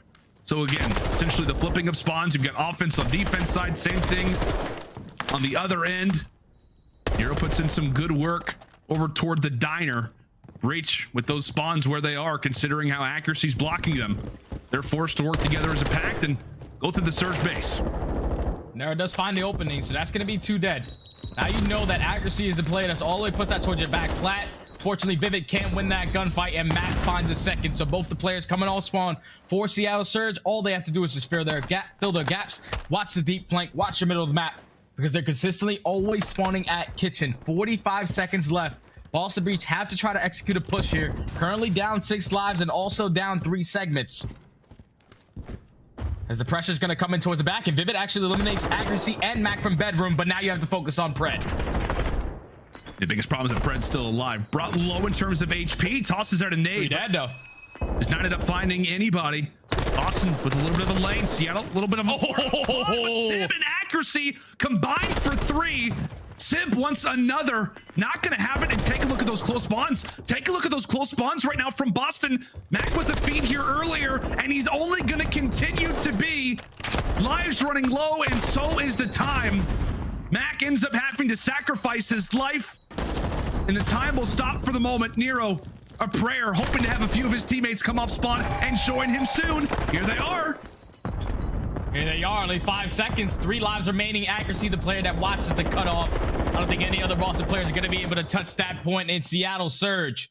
Making it happen on the defensive side. First off, it started off with Mack by the tremendous 3-piece towards bedroom. Basically shut down that B push on the side of Boston Breach. And then you saw Vivid. He opens up with that 2-piece towards the middle of the map. It all falls onto Simp. Everyone is all the way across the map spawning at Jules on the side of Seattle Surge. And Simp somehow makes it work with a 2-piece of his own to shut down that push. Seattle Surge just always kept map control, always knew where they needed to be, and always found those kills. Great round to put up 2-0. Very much so, my friend. Seattle Surge, great work, as they've come alive. However, we were in the same spot yesterday, Jay, where they were up 2-0 on Hotel, trying to right the wrongs from yesterday. as they will start round number 3 on attack. Mack, I don't know what it is. It just feels like he has extra damage when he's in this part of the map. However, Boston are able to reply with a quick 3. Pred, no surprise, decides to go ahead and pull out the M4 for a few of these engagements. And yeah, the guy can also do it with the M4. It's not just Nastie with the SMG. He can do it with all sorts of weapons as Seattle begin to prioritize that A zone now. Yeah, Seattle don't have any bedroom control, so now it's all the time to push in towards this 8 point. Jermaine Bogus is taking down Vivid. Vivid and Nero again. Combined for 2 in the lead. Nero just making it look easy with this M4. Unfortunately, he does get traded by Simp. So now this is where you stop it. This is where you stop your push towards A. You stay with your map control, stay pushed out towards bed, and just wait for Seattle to push out, because it's very, very difficult. If you die in this situation pushing towards A, they can transition over to B really easy. Oh, and Awakening, he wanted to try to go for the rush. A few more Boston members actually knocking on the door, and they're going to do pretty well. Nero, yeah, he ends up finding 2 in the situation. Vivid has no idea where to turn.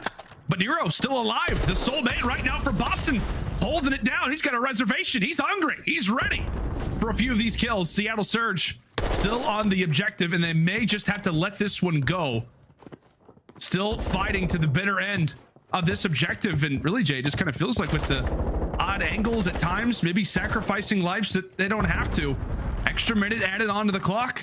Successful start for Seattle, as Methodz has now just earned a streak. Yeah, Methodz just staying alive into his bedroom. Exactly what he needs to do. He's the guy that's influencing the spawns on the side of Seattle Surge for them to consistently spawn at a kitchen. But you have a couple players who are working towards the pinch. Nero does find a big kill, but now you have to locate where Mack is, because Mack can break your setup. But as long as your teammates are winning their gunfights across the map, you do not even have to worry about it. 20-13 in lives remaining. Boston currently in control. But Seattle may have found their lane. They take down 2 members who were all spawning toward the bedroom. Awakening is going to have the cross. Great work, Pixel. Perfect. In terms of that opener, Vivid able to apply some damage as well. And here comes the cruise missile. Bit of a panic button pressed quickly from Boston, as Vivid's able to drop 2. Cruise missile comes through, at least gains a bit of information. And now with these spawns, Chef Tony has got to be ready. He's in the right place toward the diner. However, he will reach his bitter end. Awakening now the second line of defense, as job done early. 35 seconds left, but Seattle only 6 lives left. Yeah, only 6 lives, so this is going to be the last push. What can Mack do on that late pinch? All of his teammates are finding the kills out of bedroom. They're trying to attack this from middle, and Mack also finds that kill on pinch. They're all spawning out towards Mack's spa. Unfortunately, can't win that gunfight onto Nero, but now he allows his teammates to get on that point. Nero with 2. At least they're able to complete this first segment. Done. 3 lives remaining. You have to try to stack. See if they can do it. Again, just 3 members alive. Pred, Soulman inside of the objective. He and Mack back to back. I mean, hey, who knows? Who knows what could happen? There goes Mack, all down to Pred. A valiant effort considering the numbers that they had. Boston finally able to put one up on the board, but Seattle Surge fought to the bitter end of that one. Yeah, Seattle Surge, they were fighting. And at least for them, they completed 2 segments on that beat point. So now it puts it at 8-3. I mean, they're currently up by 8. They were up 3 going into the first round. They get that full complete at A, so that puts it 6, 2 on B. So they basically guarantee themselves defense just in case it goes to that round number 5. But if I'm Seattle, I'm not changing anything about the game plan. You know exactly what you need to do. Shut down this beast push right off the rip. Make sure you're maintaining bedroom control and forcing Boston Breach to always overextend. I'm glad you're here, Jay. I don't understand the math at all. I'm very far behind. Bryce, by the way, calls it maths. I don't think he knows how to call it either. Just my own interpretation. Oh my goodness, accuracy. Pred, everybody's getting into the action nice and early.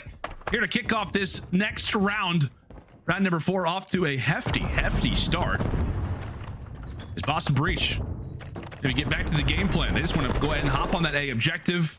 Get things done, maybe find a few picks, and then you could start to send a few players forward.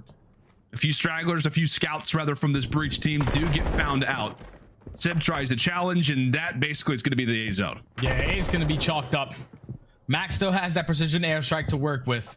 But now 2 minutes on the clock for Boston Breach to potentially try to force a round number 5. See how far pushed out in the base. His accuracy all the way towards the back plan is on back plat. He's just consistently forcing Boston to try to overextend, but a huge gunfight going on in the back. He's able to win it versus Nero. He's maintaining map control, forcing all of Boston Breach to attack from the back. 3 out of the 4 members inside of the spawn. Seattle Surge set up and prepared. Pred, these close corridors is always going to cause some problems. That's 3 down. Where's the final member? Okay, happens to be Methodz. Still alive. He's having himself a bit of a spa day.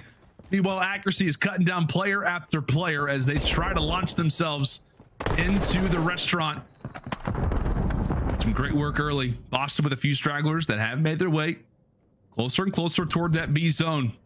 Boston really just looking for a bit of map control, considering where they have to spawn. There's a lot of places to try to jump through and back. Knows where all the spots are, Jay. Like I said, he has like a 9 KD over here in the bedroom. Yeah, Max he's enjoying his stay. He's got the suite. He's got the king size bed, comfortable pillows. Got a good view as well. Yeah, my guy is chilling in towards top bedroom.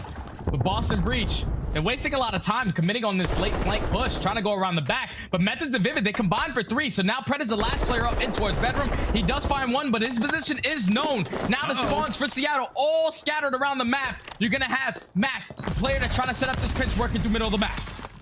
But is he going to get here in time? Again, as long as Boston stays alive, somebody's going to have to find a pick. Simp, at least, is able to find one onto Nero. The work does pan out there from Mack on the long hit. Here comes in the streak.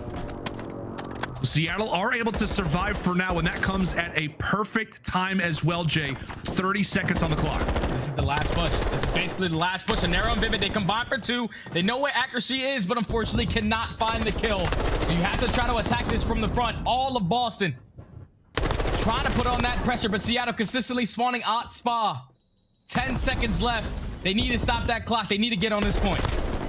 They do indeed. Great work from Mack and Accuracy, holding down the headies.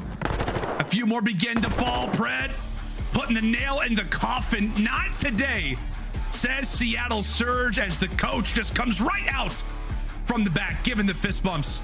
Surge not going to blow a 2-0 lead today, as they will claim control and now have a foothold in this series.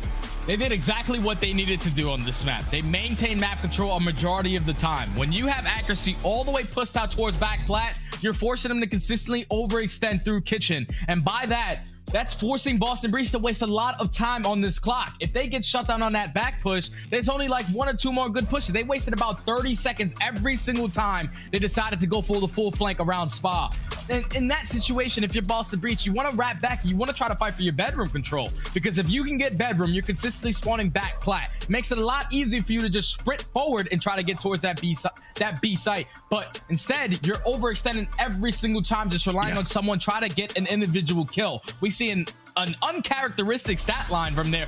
Owakening 11 and 25. Big Weight kind of struggled on that one, and it definitely showed. But Seattle Surge, they did exactly what they needed to do. They slayed when they needed to, maintain map control, and clutch play after clutch play from multiple players like Mack and Simp when they needed to. And like we said, man, I mean, what, they're 1 round away from basically being a hefty 2-0 up. I keep using the word hefty, by the way. I don't know. It just makes me feel that way on this map. But no, I mean, like I said, Seattle Surge are looking in prime form. If they don't, lose 3 rounds in a row yesterday versus, what was it, LAG? Like, they're looking great on Hotel overall.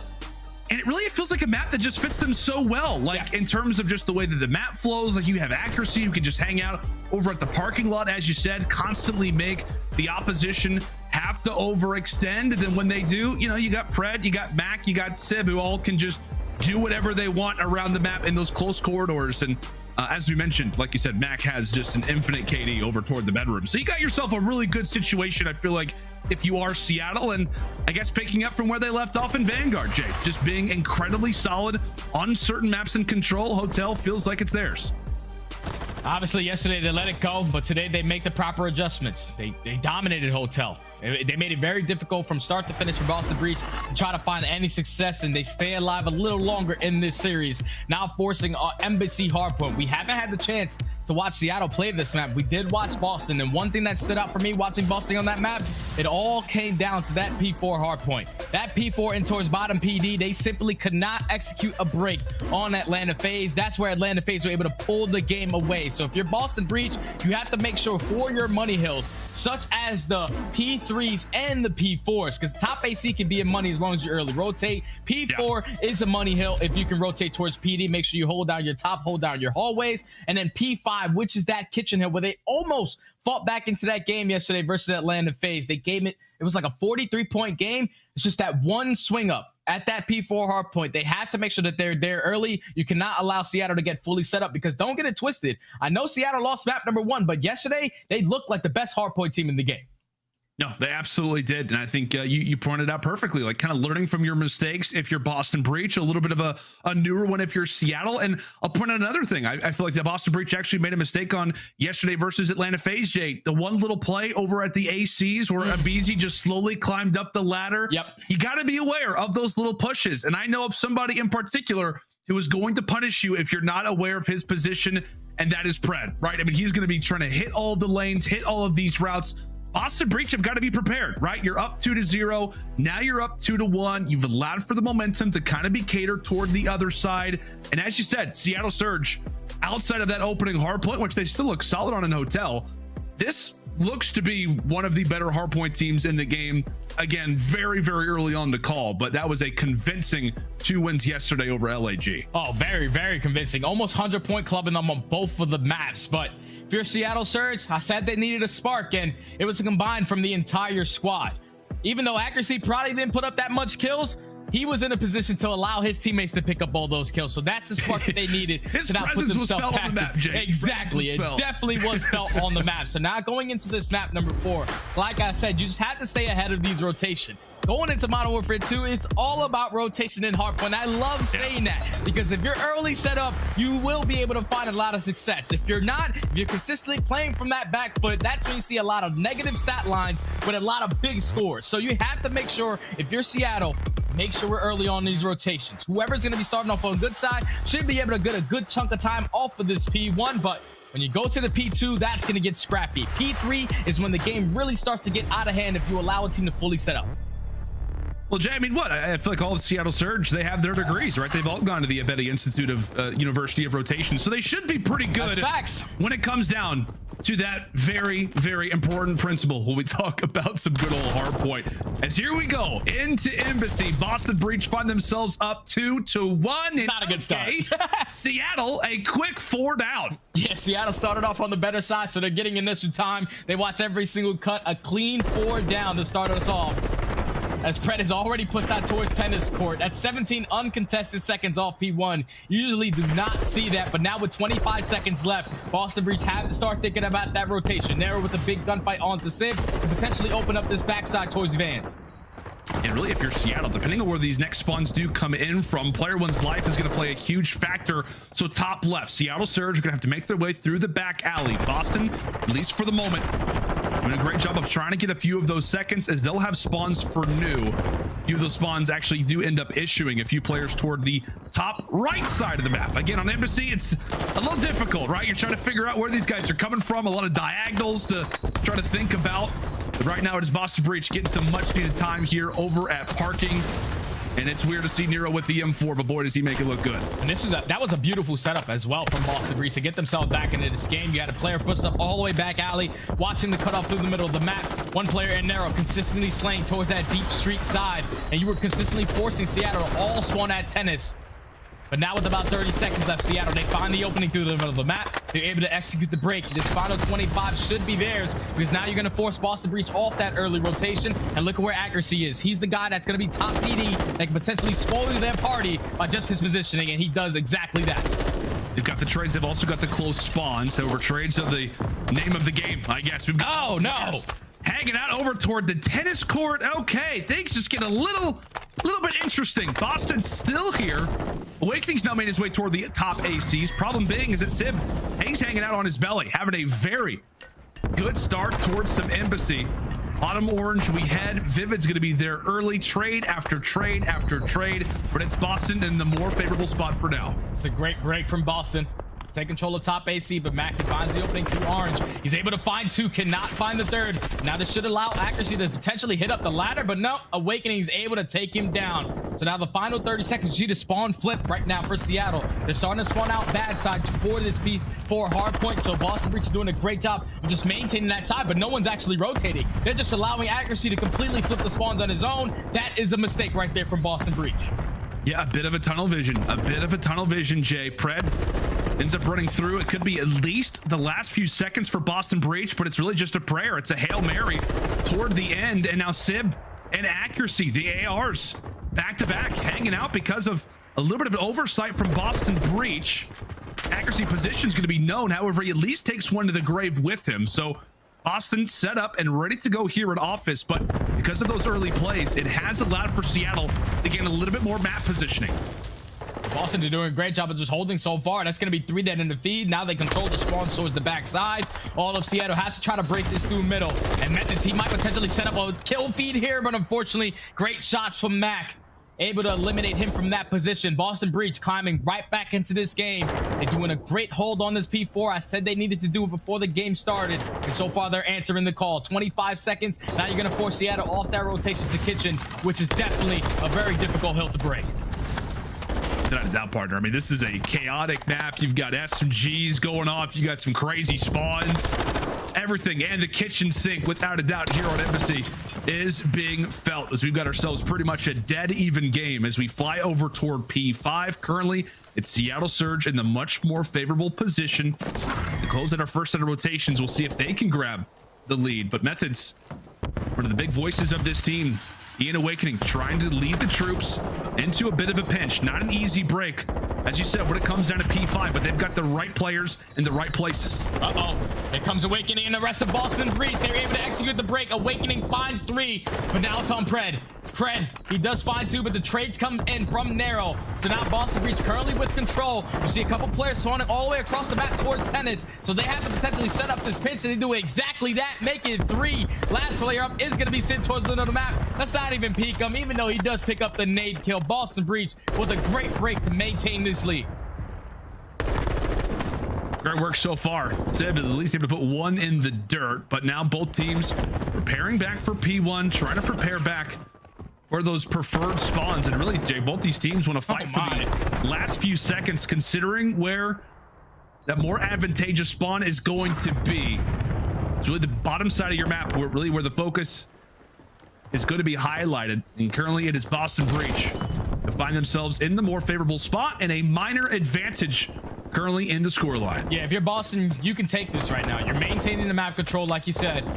You're not really getting any time, but you're also not allowing Seattle to get any time. You know they have full office control, full top bedroom. Great shots coming in from Mack to take down Awakening. The trade does come in, so now you're going to see Boston Breach start to get some of this time. Methodz trying to look towards lower bathroom, pursues that kill as well. Finds himself on a 3 spree, and with 25 seconds left, you already see Vivid off the rotation. He's making sure no players are able to sneak on through, but he does not look middle of the map. So now spawns flip, Seattle Surge do exactly what's needed.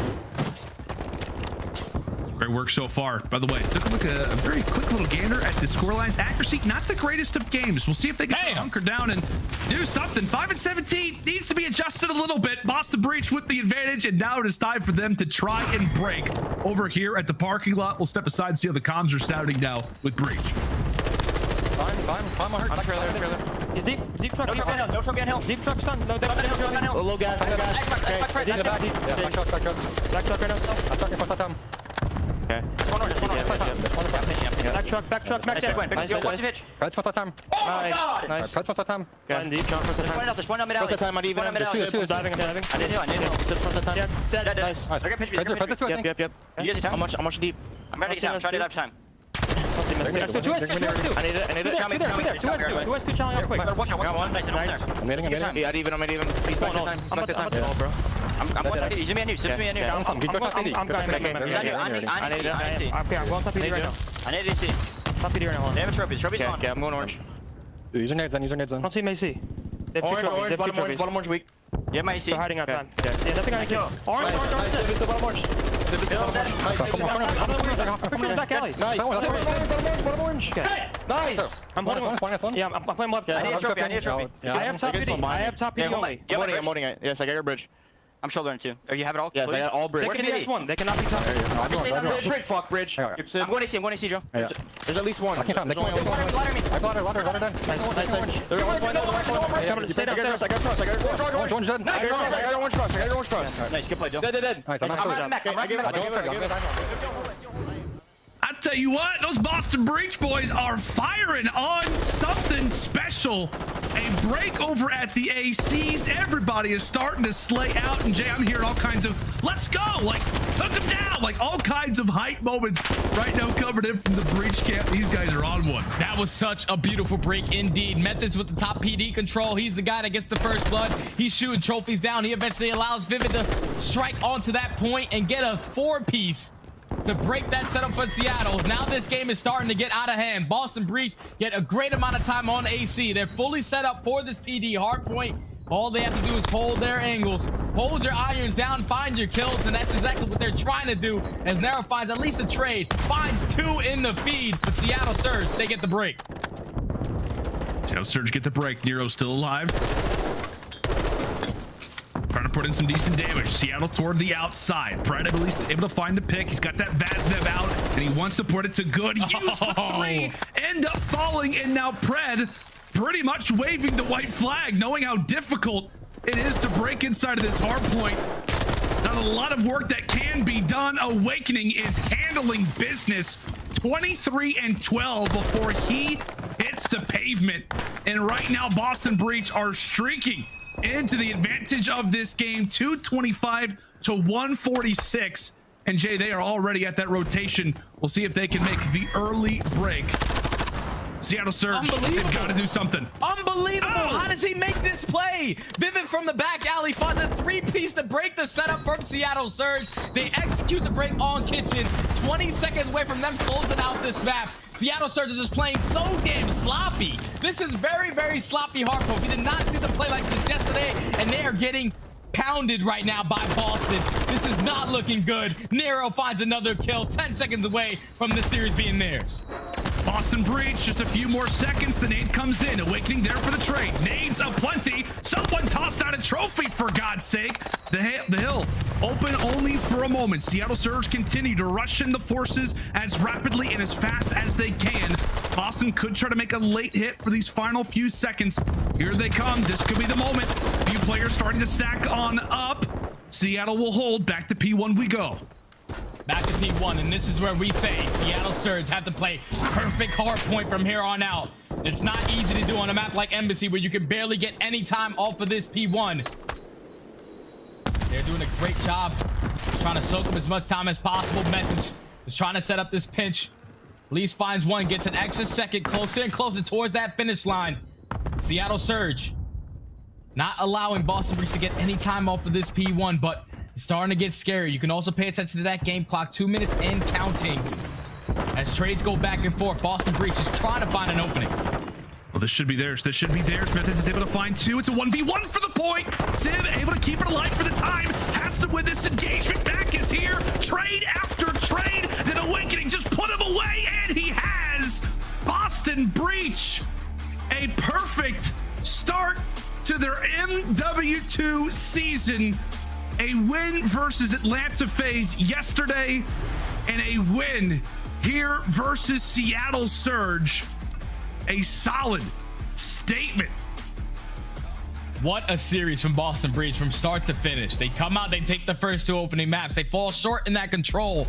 But I said it before this map, the adjustments that they needed to make that costed them in that series, in that map versus Atlanta FaZe, was that P4 hardpoint. They held that down flawlessly. That was a dominant rotation hardpoint out of Boston Breach. Every time they needed to execute a break, they got it done. Even at the most difficult hardpoints, usually seeing AC be a money hill. But when you allow Methodz to take top PD control, open up with that first blood, that's what makes it a little bit scary, because now you have no trophies to work with. You lose one line of sight on the top AC, and then you eventually allow Vivid to get a 3-piece from the front. That's not even the worst thing. Seattle Surge right there at Kitchen Hill, that's usually a full 60. They allowed Vivid to walk through back alley and find a 3-piece to break their setup. That is unacceptable on the side of Seattle Surge. They came out, played a lot of sloppy hardpoint today. They definitely have to go back and do some studying. It definitely doesn't help with accuracy. You see the stat line, not really the best, but they were just losing those rotation gunfights. And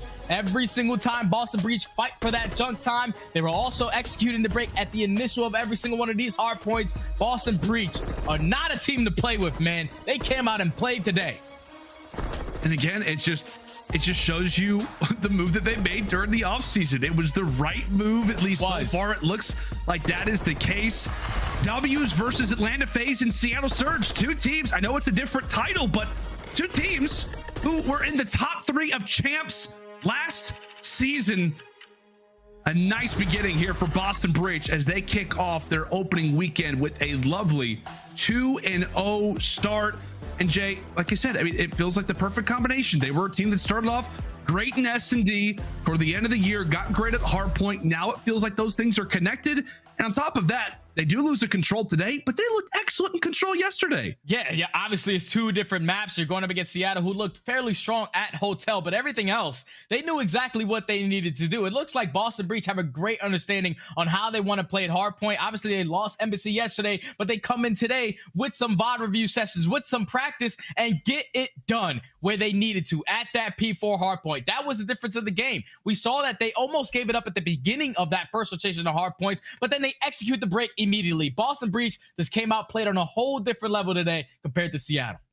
Yeah, you've got to be feeling good. If you're a Boston Breach fan, you saw that schedule and you thought, it's gonna be a pretty difficult week for us. You're leaving it rather with a 2-0 record. Let's go and bring back in the desk bucket. Guys, what a series. I thought this was actually going to go down to a game 5, but Boston Breach, those boys are looking good, Puckett. That was a fun one. Thank you, gentlemen. Lando and Study crushing it on the call as always. But can I give a shout out to the Twitch chat? We are rolling 6 figures deep 2 days in a row, and today has been flawless. So if you want to show some love to the people behind the scenes at COD League, hop on Twitter. It's all about good vibes in this room. Let's talk about the vibes, though, for Boston, because they are way up. I came in with my prediction. Sib was going to win this game. After watching him last night against the LA Guerrillas, I thought the Seattle Surge's youngster was going to be talented enough to just cause chaos for the Breach.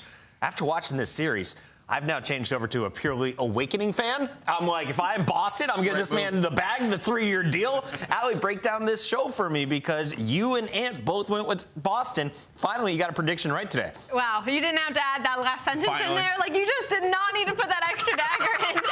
But I will say this, Big Wake, I was definitely one of his biggest critics last year. I knew he was a high engagement player, he's very talented, but I was worried about what he was truly bringing to the map, and I feel like now being plugged into this Boston Breach roster, it has completely transformed them. What he does, he clutches up when he needs them to, he gets hill time when he needs them to. I mean, that first hard point, he had like 2 seconds, and I was like, oh geez, here we go, it's a 20-point game. Map 4, he had like 2 minutes in hill time, 2 minutes and 10 seconds, so shout out Big Wake. I mean, an excellent addition to this Boston. Yeah, 2 minutes of hill time, a 30 and 17 post up in the KD as well. But Nameless, talk to me a little bit about kind of the macro level of the Breach. What was the difference watching this team taking on Seattle in these 4 games? Yeah, I mean, I just think they're doing a lot of things well. They have a great understanding of the game. I mean, you could see it in some of these instances in these maps, like on that embassy, for example. They were all of Seattle was spawning inside of the AC hill. They had a full setup in there, and then you see Vivid goes around back while they're pinching from the front. Methodz is distracting. Vivid picks up the 2 kills. They get that time, and then they force them to hit the scrap, and then they also get P4 set up as well. So it's sort of like setting up a trap for the opposing squad and then capitalizing on that and chaining it into multiple hills. It's things that we see these teams that excel early on, and that's how they get these wins. Like, they seem like they're a lot far ahead of these top teams. Owakening's been on this Breach squad for 2 series. He's now 2-0, and he joins us live. Big Wake, welcome to the show, my friend. How are we feeling after this opening week in 2-0?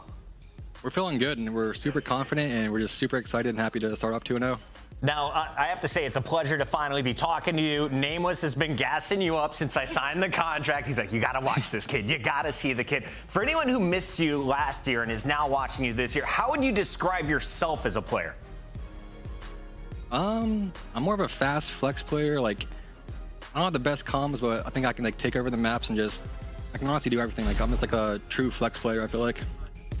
Yeah, definitely. And I feel like we really saw that throughout this series, because I mean, it didn't matter the map, it didn't matter the mode, you were in control of the map. And I want to know what it was like for you leaving that Florida team and being plugged into this Boston Breach roster, what you were looking forward to the most, who you were looking forward to playing with the most, and how it's affected you as a player.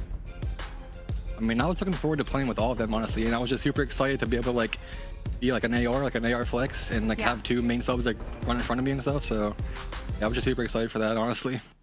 And go ahead, Ant. Wake, I just gotta say, like, I'll never forgive you for what you did to me on Mercado last night. The 180? It wasn't like an actual like pure 180, but you know, I did get pooped on. He turned on you a little bit. Wake, so Just for a little you, you know, you've been out of Florida for quite some time. You know, a couple of years now. Yeah. You guys had some good moments a couple years ago. But what was it like transitioning over to the Boston Breach? Like the chains were off. Did they give you like the keys? Like just go out there, get as many kills as you need to do. How's it been? Not really. It's just the same old stuff, like just preparing and just being confident in each other and just honestly just playing the game smart and just doing everything together. Heck yeah, man. I got a lot of people throwing their games in my mosh pit right now. Awakening, what tips do you have for the folks at home who are trying to get to your level one day? If they're trying to get into challengers or make their way to the top, what would you say to the youngsters on the sticks? Just literally non-stop grind. Like you have to make a lot of sacrifices and just literally grind every single day and just that's just how it is in life. Just grind to get where we want to be. So, grinding life to where you want to get. I like it a lot. Awakening, you have gotten your team to a 2-0 start to the league. I know we're going to see you in Raleigh. I just feel it in my bones, and we're going to see you putting up even bigger numbers there. Thanks for joining us on the show tonight. Thank you, Puckett. That's Awakening, and that's the Boston Breach with a 2-0. Seattle Surge, not the start to the season they were looking for. Is it time to panic, though, aLLeY? If I'm a Surge fan at home, am I starting to drown out my own tears, or what's happening? No, I mean, personally, I don't think you panic. I don't think it's so much that Seattle was doing a lot wrong. It was just that Boston Breach is looking so much better than last year and has really stepped it up to another level. The Seattle Surge, they were out-rotating them throughout most of these respawns, and we saw their dominance in their first match on Friday. So I don't think it's yet to throw in the towel. I will say, though, when it comes to Search and Destroy, they need to stop beating themselves and playing to the enemy team's game. This is a Seattle Surge team that usually is trying to get that plant down within 20 seconds of the round. They're trying to be faster, trying to play that objective. I did not see that in that map 2 of this series. They very much played to Boston Breach's game, very much sat back and just allowed themselves to get picked apart. We'll see if they switch up their vetoes going into the next round of Search and Destroys. We got to close out this No Nameless with our Scuff play of the series, our play of the game. It goes to Awakening. He had the numbers all day long. Walk me through these. Yeah, I mean, it's the very end of the game here on the Diner Hill, and you can see Awakening gets pushed up carpet. He finds one with the assistance of Methodz, gets that kill, and then it's just the anticipation. He knows after getting that kill, there's probably going to be one coming through carpet door and one coming through lobby. He gets one and whips around his gun to get the third and closes out the game for the squad. It's absolutely disgusting plays out of this guy. Positioning on point for all 4 players that were coming in to attack him. Awakening putting up an argument for early MVP here as we get into our first major. Before we go to break, we got to remind you, we still have one more match to go. So hop on Twitter and make some noise in the chat. When we come back, it's the first look at the new Florida Mutineers as they take on Clayster and the Vegas Legion. This is the CDL.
happens in Vegas stays in Vegas.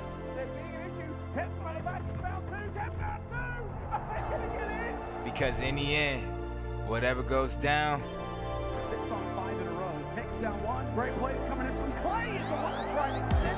whatever you get up to,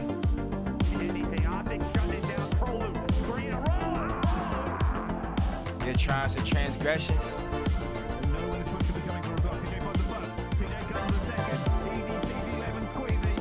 nobody actually understands what it means except for you.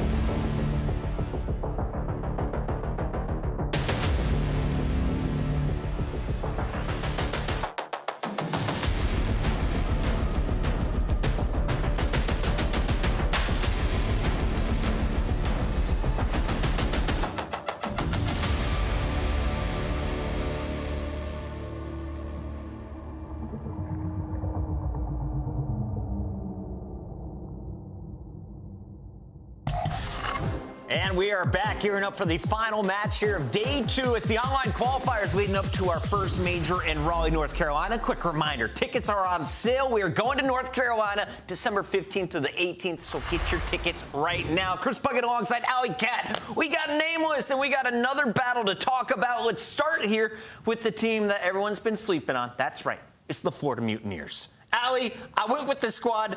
I feel that they got potential here. Everyone else on the talent predictions, they're going the other way. But they've never seen my man Havoc like I have. I remember him going all the way back to AEW, causing chaos.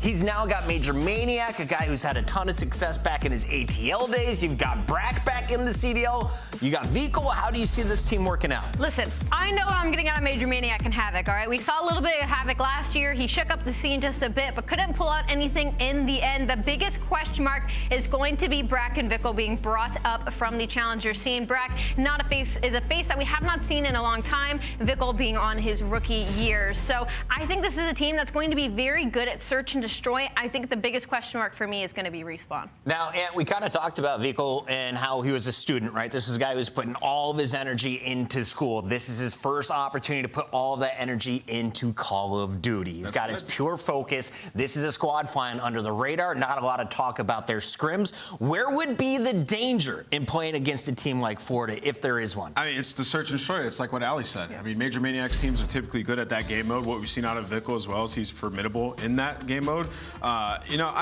This team, we haven't talked about, their roster changes as much. I think it's the most underwhelming roster changes of all the roster changes we've seen in this offseason. I know they're going to be looking to prove a lot of people wrong. And, with the current meta of this game, it is teamwork oriented, and it can be a lot slower at times, which would have been the biggest criticism I have of this team is their pace of play. So it might work out in their favor. We could be in for a surprise. First matchup that we are seeing out of the Florida Mutineers and their brand new jerseys. On the other side of this battle, though, we got to talk about their opponent, the second matchup for the Las Vegas Legion. That's right, no longer the Paris Legion. The Vegas Legion went up against the LA Thieves, and it was a 3-1. We saw a decent search coming out of this crew, but the hard points, they were simply outmatched. Temp needs more kills. Don needs to make it rain today, Nameless. Can he put up the numbers to get this team the dub? I think so. He's the playmaker on this team. I've watched a lot of their scrims, and typically when there's somebody making plays in hardpoint for the break, getting that initial kill, it is Don.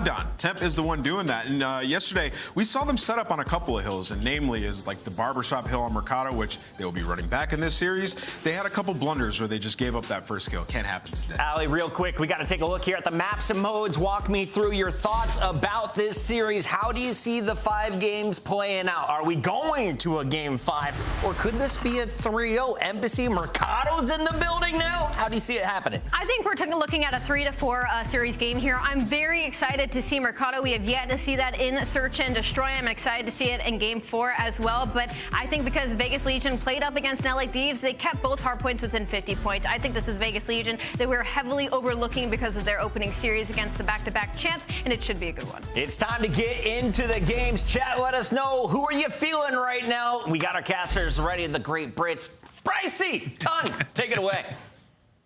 Awesome. Thank you very much, Puckett. Let's get straight into this one. The map is starting, of course, Embassy Hardpoint, the Vegas Legion versus the Florida Mutineers. The debut for the Mutineers here in CDL season 2023. There's not been a lot of positive feelings around this roster, but playing can put all that to bed. Yeah, I think you look at this roster and you worry about the star power. Quite a lot of rosters have those players that do stand out to everybody. For the biggest Legion, it's Temp. Everybody would say towards him and KiSMET, those are the boys that are going to get things done, etc, etc. You know exactly the kind of player I mean. Florida Mutineers have kind of taken a risk here or there, it has to be said. But this guy on your screen, Vehkle, is one of the people that was in that team with Scrappy, that Ultra Academy team that did so well last year on the Challenger side of things. They pretty much won absolutely bloody everything, Brycey. And Vehkle was a massive part of that team. Can he make as much of an impact as Scrappy potentially could do on the Toronto Ultra roster? Let's find out. But the jury is still out on every single team at the moment. Florida Mutineers is their first chance to show.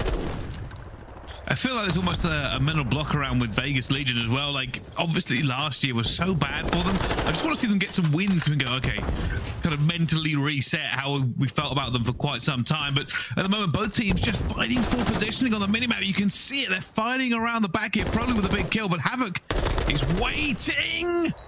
Just not able to get it, but that nade will certainly do some damage. Hasn't caught him because Vehkle's dead instead. Rotation over towards P2. Well and truly in the hands of the Vegas Legion. And to be honest with you, like, I partially disagree with the point of the desk. I don't think anybody's sleeping on Vegas Legion by any stretch of the imagination. I think realistically, they had a couple of decent moments here and there when it did come down to that game against Thieves yesterday. They could have actually won. And on the back of performances like this from TJ, this might help them out. 3 streak in a row. Now the push comes on through. They've spawned Florida Mutineers. A bit of a split halfway across the map. They're already crossed over towards P2. This should be a good chunk of time. But as I said, there was a couple of moments here and there in those hard points that things didn't look too bad for the side of the Vegas Legion. Let's see if they can translate that into a win here against the Mutineers. I've spotted something that I'll bring up later in the broadcast because it's quite funny, but we'll continue with the game for now. Yeah, we'll continue with the game for now. At the moment, this rotation to top AC, very, very important. Probably might get a little bit of timing here. Can he just get up this ladder first? Unfortunately, it's already been watched. Vehkle had it, but Clay just managed to get that gun down. There is an opportunity here for the Legion to get in position. KiSMET, good kill. Comes on through now. This Legion have somebody in top office as well. This is absolute prime scenario. Getting over towards AC. This kill will be massive as well, but Vehkle keeps some presence here from the side of Florida, if only momentarily. I see it again, Brycey. I see it. Yeah. Thank God that's gone. Right, anyway. I'm both with KiSMET. We're top AC. Let's just waiting this off. He knows the push is coming. Look for the power up, and Brad goes for the jump, but not able to get it done. Big rotation here from the Legion. They've managed to lock this one down, and it's going to be closer for a 1v1. This is 20 seconds on the point. Clay's got it all day. And now you can see the fight for the rotations. Oh, that's a bold shout. You had an M4. It's questionable. It has to be. I mean, he's going to get the spawn now. He's got the spawn for next. That's probably better for him. I mean, 10 seconds at a time wouldn't have hurt him, but I mean, the rest of the Florida Mutineers are actually going to filter on through. Yeah, control of office. Spawn's coming out now for the side of Vegas Legion. Major Maniac in a good position as well. So I'm going to rotate back towards the back now. KiSMET is ready and waiting though after the push over into top office, but still control here for the side of the Florida Mutineers. Vegas Legion, it's a bit of a split across the board actually, because KiSMET pushing towards the back, that's spawning Mutineers out, but with Vegas Legion still spawning towards the tennis courts as well, it creates a little bit of chaos. Can Brack revel in that chaos now? Finds one at the KiSMET, cannot find anything else. It's a chaotic break from the side of Vegas Legion. Havoc trying to say something about it here though. Trying to fight this one back into it. They know only one player is left, but that player is going to be Temp. Reinforcements from the Legion flying in, but so's Major Maniac. Gets absolutely eviscerated. And now we are going for the rotation. You can already see on the minimap there, Clace is headed off, and he's going to find Havoc. Who comes out on top? I think they've missed each other. A little bit of COD timing coming down. Fight around this outside. Get all of that kitchen spawn can be important. Maybe one more player kicking in and around it. That's going to be TJ. Just waiting on the outside, waiting for the rest of his team to get into a position. Very patient. Oh, the timing. Oh, God, that sucks if you have it in that situation. TJ now in prelude for backup, but here come the rest of the Mutineers. Vehkle with it first on the chopping block, and Brack will be the second. Fantastic work by Legion, and it's a pretty extensive lead now, has to be said, but things can be brought back very quickly on aBeZy. At this moment in time, though, Vegas Legion well and truly in the driving seat here. They're trying to hold out the back here, but comes out of ADS, and that's going to put a bit of a problem in. TJ just trying to get that pre-fire down with no health. Probably not going to jump into it as well, but he will be gunned. And Trade's flying fast and furious here as both teams fly everything at it, but it will be Temp again on a 3 streak now. Locks down this last little bit of time, and both teams now repositioning, ready for that P1 to P2 flip. P2 control in the hands of the Florida Mutineers for now. Just loving it, looking at it though. It just feels like Vegas Legion are the ones finding the kills at the right moments. They managed to find the breaks through. It was all kind of TJ heading over towards Kitchen when the hold on the outside waited for the rest of his team to get into a position to break with him. And it's an extensive lead of about 90 points. On the side of the Florida Mutineers, things looking a little bit rusty so far. Let's pay attention to it throughout. See which way, why things are going wrong for them. Because right now, though, every single gunfight, it just feels like Vegas Legion have that slight edge. Well, an edge they do have in this map, but let's find out how they are feeling in the comms. With the Vegas, listen in. Top left, top back, top window, top back, absolute. By the way. Top left, look at left window. Okay, I'm looking low. I'm gas ready, boys. Nothing gas on me. Yo, top right window now. One bottom red, Havoc. Bottom red, Havoc. You can flank gas. Gas, I'm taking the fucking route. I'm going around the back. They're gonna be spawning under. Just he's back truck on me, back truck. Don't not be down. Yep, on that truck. Tom got me. Tom, ain't no back Tom. Ain't no back on the back truck weak. Get nades. Trophy that nade back dubs. Yo, one is mid you. Yeah, one is mid you. Going one shot back dubs. Under me gas still. One shot back. Low back. He's low back. You're dead, Don. Nothing under you. He's super weak, I think. I have a precision army user here. Back all the way dead, bro. And one spawned out time. He's wide. One is time. One is time. Last one's time. Well, the Legion are leaving the Mutineers in the dust at the moment, but maybe a bit of miscommunication as clicked against TJ. But speaking of communication, let's find out how the Florida Mutineers are feeling with their very own. Listen in. Alright, they're spawning flowers. Someone cut Xbox. Someone cut Xbox. Already I might spawn orange. I can't spawn flowers. They spawn flowers. I saw them spawn. I'm coming, Mike. Here's me, hard son. I'm gonna flank this. Okay, go for it. I'm looking over here. I'm nading. Behind the AC. I'm challenging him. I'm behind over there. AC dead. I'm flanking office. I'm flanking office. Try to stay down. Office for you. I'll kill him. Orange. They could be going to flowers. That is flowers. I'm spawning gas then. That's 4 dead. Okay, I'm one shot now, Mike. I'll get an orange for you. I'll get your ladder, boys. I'll go your ladder. I have your orange. Okay, I'm shorting my bridge. One's office on me. Quiet. I'm orange. Got him office. I still have your orange. 60, we're back in the game. Come on. Orange got me. One sign. Sign 2 flowers dead. Orange, right side. No, one more trees in orange. Nice, let's got trees. Orange. One hit back out. Orange dead. One hit orange back out. I'm trying to go new. I think flowers. Orange, no weak, Carson. I have a new orange. Orange dead. New dead. Flowers. One more new. Okay, last guy's new. I'm doing the hop. The Mutineers are spitting in the comms, and speaking of which, Brack is doing the exact same thing. 6th streak for him. It is a clawback of every single point they've lost so far. They bring it within a tiny distance, but this rotation could be everything. And again, for the side of Vegas Legion, you cannot let the ladder push come in. It's such an easy thing to watch. In that scenario, well played from Major Maniac. He's the one that finds the break, but I mean, that might be just a glimmer of hope that's been given to the side of Florida Mutineers. It's another 2 kills for Brack, though. That might just give them a little bit more purchase as the push comes through to office. Here comes the bait and switch. One player around the outside waiting. That's going to be ProLoot. This plays this absolutely wonderfully. Kind of baited his teammates out in a certain kind of way, but just staying alive in and around the hard point and helping his team coming in back in the spawns. ProLoot putting more kills down. That's 4 in a row for him now. The push from the side from the Florida Mutineers not going to work out. Make it 5. Is it going to be 6 for ProLoot? TJ there to help them clean that one up, but nonetheless, a great hold from Vegas Legion. Florida Mutineers now. It's going to be 40 points for the Vegas Legion. Still a solid 90 away from the win for Florida. They need a good hold here at Kitchen. Keeps going, gets out with a knife. You're not going to win the gunfight with that out.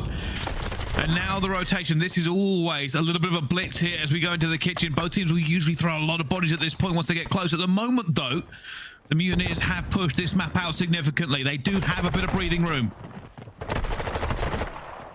Curious on the setup. Typically when it does come down to things, having somebody in and around orange is a good sign for holding down towards kitchen. Temp though will deal with Brack, and he's going the upper route here. Look to try and break the spawns over towards the back kitchen. Keep an eye on where Florida are spawning all the way back towards car park. If you have Florida in the hill, you have to stay alive. Vehicle Major Maniac, good job so far. There's 2 kills. Temp pushing around the side. Havoc coming in off the respawn. There's a bit of a pinch set up automatically. It's now a 10-point lead. It is. This is great from Mutineers. They have fought back every single step of the way. Vehicle. And they are going to take the lead off of this. Maybe one last chow coming through. Vehicle trying to hold it off, but that is a 2 chow, and they have lost it. Legion will hold on for the smallest of margins. But we go back to P1 and a potential P2 finish. And P1, we have seen teams picking up a decent amount of time here. If you can get the top catwalk locked in, well, I mean, it's going to be a problem when you've got a missile coming on your head, though. Here we go. Brack sending this one through. There is Temp straight back to the respawn queue. That's going to be a lot harder now for Vegas Legion to lock in some time. And it is Florida Mutineers with the respawn over towards P2. Havoc just trying to lay down so they can't get it, but TJ's going to say, all right, thank you very much, but the trade comes in once again. P1 is not really giving anybody any strength of time. Neither team can win it there either. So they are both going to be thinking about this rotation. Who can get it? Who can get in the right position? Mutineers at the moment have more bodies up, but they don't want to give away all of this time by the look of it. They don't want to give away the spawns here either. Actually still towards the back, but keep an eye on Priestahh. He's in a good position to maybe disrupt this. You can see the spawn out coming in over towards the court side. So they know that Priestahh's pushing behind. You've got to win the gunfights though. It's Major Maniac towards the back. It's office spawn for Florida Mutineers. Vegas Legion 10 away. Mutineers could still win here over towards P2. That kill from Clay may have been just enough to open this up for them. There's got to be points coming in. The Mutineers have to push. Brackets too. TJ coming for a second as well, and Priestahh gets a third. They're jumping straight on the point. Major Maniac guns him down, but he's the last player there. They just have to get into it. Major has to jump in, and Temp guns him down as well. And the Legion take the hard points. Mutineers fought back over and over again, but they were just too far behind, and it's a clutch up in the end. It's a clutch up. It was kind of needed. It was such a strange game. It just felt like Vegas Legion were always in control. Florida Mutineers come screaming back in. I feel like we're going to see that a lot on aBeZy. 60s are not the easiest thing in the world to come by, but you string a couple of hills together and all of a sudden things can turn around. How many times have we seen it get to AC and that's where things can change? Florida Mutineers were so far behind, they brought it back, but close no cigar, I should say. I'm tired. It's getting late, pricey already. But I'll be honest with you, I think there was still signs of life there from the side of Florida Mutineers, but Vegas Legion did well to close it out. Yeah, 100%. And I also think, you know, that play from Clay towards the back, what it actually did was open up the car park for Legion to basically just kind of swoop in. And from that point, they got a lot of kills. Huge amount of slaying going on from them as well. It was close towards the end until Major come back into it. We always spoke about Vehicle. There was a lot of kind of chaining together of those points, but hey, a little bit of ice there from the Legion in the end, and they walk away with that first map point. Yeah, a little bit of ice. Very even kills across the board as well. It just felt like that, especially in the first half, in the first rotation, every single big gunfight that needed to be won by Vegas kind of was. TJ finding 2 pretty much in this exact same spot, if anything. So he must be pushing through bottom office and just kind of playing around that area with all the cuts there and trying his best to sort of cause havoc in those areas. We'll probably see it towards the end there as well, but Temp picking up 3 over towards kitchen at this stage. It was just looking like a very, very comfortable game for the side of Vegas Legion, but it turned into anything but in the end.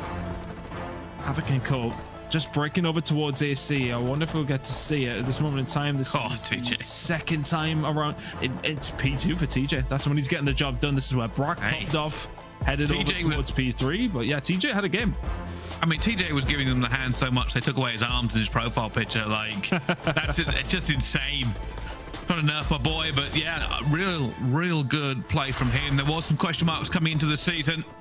At the moment, that question has certainly been answered. He looked good when we saw him in scrims, actually. We did watch some of the Vegas Legion before the season started, and he seems to be enjoying this game. Yeah, enjoying himself on this Vegas Legion roster. I said I don't feel like it's, you know, surprising to see them come out with that win. I think, you know, as said, the majority of the game, they looked a lot more comfortable than the scoreline will maybe allow you to admit. But, you know, up against Thieves, they didn't look too bad. I think, you know, we talked about the break that we see in Omicron. A hardpoint that came through from Thieves was one of the best moments we've seen in hardpoint from one of these top teams. We may well get to see some sort of breaks if we do get to see a map number 4. The Vegas Legion, I think, I spoke about it on Twitter, this is an important game because both these two teams have got very, very difficult lineups and schedules when it comes down to it. And this, for both two teams, is arguably on paper their easiest game. So this is one that you must go on and do well in. If you're the Florida Mutineers, that's a disappointing loss, but they definitely started to warm into the game a little bit more. Let's see if they can continue that in the Search and Destroy. Yeah, well, obviously, we did say we do see an awful lot of, I'll say, well-rehearsed setups from Vegas Legion yesterday. And I think moving forward, that's where they could potentially really start making a name for themselves. But, you know, before this, we did speak about Major Maniac, and his teams usually are very good at S&D as well. This is the crazy thing about the start of the season. We're all just benchmarking. We're all just trying to figure out exactly what each team has in the tank. We all know there's been some surprises already in the CDL over the last couple of days, and who knows what's coming next. Well, that's it. I think you never really know. I mean, look, last year I think the prime example, we headed into the first online game, and then it was coming down to it, saying, oh yeah, London are the worst team. They came out and actually smoked at the time the Florida Mutineers, like, really quite badly. So I think that kind of situation is one of those where it's always easy to say based off scrims, but you can only do so much for your predictions based off scrims. We've seen some good performances from Vegas Legion over the past month when we have seen their scrims, as we said, and it kind of has translated into what you would expect in terms of their level. But it's hard to say. It really is difficult to say. But the Florida Mutineers, they don't look too stressed about the situation right now. 1-0 down. Search and Destroy coming up. Let's mix it up and see how they do. But yeah, I'm intrigued to see how the rest of the series does go down, because the Florida Mutineers definitely had their moments there, and it could have been in a bit of a better situation if it wasn't for clear around the back, and because of all the initial time that Vegas Legion got. Again, that's me number 2 on the tally. I'm going to be leading the way. I mean, in fairness, we have had 2 of Vegas Legion's games, so I feel like we need to do it on an average level of how many calls we're going here. But yeah, I think Florida Mutineers had their moments there. Let's see if they can change things around when it comes to the Search and Destroy. Yeah, it's certainly going to be a fight back for them as well. Like I said, the kind of general feeling about this roster wasn't as high as some of the others, and especially with things like Big Wake, they're doing so well on that Boston team. There are going to be some questions asked towards the end, but also on the other side, Vegas Legion, yesterday they didn't really have any pressure. We said that you're playing LA Theater afterwards and said, hey, we think we've made a lot of mistakes in various places here. That's something we can fix and probably play better. Against the Florida Mutineers, I think a lot of people have got Legion to take this. So this is a real testing ground for them. This is a game they should win. 10 points still on the line. The race to the start, the race to the end of the season has already begun. We know last year how many teams missed out by 10 or 20 points. You don't want to give them away here if you don't have to. No, absolutely, you don't want to give them away. And yeah, I think realistically, a lot of people would have had Vegas coming into this one. But as I said, for both these two teams, in terms of their schedule, before we head over towards Major 1, you want to be giving yourself that best position possible in terms of the seeding, etc., in terms of obviously your CDL points towards the end of the year. This is pretty much both of these two teams' easiest game on paper so far anyway. So look, I think there's still potential for this Vegas Legion squad specifically. Of course, we seen them play Thieves yesterday, so that was maybe one that's a little bit more difficult to put a marker on. Like, Thieves looked really, really good. Vegas Legion, I said, had their moments. So can they continue? I think what would be good for the Vegas Legion here is a comfortable win against Florida. I think that would really put a good statement for themselves out there to sort of say, yeah, look, these are the teams that we expected to compete with. We're doing well against them. And that's a good enough start to maybe give us that indication. Yeah, and I also want to talk a little bit about Priestahh. It's really easy to talk about Priestahh, one of the greatest of all times, but obviously last year had to sit out probably the most kind of pro-level games he's ever had to sit out, essentially. And now comes back into the league with the Legion. And I kind of am very curious about what his headspace is. Obviously, he still loves this and he still wants to compete at this level. But it's always going to be a bitter pill to swallow what happened to him last year on New York. The fact that he had to sit back and watch and show everybody he still has it. He's been talking about it in the weeks coming up to this, you know, oldest in the league and all that kind of stigma that comes with it. to see him come into this. I mean, we've made jokes, right? You know, throw him to the wolves, he'll come back leading the Legion, that sort of thing. And we'll see how he does now. Look, it's a change of mentality, though, isn't it? I mean, Priestahh has always, as far as I can at least remember, been one of those players fighting for championships. Every single event he's at, every single game he's in, he has a chance to win it. Maybe it's a slight shift in mentality, and I don't think that's any... I'm trying not to have too much disrespect towards the Vegas Legion, but I don't know if they're that team yet. And it's about building that squad up once again to try and put them in that position. We've seen some glimpses of what they could potentially bring to the table. Their S&D game yesterday against Thieves was solid. I said those hard points, hell here or there, it swings a different way. We're back over towards Search Industry. Again, Bryce, it's getting late. You need to help me here. My brain isn't.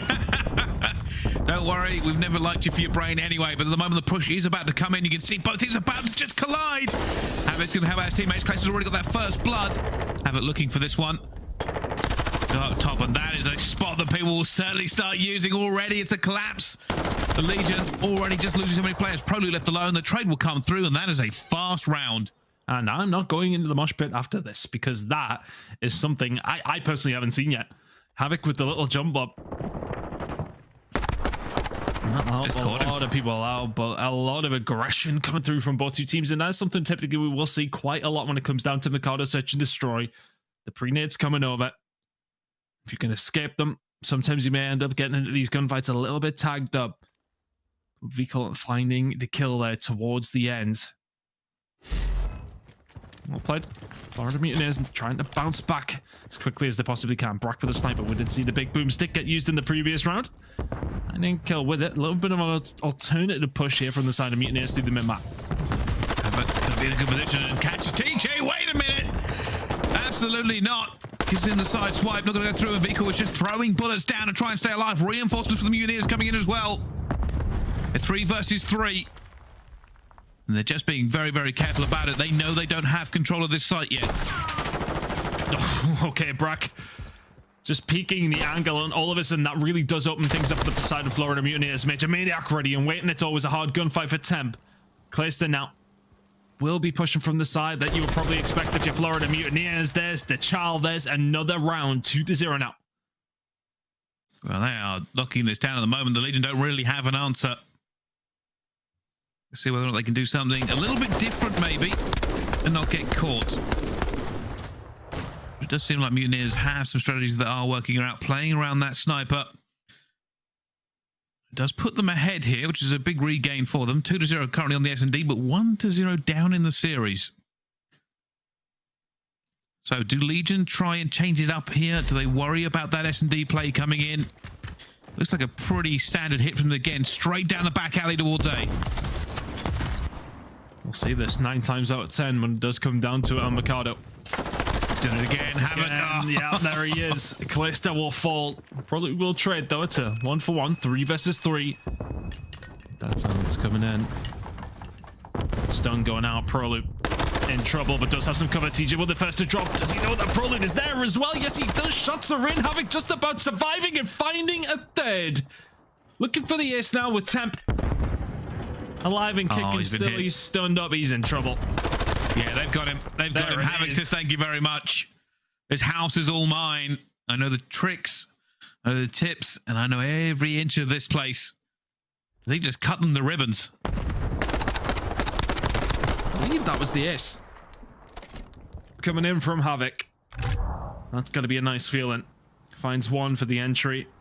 One bottom of the stairs, one round behind the bar, in the final kill down alley. Vegas Legion really struggling to deal with the control around this site. Not too sure if it's time for a possible change up, but while Florida Mutineers, for all that they've had success, say, well, let's just change it up ourselves. It's going to be down to Priestahh to slow them down here. Wow. Priestahh will be the man that has to call this one out. Good to see one. He's just trying to just get anybody he can. Puts bullets into every single player. But none of them go down. Reinforcements from them coming in now, but Havoc already gets one. Priestahh does eventually get that trade. And now he's waiting oh so patiently. Who wins this next gunfight? position, though. That can be moved over towards the site. But keep an eye on number 8. If you're Florida Mutineers, you're just trying to stay alive here. Røkkr on his way round. Oh, the bad timing, TJ. Well, even the odds, 2 versus 2. Both teams just slowing this down here, but Vico is going to make a move. I'm going to see if he can get this plant down. Is he going to be checked? It might be a difficult get out here, because as soon as he goes down, they're going to check it. No, he's actually going to push it, and Vico does get the kill straight off the bomb as well. TJ left alone in a 1 versus 2. The stun comes in. He's in so much trouble as the nade comes around as well. Not only do they now know where he is, but he has to go through a choke point. Somehow manages to get through just enough. Vico's going to call that one out. He has to shoot 2 different directions, and the Mutineers lock it up. Search and destroy looking almost flawless from the Mutineers now.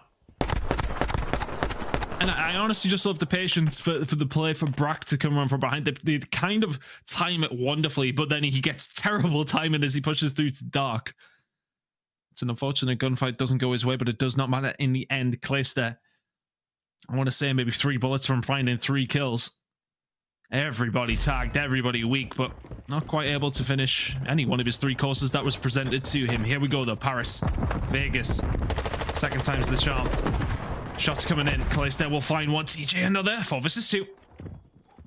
Havoc is going to be inside though. He was a problem last time, and this time Product will shut him down. Brack is waiting for anything, but gets caught as well. Not a single kill for Florida there. Vegas made a bit of a difference and have managed to get a point on the board. A long way back still. First Blood's very influential there. And once you get control of the cantina, it's so difficult to get it back. If you are the defensive side, you can sort of watch the bomb site from in and around the plant pots, but it's still difficult because it's wide open for a peek from top cantina. It's so difficult. But heading in to round number 6, it's still Florida Mutineers in the commanding position. Temp yet to find the kill on the board. Big hit coming in. They've got a lot of nades going down, and they are struggling. You can already see Vegas are going aggressive. They're trying to change this one. Unfortunately, Vico already gets that first blood. Pro now doesn't really have anybody to trade for him. Might have to back up. Doesn't want to give away map control, but doesn't have too many options available to him. KiSMET's the one that can flex around if he needs to. Probably will find 2 though. My goodness, how's he got away with that? Major Maniac feels like he has to trade, and KiSMET's got some horrible time in the mid-map. Brack will find him. It's all of a sudden not 1 versus 1 against Temp.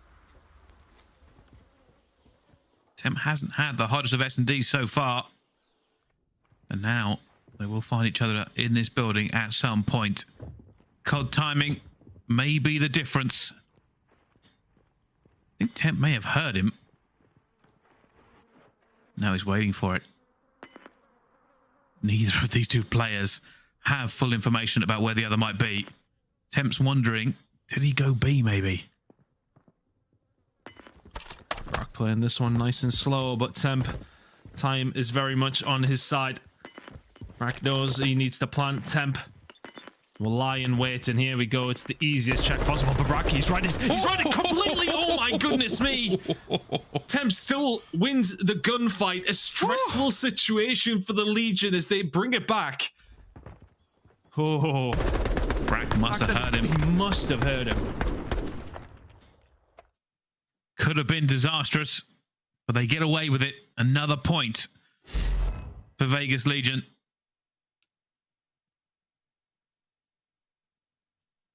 It's getting a little bit more tense. I thought it was going to be a bit of a blowout, but they're fighting back. Temp finding his first 2 kills of the game, and 2 very, very important ones. Going to be a B hit here. Brack gets no info in mid. Yeah, KiSMET's got this free. Depends how this rotate goes. Already going for it. There's going to be a little bit of trouble for it. TJ goes straight down, but it will be traded. Probably stunned as well. Nades just ricocheting everywhere, and he's going to end up getting it. Oh, but there's Temp! Temp looking for it. It gets the second one as well, and it's now down on the Havoc. A 1 versus 2. Oh, the timing, the timing, the timing! Havoc finds Temp. It's now KiSMET left alone in a 1 versus 1, and Havoc is sprinting as fast as he can. trying to catch this one as well, and the timing on Clay might be perfect. Oh my goodness, slowly but surely Clayster has crept out of his vision. And Havoc had popped Daddy there to get himself round, and I think Clayster, he might have seen the back end of his booty going around the corner, but that's about it. Havoc doesn't quite see him, and all of a sudden Clayster is in a better position, but Havoc, is he going to hold? Clayster is crawling around. Oh my goodness. Oh, he's going to see him. Clayster's going to go for the bomb here. Is he going to check in the left? No, he goes straight over. Did Havoc see it? Havoc did see it. He did, and there it is. The noise gets, Q gets heard by Clayster, but it's not going to be enough. And that's big plays from Havoc. Gets the timing on the player on the bomb site initially and finds the route round using the dead silence to get himself in a fantastic position. It's another round for the Florida Mutineers. Looking so strong in search and destroy here. Clayster will be disappointed about that one. A really good map number 1 from himself, finding themselves quite far behind the search and destroy. 5-2 Florida Mutineers. It's one chance to close this one out. Get a few goes at it. Havoc this time catches him, and it may all be over on this S&D. It's already 3 go down. Clayster will have to clutch, but doesn't even get an opportunity. Gets ripped to bits as soon as he goes mid. Jumps straight into a sniper scope. That was a smoke show. Florida Mutineers, all the way through for every single round, felt like they were in the most advantageous position. But for the side of Legion, it felt very sloppy at times, I want to say. There was so many kills that, I mean, even in that last round, there's nobody watching mid. It's a free push from Havoc. He pushes all the way through. It's the easiest of kills and the easiest of rounds that coming through. A 10 and 5 from him. First Blood's, well, shed completely. The 8 rounds that we had, 4 go towards each team. Florida Mutineers find those clutch situations whilst they need to find them, and fantastic work from Mutineers, and specifically from Havoc. That ace that he found, those opening kills that he finds for the most of them on his team. Fantastic work from him. Yeah, they weren't really able to deal with basically Havoc just moving around them, and the clutch scenarios didn't really go their way either. Just a very, very simple S&D there for Florida Mutineers. They basically had it in the bag. Yeah, really, really solid. And I think that's all set to precedent. You know, their S&D game is something they've clearly worked on. A very strong team at that one. You always expect it with Havoc in that squad for the S&D to be strong. But for the side of Vegas Legion, now they have to bounce back. Control coming up. We haven't seen an LSE from either one of these two teams, obviously. So it's going to be interesting to see what happens in map number 3. It certainly will. Well, all that and more coming up after the break. Don't go anywhere. We'll be back with more Call of Duty League.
The Call of Duty League sends out amazing newsletters before each major tournament, curated with premium content for CDL fans. Scan the QR code on the screen to sign up today. You'll not only get the latest CDL updates straight to your inbox, you'll also be entered to win a free 2023 team pack. Ladies and gentlemen, welcome back to the Call of Duty League. You join us in a game between Vegas Legion and the Florida Mutineers, currently tied up 1 apiece. Hard point for the Legion, S&D for the Mutineers. And speaking of S&D, Havoc was a monster on that last one. Not only was he just controlling everything he needed to, but that big brain play around, but with Clay, popped the Deddy, went for the wrap, and just waited him out. Yeah, 1v2 and Ace in there as well. Havoc absolutely taking over on the search and destroy. Fantastic whiff by the Florida Mutineers. Honestly, throughout, it just seemed like they were in control. Legion may well have been trolling on occasions as well. Like, there was just a few moments here and there that you would like to see some rounds go back their way. That 1v2 is definitely one they'll look back on, and all of a sudden, instead of 6-2, it's 5-3, and that's much more of an achievable game. But Major Maniac, game number 1. Overall in this series, I should say a 1.42. Need to continue that kind of form if they want to have a chance here heading into the control, because when it came down to hard point, definitely the side of the Vegas Legion looking a lot stronger. Potential comeback was on the cards, but control, a very different story. Now we head into it once again. Who's going to take a lead in this series heading into map number 4? Well, I don't think a lot of people are very positive around Legion on control. We'll have to see if anything's got better for them. No, Trey's going down as well. Clay's not able to get the second one there. Vehicle does manage to get it. I think those players are going to be around him already, trying to just stop that time. Get this first tick through. Has enough reinforcements to make it happen. I'm kicking here as well. Trophy about to come up. Good position to be in with it. Stay alive in the next couple of gunfights. That would be good. Brack does have the cover. Temp is still in and around. Up top, Lockers clears to that big grenade. Brack is still alive and kicking, but they're going to find the kills. Røkkr with another couple. And that is it gone. And that was fast, Pricey. They've got a full 2 minutes to try and get a hold of B, and a 5 life advantage as well. Yeah. Well, I did say before this, Legion weren't exactly the favored in the control. But getting A and getting B is a very different story. They still have the opportunity to take this round. They just have to hold on. Just looking, yeah, by the way, it's just so spread out. Makes the first move, trying to hold this one down. Havoc gets a kill. Temp gets one back though, and it does mean Mutineers are stalling a little bit here. They want to get some more bodies up, make it a little bit chaotic, try and push them back, but at the moment they are not doing it. You don't need to necessarily be too quick about things here if you're the side of Mutineers, but you really do need to get some mid-map control. PaulEhx has really slipped the net all too easily there. You know, there's some players inside of green, but now PaulEhx's in a bit of a sticky position. They know he's here. They could do with clear him out before they start making this push forward, but they've cleared out the middle of the map, so they want to push forward. If they find this kill at PaulEhx, that would be absolutely massive. Staying alive is just paramount for him, and he's done so well to find a kill into Vehicle. So PaulEhx doing a good job of staying alive towards the back. The rest of the team can then clear up towards the front. Fantastic job so far by the Vegas Legion. Yeah, they are playing this so well. I said Florida seem to be a little bit hesitant. They don't really want to up the tempo of this control, and Slow and Steady can win the race, and maybe a wrap round here could be the difference. Keep an eye on Temp. Havoc's there. Major Maniac is there. One of them is going to push out. As fights are going on at the moment, Legion still have complete control.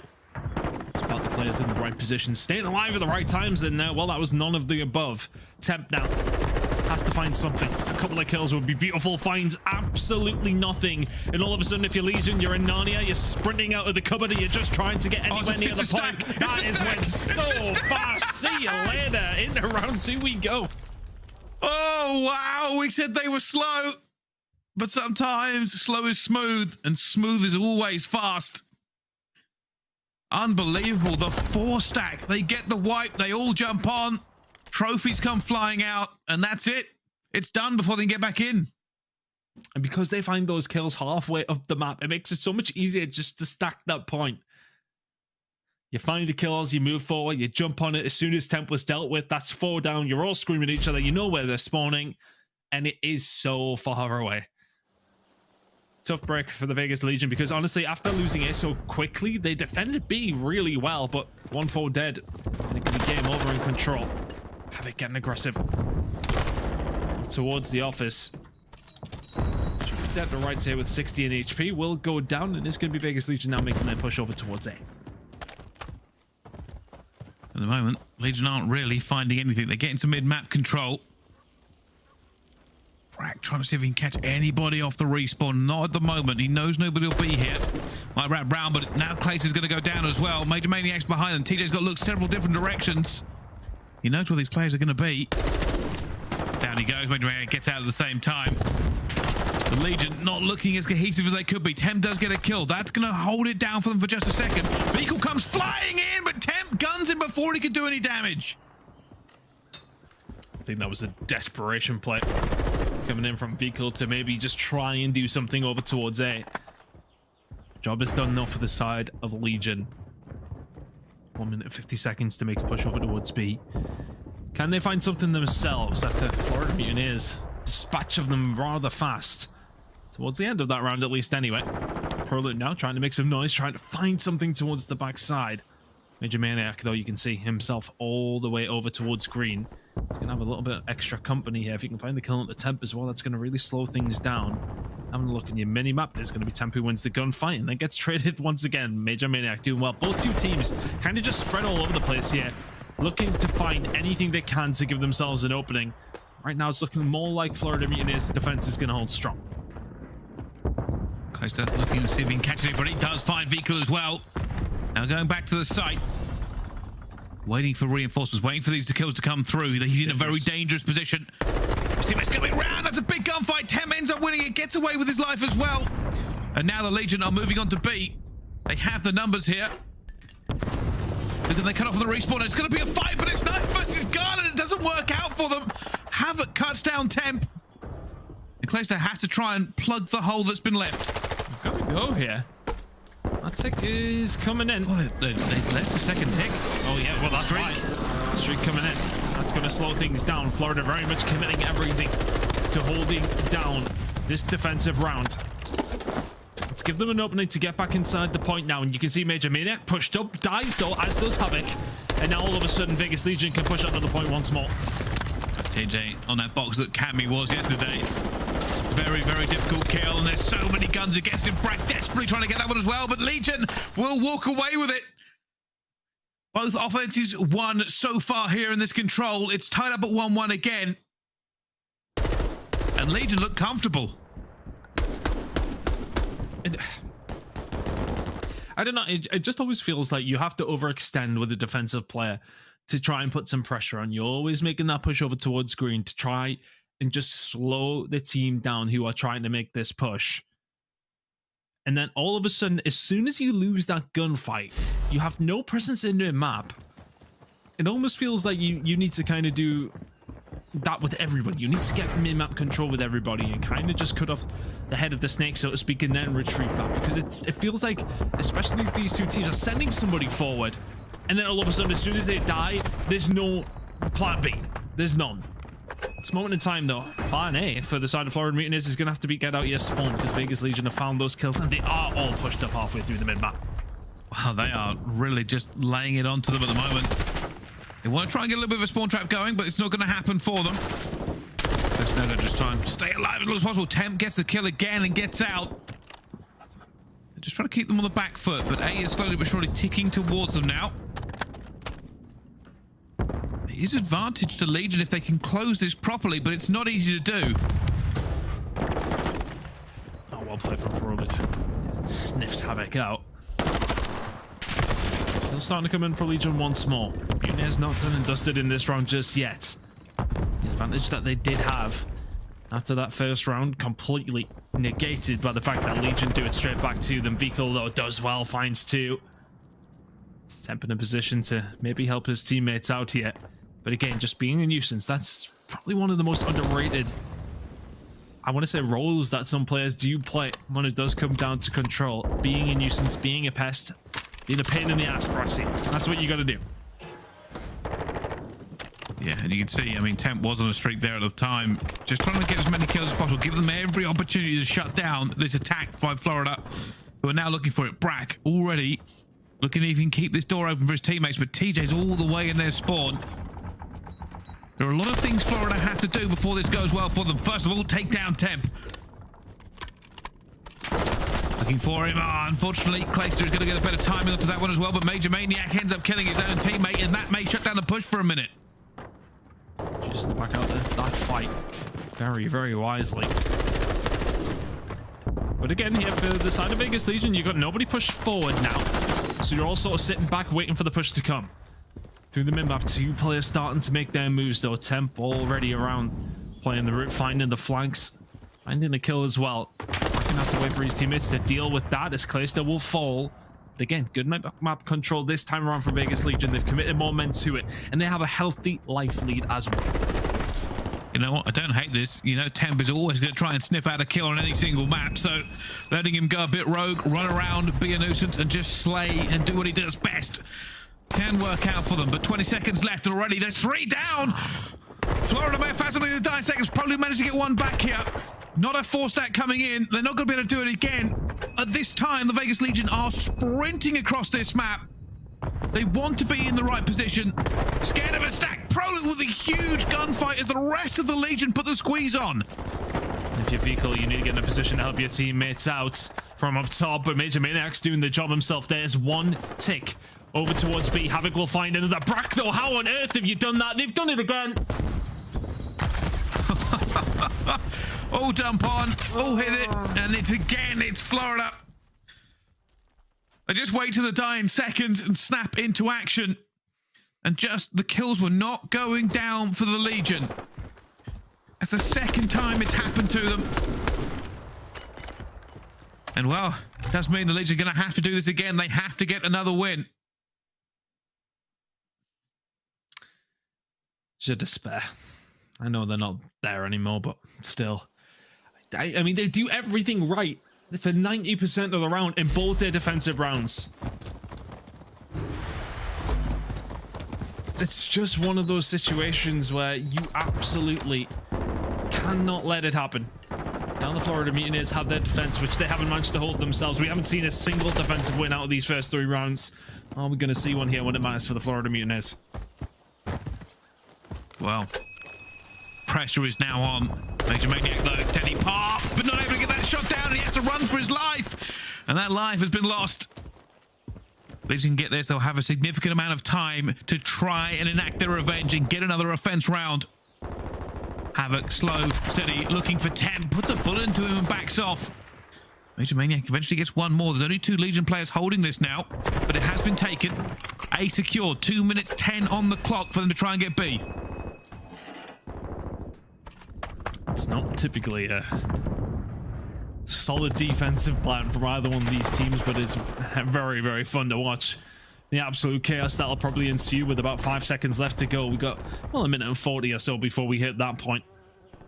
And the game will burst into life. Clayster will find 2 kills, though, and having Temp in this situation is not a bad thing to have. If you are the Legion, there's a kill towards the back, and now if you're Havoc, you need to stay alive in and around the point.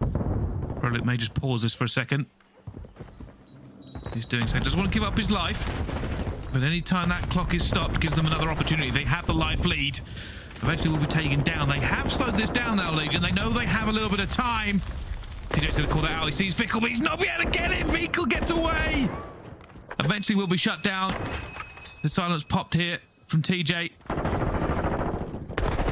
And it is tense for both these 2 teams at the moment. Vegas are doing everything right. Oh, Havoc, if he turns the corner at the right time, he's got a couple of very free kills. There's 1, there's 2. We're jumping in the pipe. Bullet dead! My goodness me, Havoc! Put a cherry on that one. He's inside the green. The rest of the Mutineers are now shoving up. They need to lock this in, though. They can't get caught sprinting. It all looked so good for the Legion. And enter Havoc.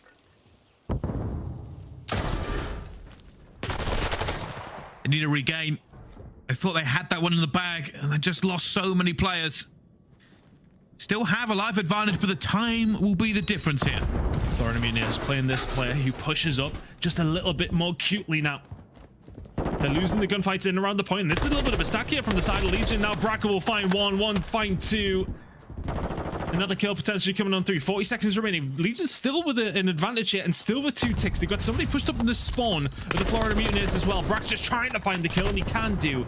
But as Callisto, it's all the way back there. It's always going to be an issue. If you're Beakle, you got to find a corner and you got to hide.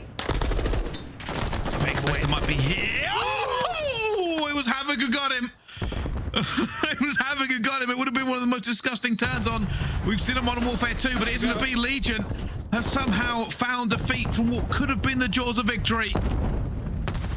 Last chance, last roll of the dice. Legion have to go here on the control. They've got 2 down. There are still players watching. 4.3 seconds left. PaulEhx jumps in, but he gets gunned by Havoc. The rest of the team are flying in as well. Legion are on. 1.8 seconds left to go. Clears one out. If you clear stage, you're holding time, getting the point. Somebody from Mutineers get in. What is this control? It's a little bit messy. It's very sloppy, but it is incredibly entertaining. There are gaps in the game plan from both sides. And we go to a round 5. And I think it's based on kills, right? Now everybody's got 6 ticks. I don't know anymore. Oh, it's gone so well and so wrong so many times. I mean, I'd argue at this stage, you know, the team with the supposed advantage would be given defense, but I mean, we haven't seen 1v1 yet. It's Legion with defense, so technically it's their game to lose, but honestly, I don't really know, Bryce. Just don't know what to say. At the moment, you can see at this point, Legion have defense. Players flying in here, but Clayton, he's going to eventually find one. Could have been a bit of a whiff, but manages to hold it down strong. Rolu just giving some love taps to Major Maniac. I don't know how he didn't get that kill. He seems to have fallen pretty early on every single round, and that will ring true here in round number 5 as well. That's not coming here for the side of Vegas Legion, but honestly, I kind of said it at the beginning of the 4th round. We'll probably not see a great deal until the final 10 seconds, and then, you know, somebody will just decide they find 4 down, and all of a sudden the game will be lost. So hold on to your hats. We've got another minute and 55 seconds of this. And it's being chaotic to say the least. Røkkr vehicle will find 2. A little bit of progress, not a lot of map control. For the side of Vegas Legion on the defensive side, Mutineers are all pushed up and trying to cause some damage here. Florida already. They're primed. Just waiting. Whoever blinks first. That's exactly the gap they're waiting for. And Big One Havoc gets it for 10 man to get one back. Has to lock this one down just a little bit more. The kills are coming through. Brack staying alive so much. Temp eventually does get him. And Temp is the difference maker. 3 here he's found to shut down Florida. And that's the 4th. All 4 for Temp. He rebuffs the push from Florida. Phenomenal stuff. Florida still with a slight kill lead. Keep an eye on Havoc, number 6 on the minimap. Finds 1 kill over towards Røkkr's side and will now start making a push to try and help freeze teammates from constraints that Vegas Legion have set up. This next kill will be big. TJ sitting in the corner next to the point. He's just ready to move into action. Temp's going to give him the go-to. TJ will get taken down though as Temp now goes for the chance to make that number 6. Streak available. That's going to help out the side of Vegas Legion. And he'll want a little bit more here as well, Bryce. Temp is gunning. He's the person just holding off Florida. He's going to go down here. PJ looking for the player, has managed to get it, stays alive as well. Eventually going to go down. Temp's going to be calling in that cruise, surely. Here it comes. Do they have enough time? That is the 2nd tick in. Florida are trying to do this once again. Every single player disappearing inside. It has bought them a shred of time, Ton. It's bought them enough time, no. That's the point. You get back inside if you're the Florida Mutineers. It gives the time for Vegas Legion to get themselves in a better defensive spot. 30 seconds. I don't think their lives are going to come into it, but look at Temp. It's a long route, but he's going to have to get there. The rest of his team just need to stay alive here. Here comes Temp, finds 1. Huge play from him. Decides to go all the way around, looking for a 2nd kill. Not able to get it. Major Maniac, Big One Havoc will get kills. 1 player left. It's Clayster. He has to be the major player here for them and does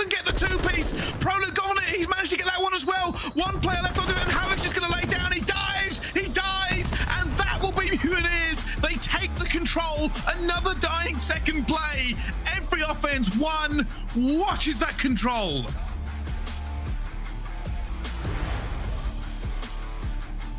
Somebody tell me I'm not already asleep and having nightmares.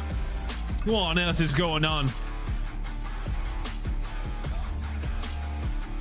The defensive holds are just non-existent. It feels like you do everything. Both teams did everything right in each single round for about 95% of it. But you can't switch off.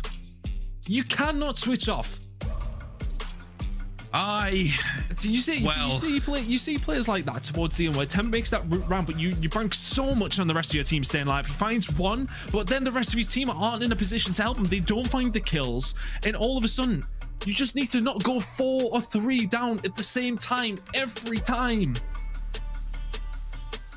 Well, we're going to watch that last 30 seconds again and try to break it down for you. We were waiting on Temp, and he does find one, but the rest of his team don't. Major Maniac comes out. Temp finds that kill. Prolu ends up going down, and Legion just fall under the gun. It's only Clayster who could do anything. Completely cleared out. And there were just so many players against him. We thought maybe Prolu could do something, but the time's ticking away. You have to get into this choke point. Havoc had the positioning. And the Vegas Legion find themselves now down 2-1 in this series after leading.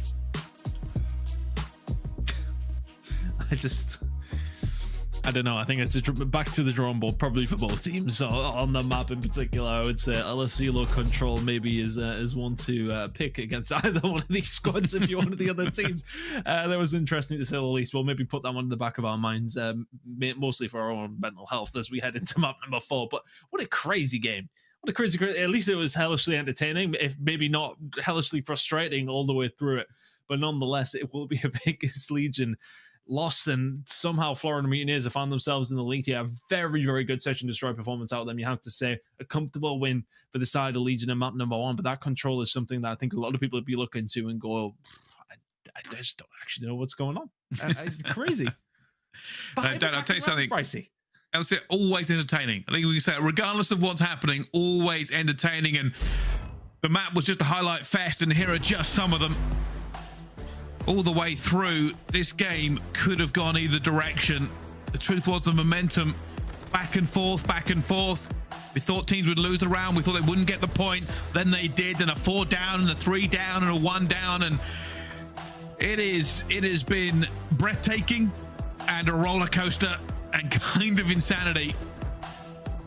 But neither team looked solid. Well, they did, though, in fairness. That's what I was saying. That's what was frustrating me the majority of the way through. It felt like, for the most, they were defending relatively well. So there wasn't too much of an extension. It always felt like there was just one player pushed up, or everybody else would kind of sort of sit tight towards the back 10 building, towards that B side defensively. And then kind of just let the press come. And the problem is when that happens is if you all die in and around the point, you don't win a gunfight, there's 3 players on the attacking team very close to the point. They can stack it, that's it.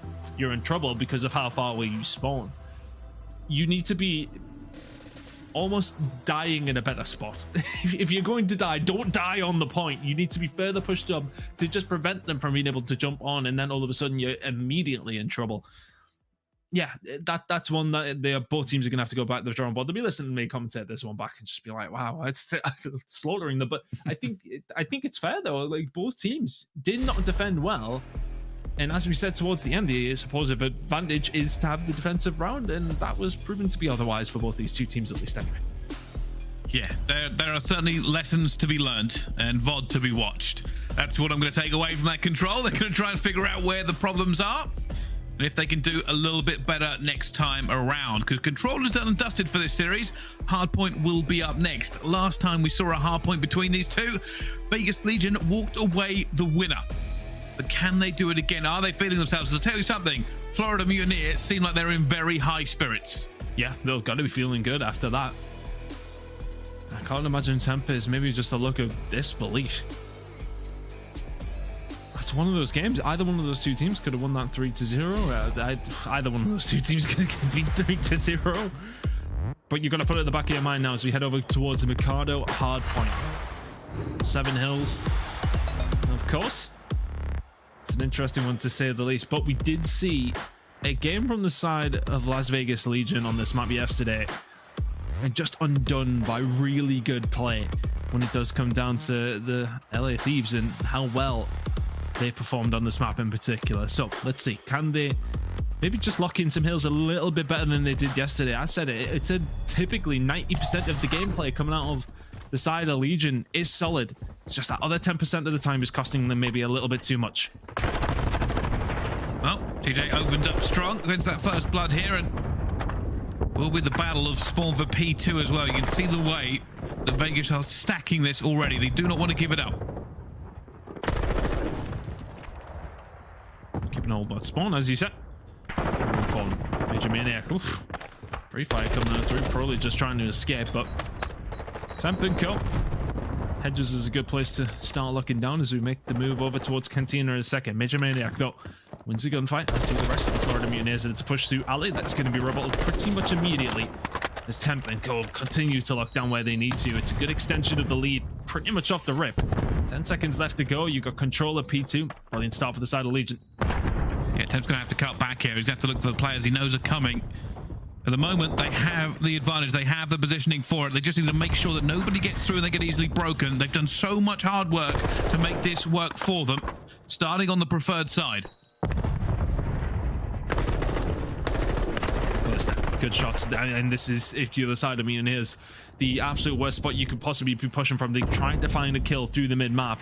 They have actually managed to get through, though. So Mutineers in a good spot to maybe try and do something. If you're a Major Maniac, just try and stay alive. Try and wait for some support from the rest of your team. We'll find one, and that should maybe break open it yet on the side of the Florida Mutineers. But right now, they are being peppered. Huge job there from Major Maniac. Rotation. Keep an eye. Cool. Finds the first. Oh, to look for the second and almost gets caught throwing the tactical. Jumps down. Some athletics coming forward. Vico is just holding them off. He's the player he knows is coming as well, but Bragg has his back. Vico's still staying alive here. This rotation has been immense from them so far, and he's going to get caught. TJ not able to do anything. Vico shuts the door, metaphorically and actually. Shuts the door, and Legion opens up the door for a potential comeback here for the Florida Mutineers, though. A really good rotation out of him. Putting in the work for his squad. So important you get that done. And it does come down to Mikado with certain hills. As we head over towards 10, or as it's known in the game, I think, is it the Elephant Room? God knows. Here we are. Bragg inside the point. Florida Mutineers trying to lock this one down. That's the only one in any sort of position, and I'm presuming probably won't continue that streak. 2 away from the missile. Make that 1. So we see him on the way. Well, he does want to continue this streak because he just jumped straight in. Well, it's a good chance here from Mutineers. They managed to bring this game back to what can only be described as a very small gap. The rotation will be there. His back alley will be crucial, though. TJ's got to go big here. Oh, I think they're going to know he's here as well. Look, the nade comes down, but TJ says, all right, well, I'll just kill you instead then. And he'll be waiting for the second player to come through at the same time. Oh, my goodness. Calling it every single step of the way. Now the Legion are set up, and that is a little bit of a slow reaction from Priestahh. I thought he had that one ready to go. But now has to hold off a lot of what's coming through here. That's going to blow up as well. Tem is just pre-firing, and he catches him. Holds them off, but he's alone. Now TJ's going to try and do something, but down he falls as well as the Mutineers break this at 33 seconds. Chaotic at best is what I would call that. Straight through the front door. Works out for the side of Mutineers. TJ does a fantastic job, and to be fair, the majority of the time does go over towards the Vegas Legion, if not just a 50-50 split, and they will get a rotation. Heading back over towards the courtyard, back over towards Tin. Prelude Co ready and waiting. Being squeezed here, though, because of that push in from Bragg. They'll start to get the close spawn. So Mutineers in a position to punish the Major Maniac off the top rope, and all of a sudden it opens up the door for the side of Mutineers to try and break this one. Holding it down as well, though. He knows the player's going to be here. His teammate died. They're being squeezed from multiple sides. Unfortunately, they are equal to it. More players trying to jump in this one as well as Major Maniac. 5 streak, and he keeps doing it with great athleticism. Always flying through the air. Tem eventually gets him down as well, though. Havoc reinforcing. At the moment, it was going to be Mutineers who had it, but they've lost it again. This is utter chaos. That whole hill was just utter chaos.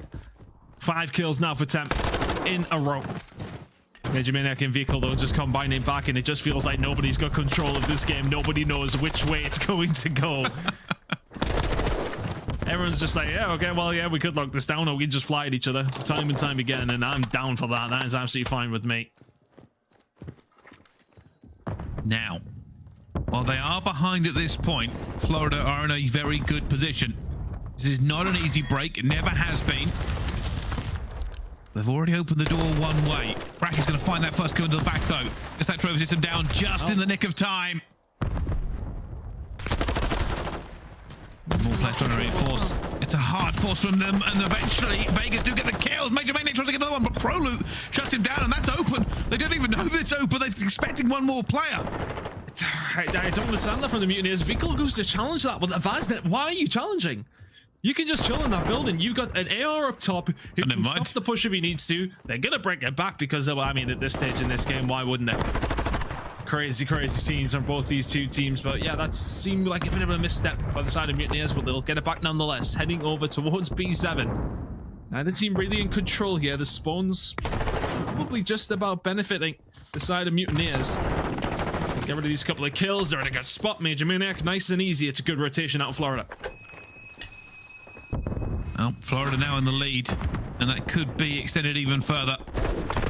Huge spread out for them as well. Cledger does win a very important gunfight. More players down the back end. They're waiting for that player as well. Brack almost finds the second, but the pinch comes through. TJ manages to slip the net. Takes that Major Maniac, and the squeeze comes through. TJ has just managed to break this by getting through back alley when they thought they had enough cover. It looked like enough cover. And Brack and Co. trying to find a route back in. Kills traded across the board. Clayster will just stay alive and kicking. And it almost feels like a couple of the players, you want the wise heads here, just sort of say, let's just take a deep breath and slow things down. It feels very fast, it feels very frantic. But both teams just matching the other's pace. And whoever revels in the chaos on that hill, Mo is getting away with the extra points. As we head into the second rotation, it's going to be Florida Mutineers with the preferred side heading over in towards P1, and will have that preferred side for P2 if they can hold on to it. But with what we've seen so far, Brycey, well, anything is possible. 3 kills in for Vegas Legion. There's the break that comes on through. That's huge. It could go back so huge. Brycey, it could go back and forward 2 or 3 times at this rate. I'm not going to lie to you, though. That could be very, very important. Vegas Legion there, home to the fight for P1, have managed to flip the spawns, but they have to hold it. They have to take advantage of the hard work they've just done. TJ, this is huge, and he is going to go down. Legion have lost it again. You're right, Ton. It was going to flip a couple more times. I don't know who's getting control at the moment, but both teams are fighting for it. ProLoot's here again, as well as Havoc. Oh, is probably going to get away. No, he isn't. And now Callista in bottom cantina, but it's looking like Florida are going to be the ones that benefit from the spawn. They pick up the final 10 seconds or so if they can hold on to that hill. And it's only Callista here to try and do something. Finds his way up top. And he finds his kill on his right-hand side. That sucks for the side of Callista.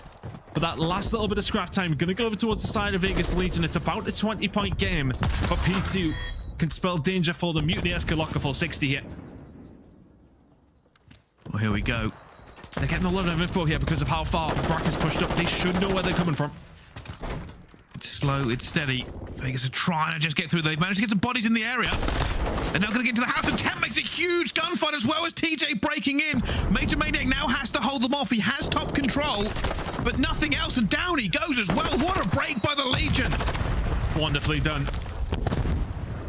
Both two teams, holes in the game, absolutely, but it is making for an entertaining one, to say the least. Vehicle now trying to break back with the rest of Florida. They're trying to push in. There's 20 seconds left to play for here. Could be a huge swing if Havoc can find the breakthrough. Brack is there for the trade. 15 seconds to go, and the rotation belongs to the Mutineers as well. If they can find these first couple of kills, this is massive from Florida. They slow down the time that's going on over towards P2. They find the P3 rotation, but they need to hold again. Well, at the moment, they did have a few more bodies in the area here at Vegas, but Florida are holding it down. Major Maniac is still alive. He knows where they're coming from as well. Absolutely gun Clayster out of that building. And now Vegas have a hard break again. Mutineers can win it yet. Legion can no longer. But it needs to be a perfect hold. Major Maniac Brack combining well. Looking towards the push, and it's actually going to be a spawn out from the side of Mutineers, so they're going to get a pinch just by proxy. Fecal now come around behind, needs the rest of your team to stay alive, but Fecal to the rescue. They don't even need him. It's 2 easy kills, and Florida Mutineers are 20 away. TJ will find the break. He'll actually find that. They're going to find the break. I don't know. Clayster finds 3. What on earth is going on in this game? Clayster's found something. Just a little bit, and now his team have to capitalize. They're already in back alley. They're in the barbers.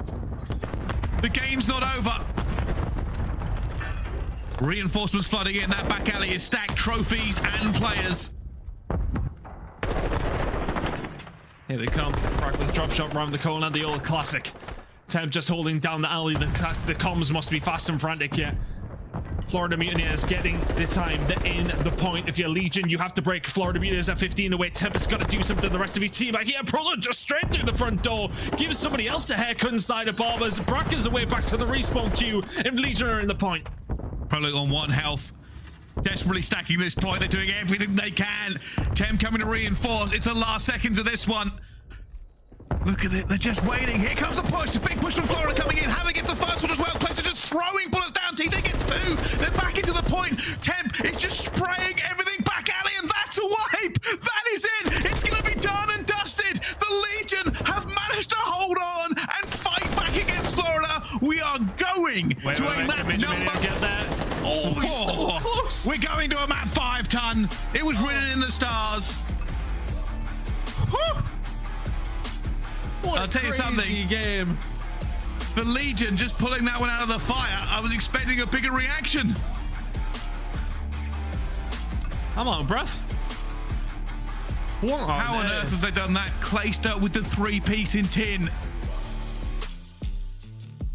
He broke them just enough. Just enough. Oh my.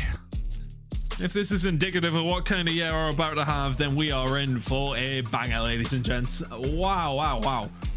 I mean, structurally, we could delve into it, but I actually don't care anymore because it was all over the shop. It has to be said. But it doesn't matter when the game's like that. You saw it like, as soon as Vico spawned out and had the pinch, Florida alive and kicking in the point. Clears that 3-piece, breaks it. All of a sudden, we're heading over towards Barbershop. And it is an absolute brawl all the way through that final hill. I am perplexed, to say the least. Hotel Searcher destroyed to finish off this absolute lunacy of a series. You thought the control was a little bit chaotic. Well, the hard point was even more so. We have a map 5 coming up between these two teams. Who wins it, who knows? But we'll see you after this break while we catch our breath. Don't go anywhere. More action here on the Call of Duty League.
upgrade your game with a Scump, the official controller of the Call of Duty League.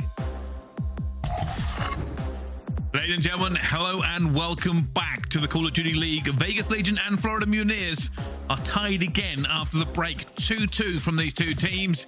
It's been what can only be described as passionately chaotic in the last two maps we've seen here, and that has sent us to our final map. This will be settled on S&D one way or the other.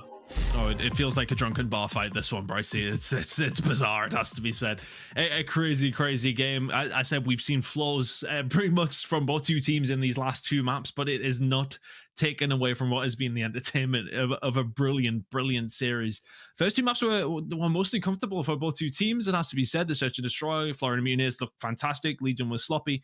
Map number one, we've seen some sloppy beginnings, I want to say, from the side of the Florida Mutineers. Did I say Paris again? I don't even know at this stage. The last two maps, though, have been so chaotic. If you're just coming in now, you need to make sure you watch these two back because it was wild. I said I'm delirious at this stage. But map number 5 is coming up. It's going to be Hotel Search and Destroy. A map that I want to say, it has its fast break-offs. You can play it slowly. So who knows what we're going to expect here coming into map number 5. It is anybody's guess at this rate. It certainly is. I mean, the only kind of stats we have for this is that technically Legion won an S&D yesterday and they lost one today, and Mutineers won one today, and that's basically as far as we know. So your guess is as good as ours of what happens in this last one. The only thing you could possibly say is maybe momentum swings a little bit towards the team of Vegas, but on the other side of it, the last S&D between these two was very confident for the Mutineers. Yeah, it was really good from the Mutineers, it has to be said, but it definitely felt like the Legion weren't necessarily adapting to what Mutineers were doing, which was kind of just holding mid with a sniper. Then they would make that push through late, and it was just free open mid all the time. Of course, Hotel's very different than Mikado. There's at least 2 viable bomb sites, it has to be said. So let's see which way things are going to go in this one. It is very different map to Mikado Search and Destroy. Will Mutineers feel that confidence that they did throughout that second map after losing map number 4 like that? That's another question. Experience does belong to the side of Paris as we head into game number 5 to close out the day and what has been a cracker of a series. It's been a great series, it's also been a pretty crazy one, has to be said. Temp though, he was the guy that got those important kills for a team towards the end, holding down that alley as best as he possibly could. It was 2 or 3 to lock in those final few points. Can he be the guy that finds the winner here in map number 5? Well, there's only one way to find out. Big push coming in from the Legion so far.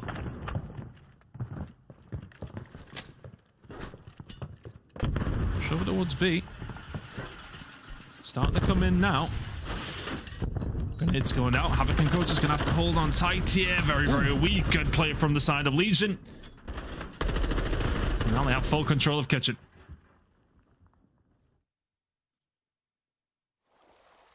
They're waiting for this one. They're just trying to figure out where exactly he needs to look and playing it patient.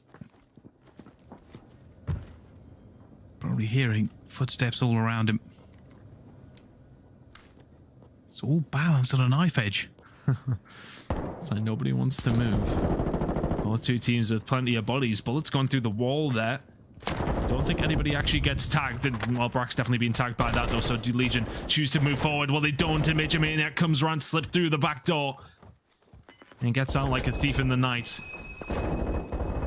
Dead silence popped. Gunfights going on in mid-map. It's all of a sudden a 2v2, Bryce. They have to push to get a Major Maniac knows, and oh my goodness, the timing! Where's Clayster to go? And Clayster gets the timing as well, 1 versus 1! And Vehicle just runs away, knowing that's bombed down, knowing he just has to get out of it, and here comes the timing, and he gets the kill anyway. Unreal. It felt difficult to kind of ascertain who was attacking and defending there. When we were sitting in and around the kitchen, it was a strange situation to say the least. Both 2 teams just kind of stacked in and around it. Which way does it go? We don't know in the end. It heads over towards the side of Mutineers.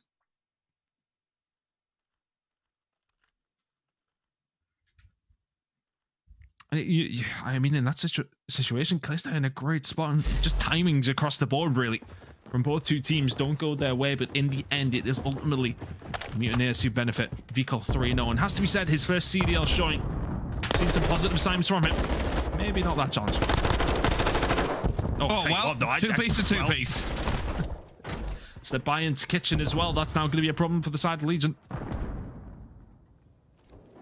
Big fighter will come down. Temp's going to get it, surely, and does catch him before he can escape.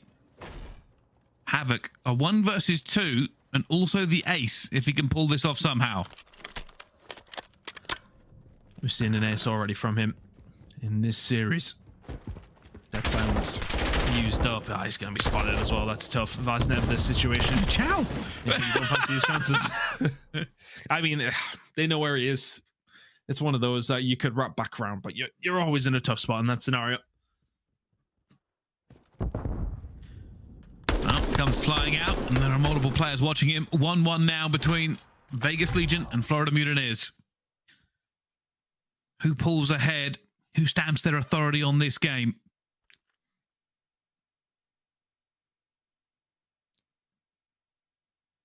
And honestly, it's kind of been, well, I mean, those kills that even came through there towards the mid, it was a mid-map fight that kind of came off even.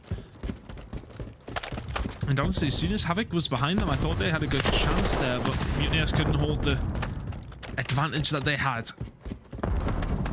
Big stack over towards A, though. Legion just scoping this one out. Placed it. Now bedroom control is to say sight. Legion starting to stack. That grenade will deter Vico. You'll have to back up and Legion make their move. Oh, Major Maniac just can't see it, but this player surely can't get out alive, and he does. The smoke from the grenade gives him just enough cover. Røkkr opens it up. Gets one down, and they're looking for this temp laying on the stairs. Hoping to just catch somebody who comes out here and makes this push. Havoc needs to get over there pretty quickly. Finds one. Around. Yeah, that temp already finding another. 2 versus 3. This is still very doable for the side. Vegas Legion. Dead silence pop. Calista finds one. 2v2. Temp keeps repositioning. Calista finds a second as well. And Vico last alive finds Calista. Can he find Temp? No. And Calista is hyped. Some passion flowing at the Legion. He does so well towards the back. Temp there for the trade. Takes a little bit of damage, but not to worry.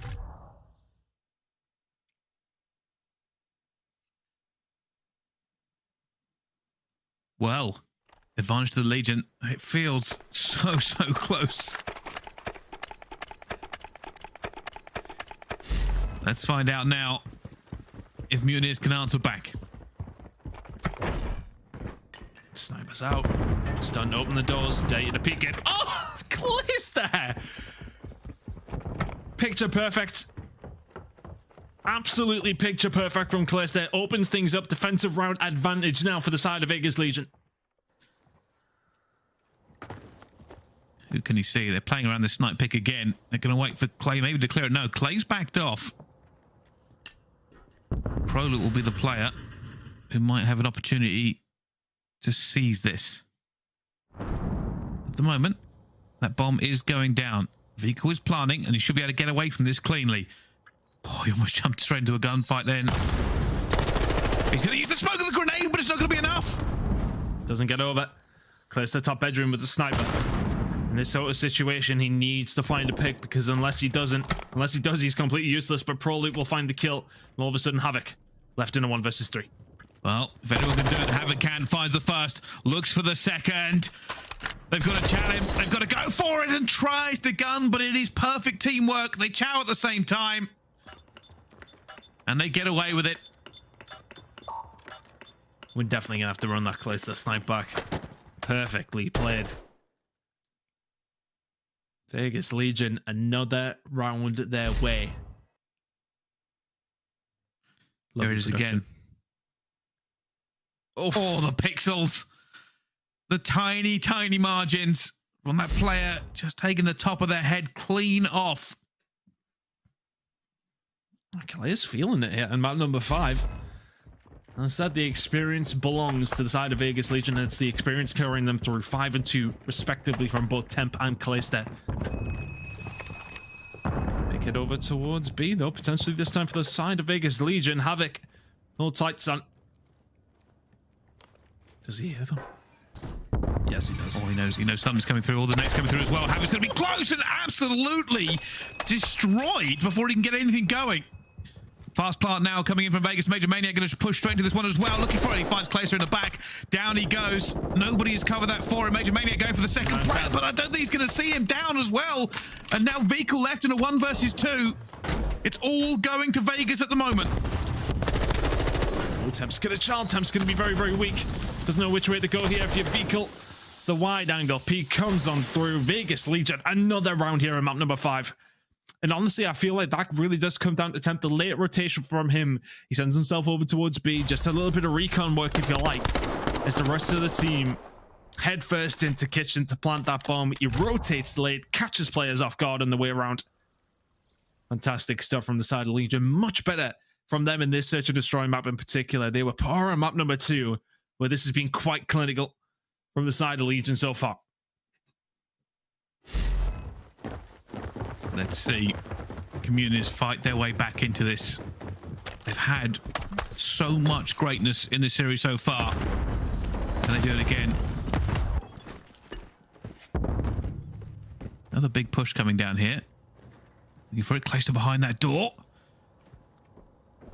Everybody just ready for things to kick off. Bomb will go down. Clay may try and make this happen. If he does get it as well. Stays alive, but he is trapped in a corner. They're going out. Look at Havoc. Look where Havoc is. He's right in. Oh, I mean, he was right in the nest, if you like. But TJ will find the kill. It's now a 2 versus 4 hold for Mutineers, and this is going to be impossible. Temple will be the first one to go. Next kill is massive. Well, but Major Maniac takes down 2. He's weak. He's still alive though. Still alive on 1 health point. He's still alive. Priestahh has to go for a 1 versus 2. Finds the first, but has no time, and Brack just has to wait him out. And he will get the kill, but it doesn't really matter. That bomb will go off, and Mutineers will get a point onto it. Major Maniac holding it down for Mutineers. Second kill is absurd from Major Maniac. Crazy, crazy round. The aggression comes through, and Priestahh has been an absolute host over towards this site every single time. Whether it be attack, defend, he's getting the job done. But in that scenario where Major Maniac just comes up with plays like that, there's not much that you can counter it with. So Mutineers, a slither of hope. Oh, there's a stun check. Another stun check. Just gonna find him as well, and Clayster will get that first blood.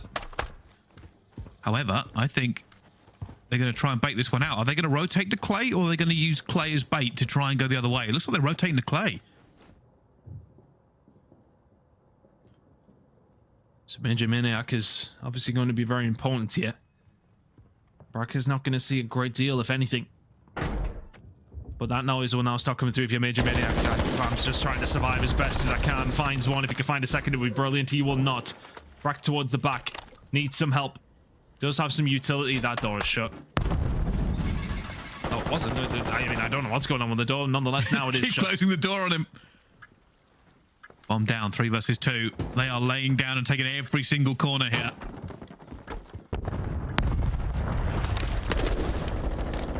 It's not easy. It's not easy. It's so difficult. Brack is trying to find something as he sprays through the wall. A couple of hit markers, but nothing else. Beagle going to try and help him out here, but at some point they just have to go. Everybody in there tight. This gunfight could still work out for Mutineers. A couple of players weak, and you might just think of sending it. Temp moves forward, tries to find the kill. It's a misstep to say at the least. 12 seconds left to go. Probably. Gonna go for it, just has to get the kill on it as well, and he doesn't. He gets gunned down, and that is defused. Mutineers with a 2 versus 3 clutch. They get all 3 players. And Legion thought that was in. It was locked. That is going to be a rewatch at some point. They just had to hold off 2 players, but they don't win a gunfight. They don't get a single kill. 2 huge clutches from the side of Mutineers to get them back within touching distance here on map number 5. Temp ran out with a knife. I just rewatched it. I know. Yeah, was it with a knife? Yeah. I mean, if he pulls it off, yeah, we give him his plaudits. But it doesn't, and all of a sudden you brought a knife to a gunfight, you're dead, and you've just lost the round. Here we go again. Vehicle trying to stretch this one. Has managed to get it. He's going to get out as well, you know. Yep. Or at least survive. Grenade for the cover. Gets it. Eagle is across and in a dangerous, dangerous spot. ProLuke can't challenge this. Look at number 1. Waiting for the flank. Look at Temp. Big gunfight about to go down. He's not going to get it. He's going to go down. And now ProLuke is trying to do something from a very difficult position. Major Maniac gets another kill at this point. He's popped the Denny for it as well. And the Denny will catch him in the animation. It's 4-4. The Legion is breaking under the pressure. Florida Mutineers have fought their way back into it.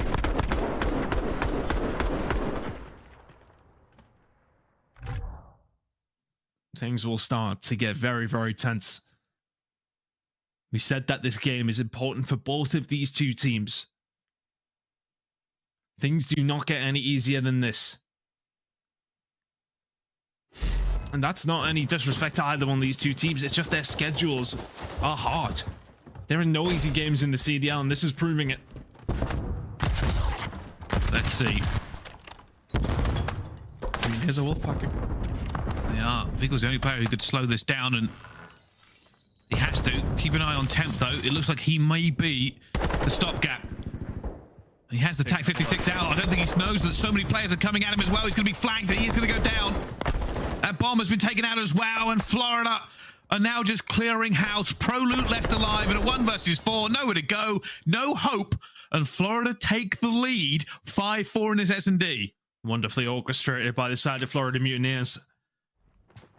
Vehicle just does enough to put them off, to keep them away. And Temp's not going to read into that because he's peeking over. Bullets are flying his way, but that 211 days may extend. As Florida Mutineers now in the ascendancy. They were 4-1 down. They are 5-4 up. The Vegas Legion have it in them to regain. That bomb's going down already. It's a mid-stack.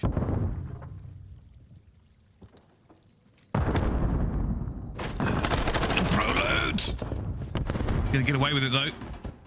Backs off very, very quickly, and that bomb's going down with confidence. Florida will have the advantage.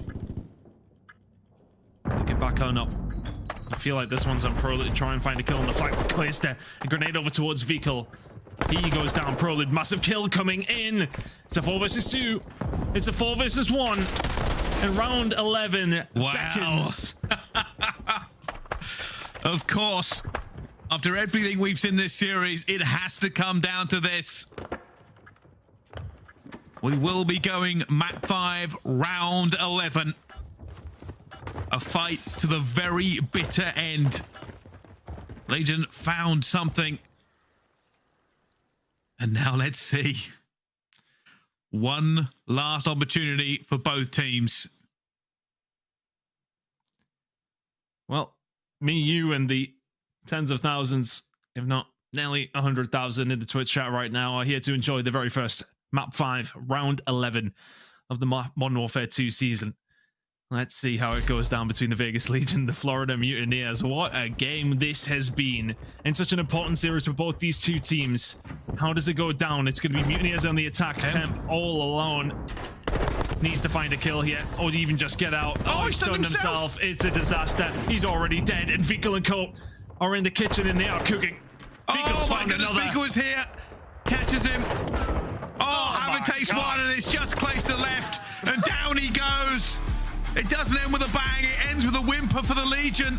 Nothing went right, everything went wrong, and the Florida Mutineers get it done.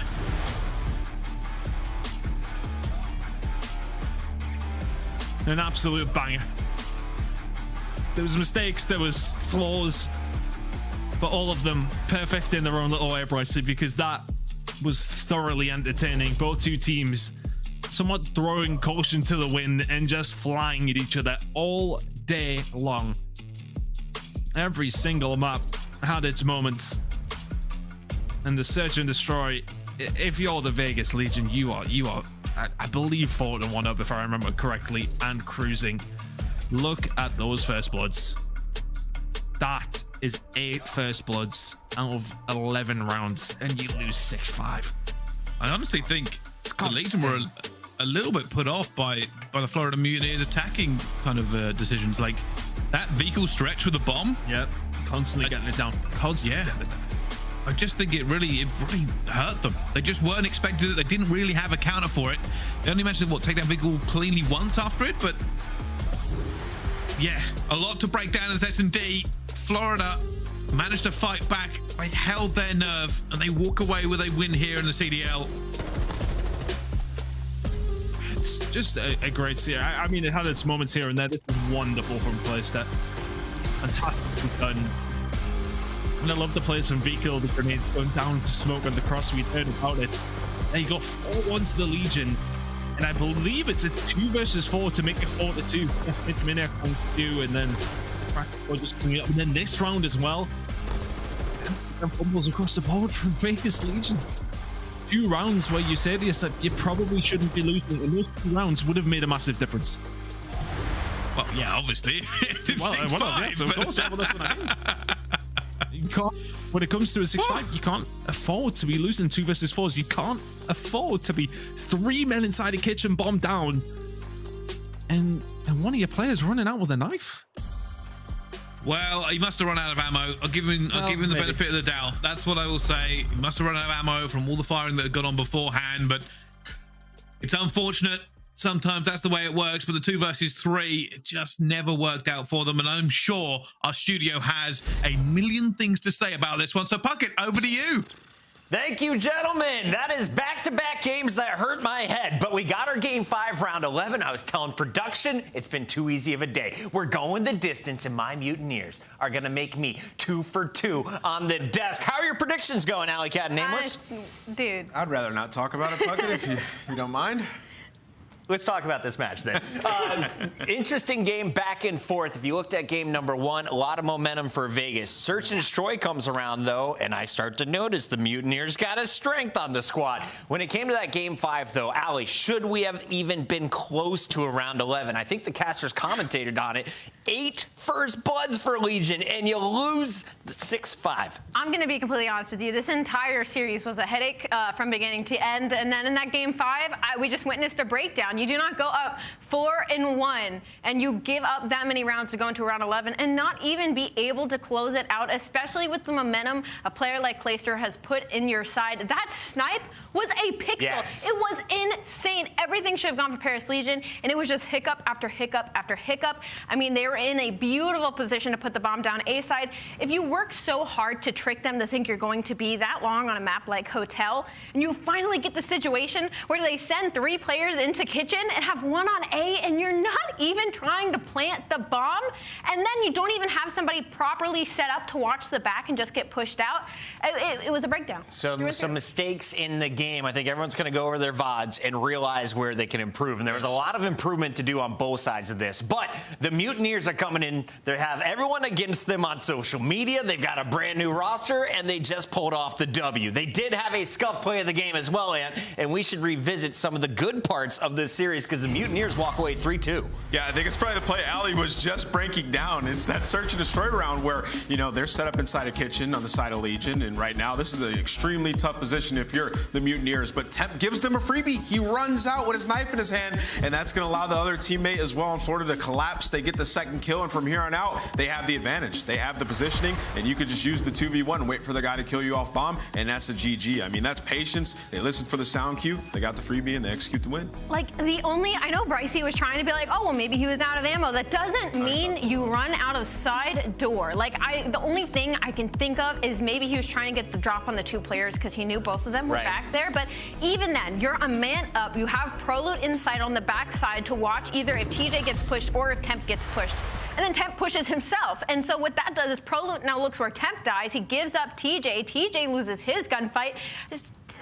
My brain, Chris, my brain, I can't wrap my head around it. I do have to say, if anyone is making a montage at home, we saw the snipe of the CDL so far. Thank you, Clayster, for that. Donnie Temp, we saw a bad finish to that round 11, but you started off the game 5-1. I think the Vegas crew has a lot of things to look forward to the rest of this season. A rough opening week, though, Ant. Yeah, it was a rough opening week for sure. But then also, like, even in the hard point, they didn't rotate a lot, but they had some pretty wild breaks. Huge breaks. To do. Like, literally winning their... Like, the gunny was there for the Vegas Legion boys. They just got to refine some of the smaller things within the game. That teamwork just has to come stronger next time. There we go. Seattle Surge, they were able to go up against Boston Breach. Breach wins that one. Now we see Vegas Legion coming in with an 0-1. They now joined the Surge at 0-2. Florida Mutineers, though, sitting at 1-0. And I got to ask you, what was the thing that stood out from the squad that impressed you, if anything, aLLeY? If you're going back and you're watching Savad prepping to play against this team, what do you got to look out for? Honestly, I have to say it was the control, because I know going into this, I already noted that Florida Mutineers is going to be a good search and destroy team. You could look at them on paper. I already knew they were going to succeed when it comes to map 2 and 5. But in the control, I think is what caught me off by surprise, is they played around each other incredibly well. They molded well as a team that I didn't really expect to happen. They waited for each other. We're talking about control that was 5 offenses in a row. Impressive by both teams, but the way Florida executed it was just, it was picture perfect. They waited for each other, they played the picks, and they stacked the points. So watch out for Florida Mutineers being the 2-3-5 team. There we go. Can they get it done in game 5s all season? I hope not. I want to see him win more respawn. Right now, we got the man Havoc on the line, and I got to ask you, Havoc, I hooked you up coming in. I was like, this is my guy from AW. He's been causing problems in Search since that first game that I witnessed you in. Whose call was it that round 11 to just do the full bull rush and to hit Legion, put them on their back? $10 was Havoc. Yeah, man. First of all, that was a series. Second of all, welcome back, Puckett. And yeah, so the last round, I was like, wait, we haven't done our B shot. We were like, let's just all hit B here. Like, what do you think, Mike? Because he's also very involved with the shot calling. And he was like, yeah, you know what? I'm down.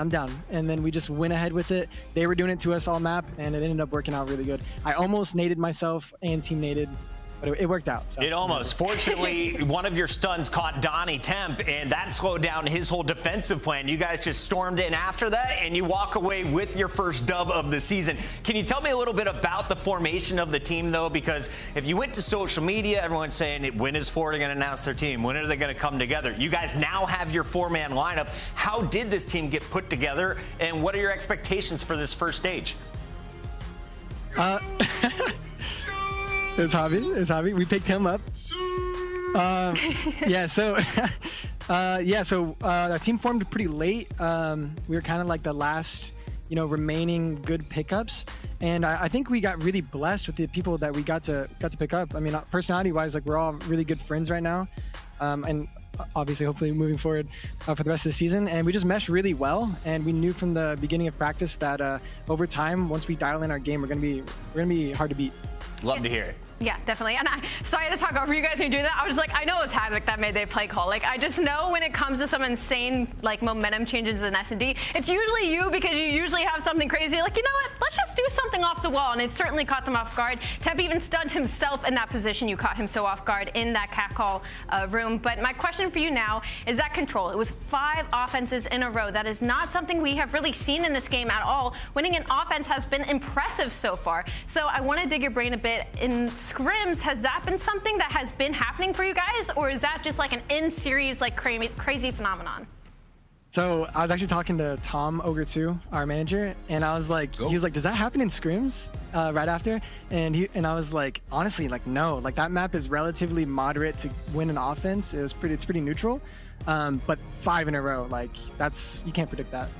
5 in a row. It's been some ridiculous stuff here on opening week. Before we let you go, Havoc, because you got to celebrate with the team. We know Big Vic's getting excited in the background.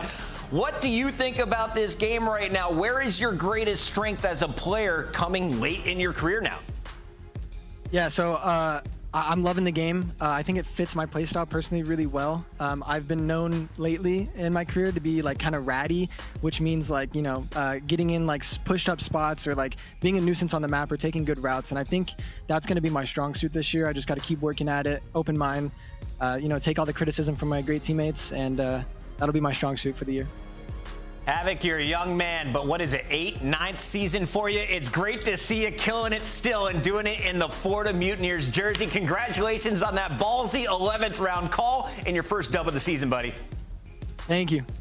That is Colt Havoc. You're going to see him all season for the Florida Mutineers. And also, big shout out to my man, Tommy Ryan, a.k.a. Ogre2, the greatest Halo player in the history of esports. He is now the GM of Florida, and he's got something good brewing down there. Let's talk about Havoc's stat, though, in particular, Nameless, as we break down the numbers for this, man.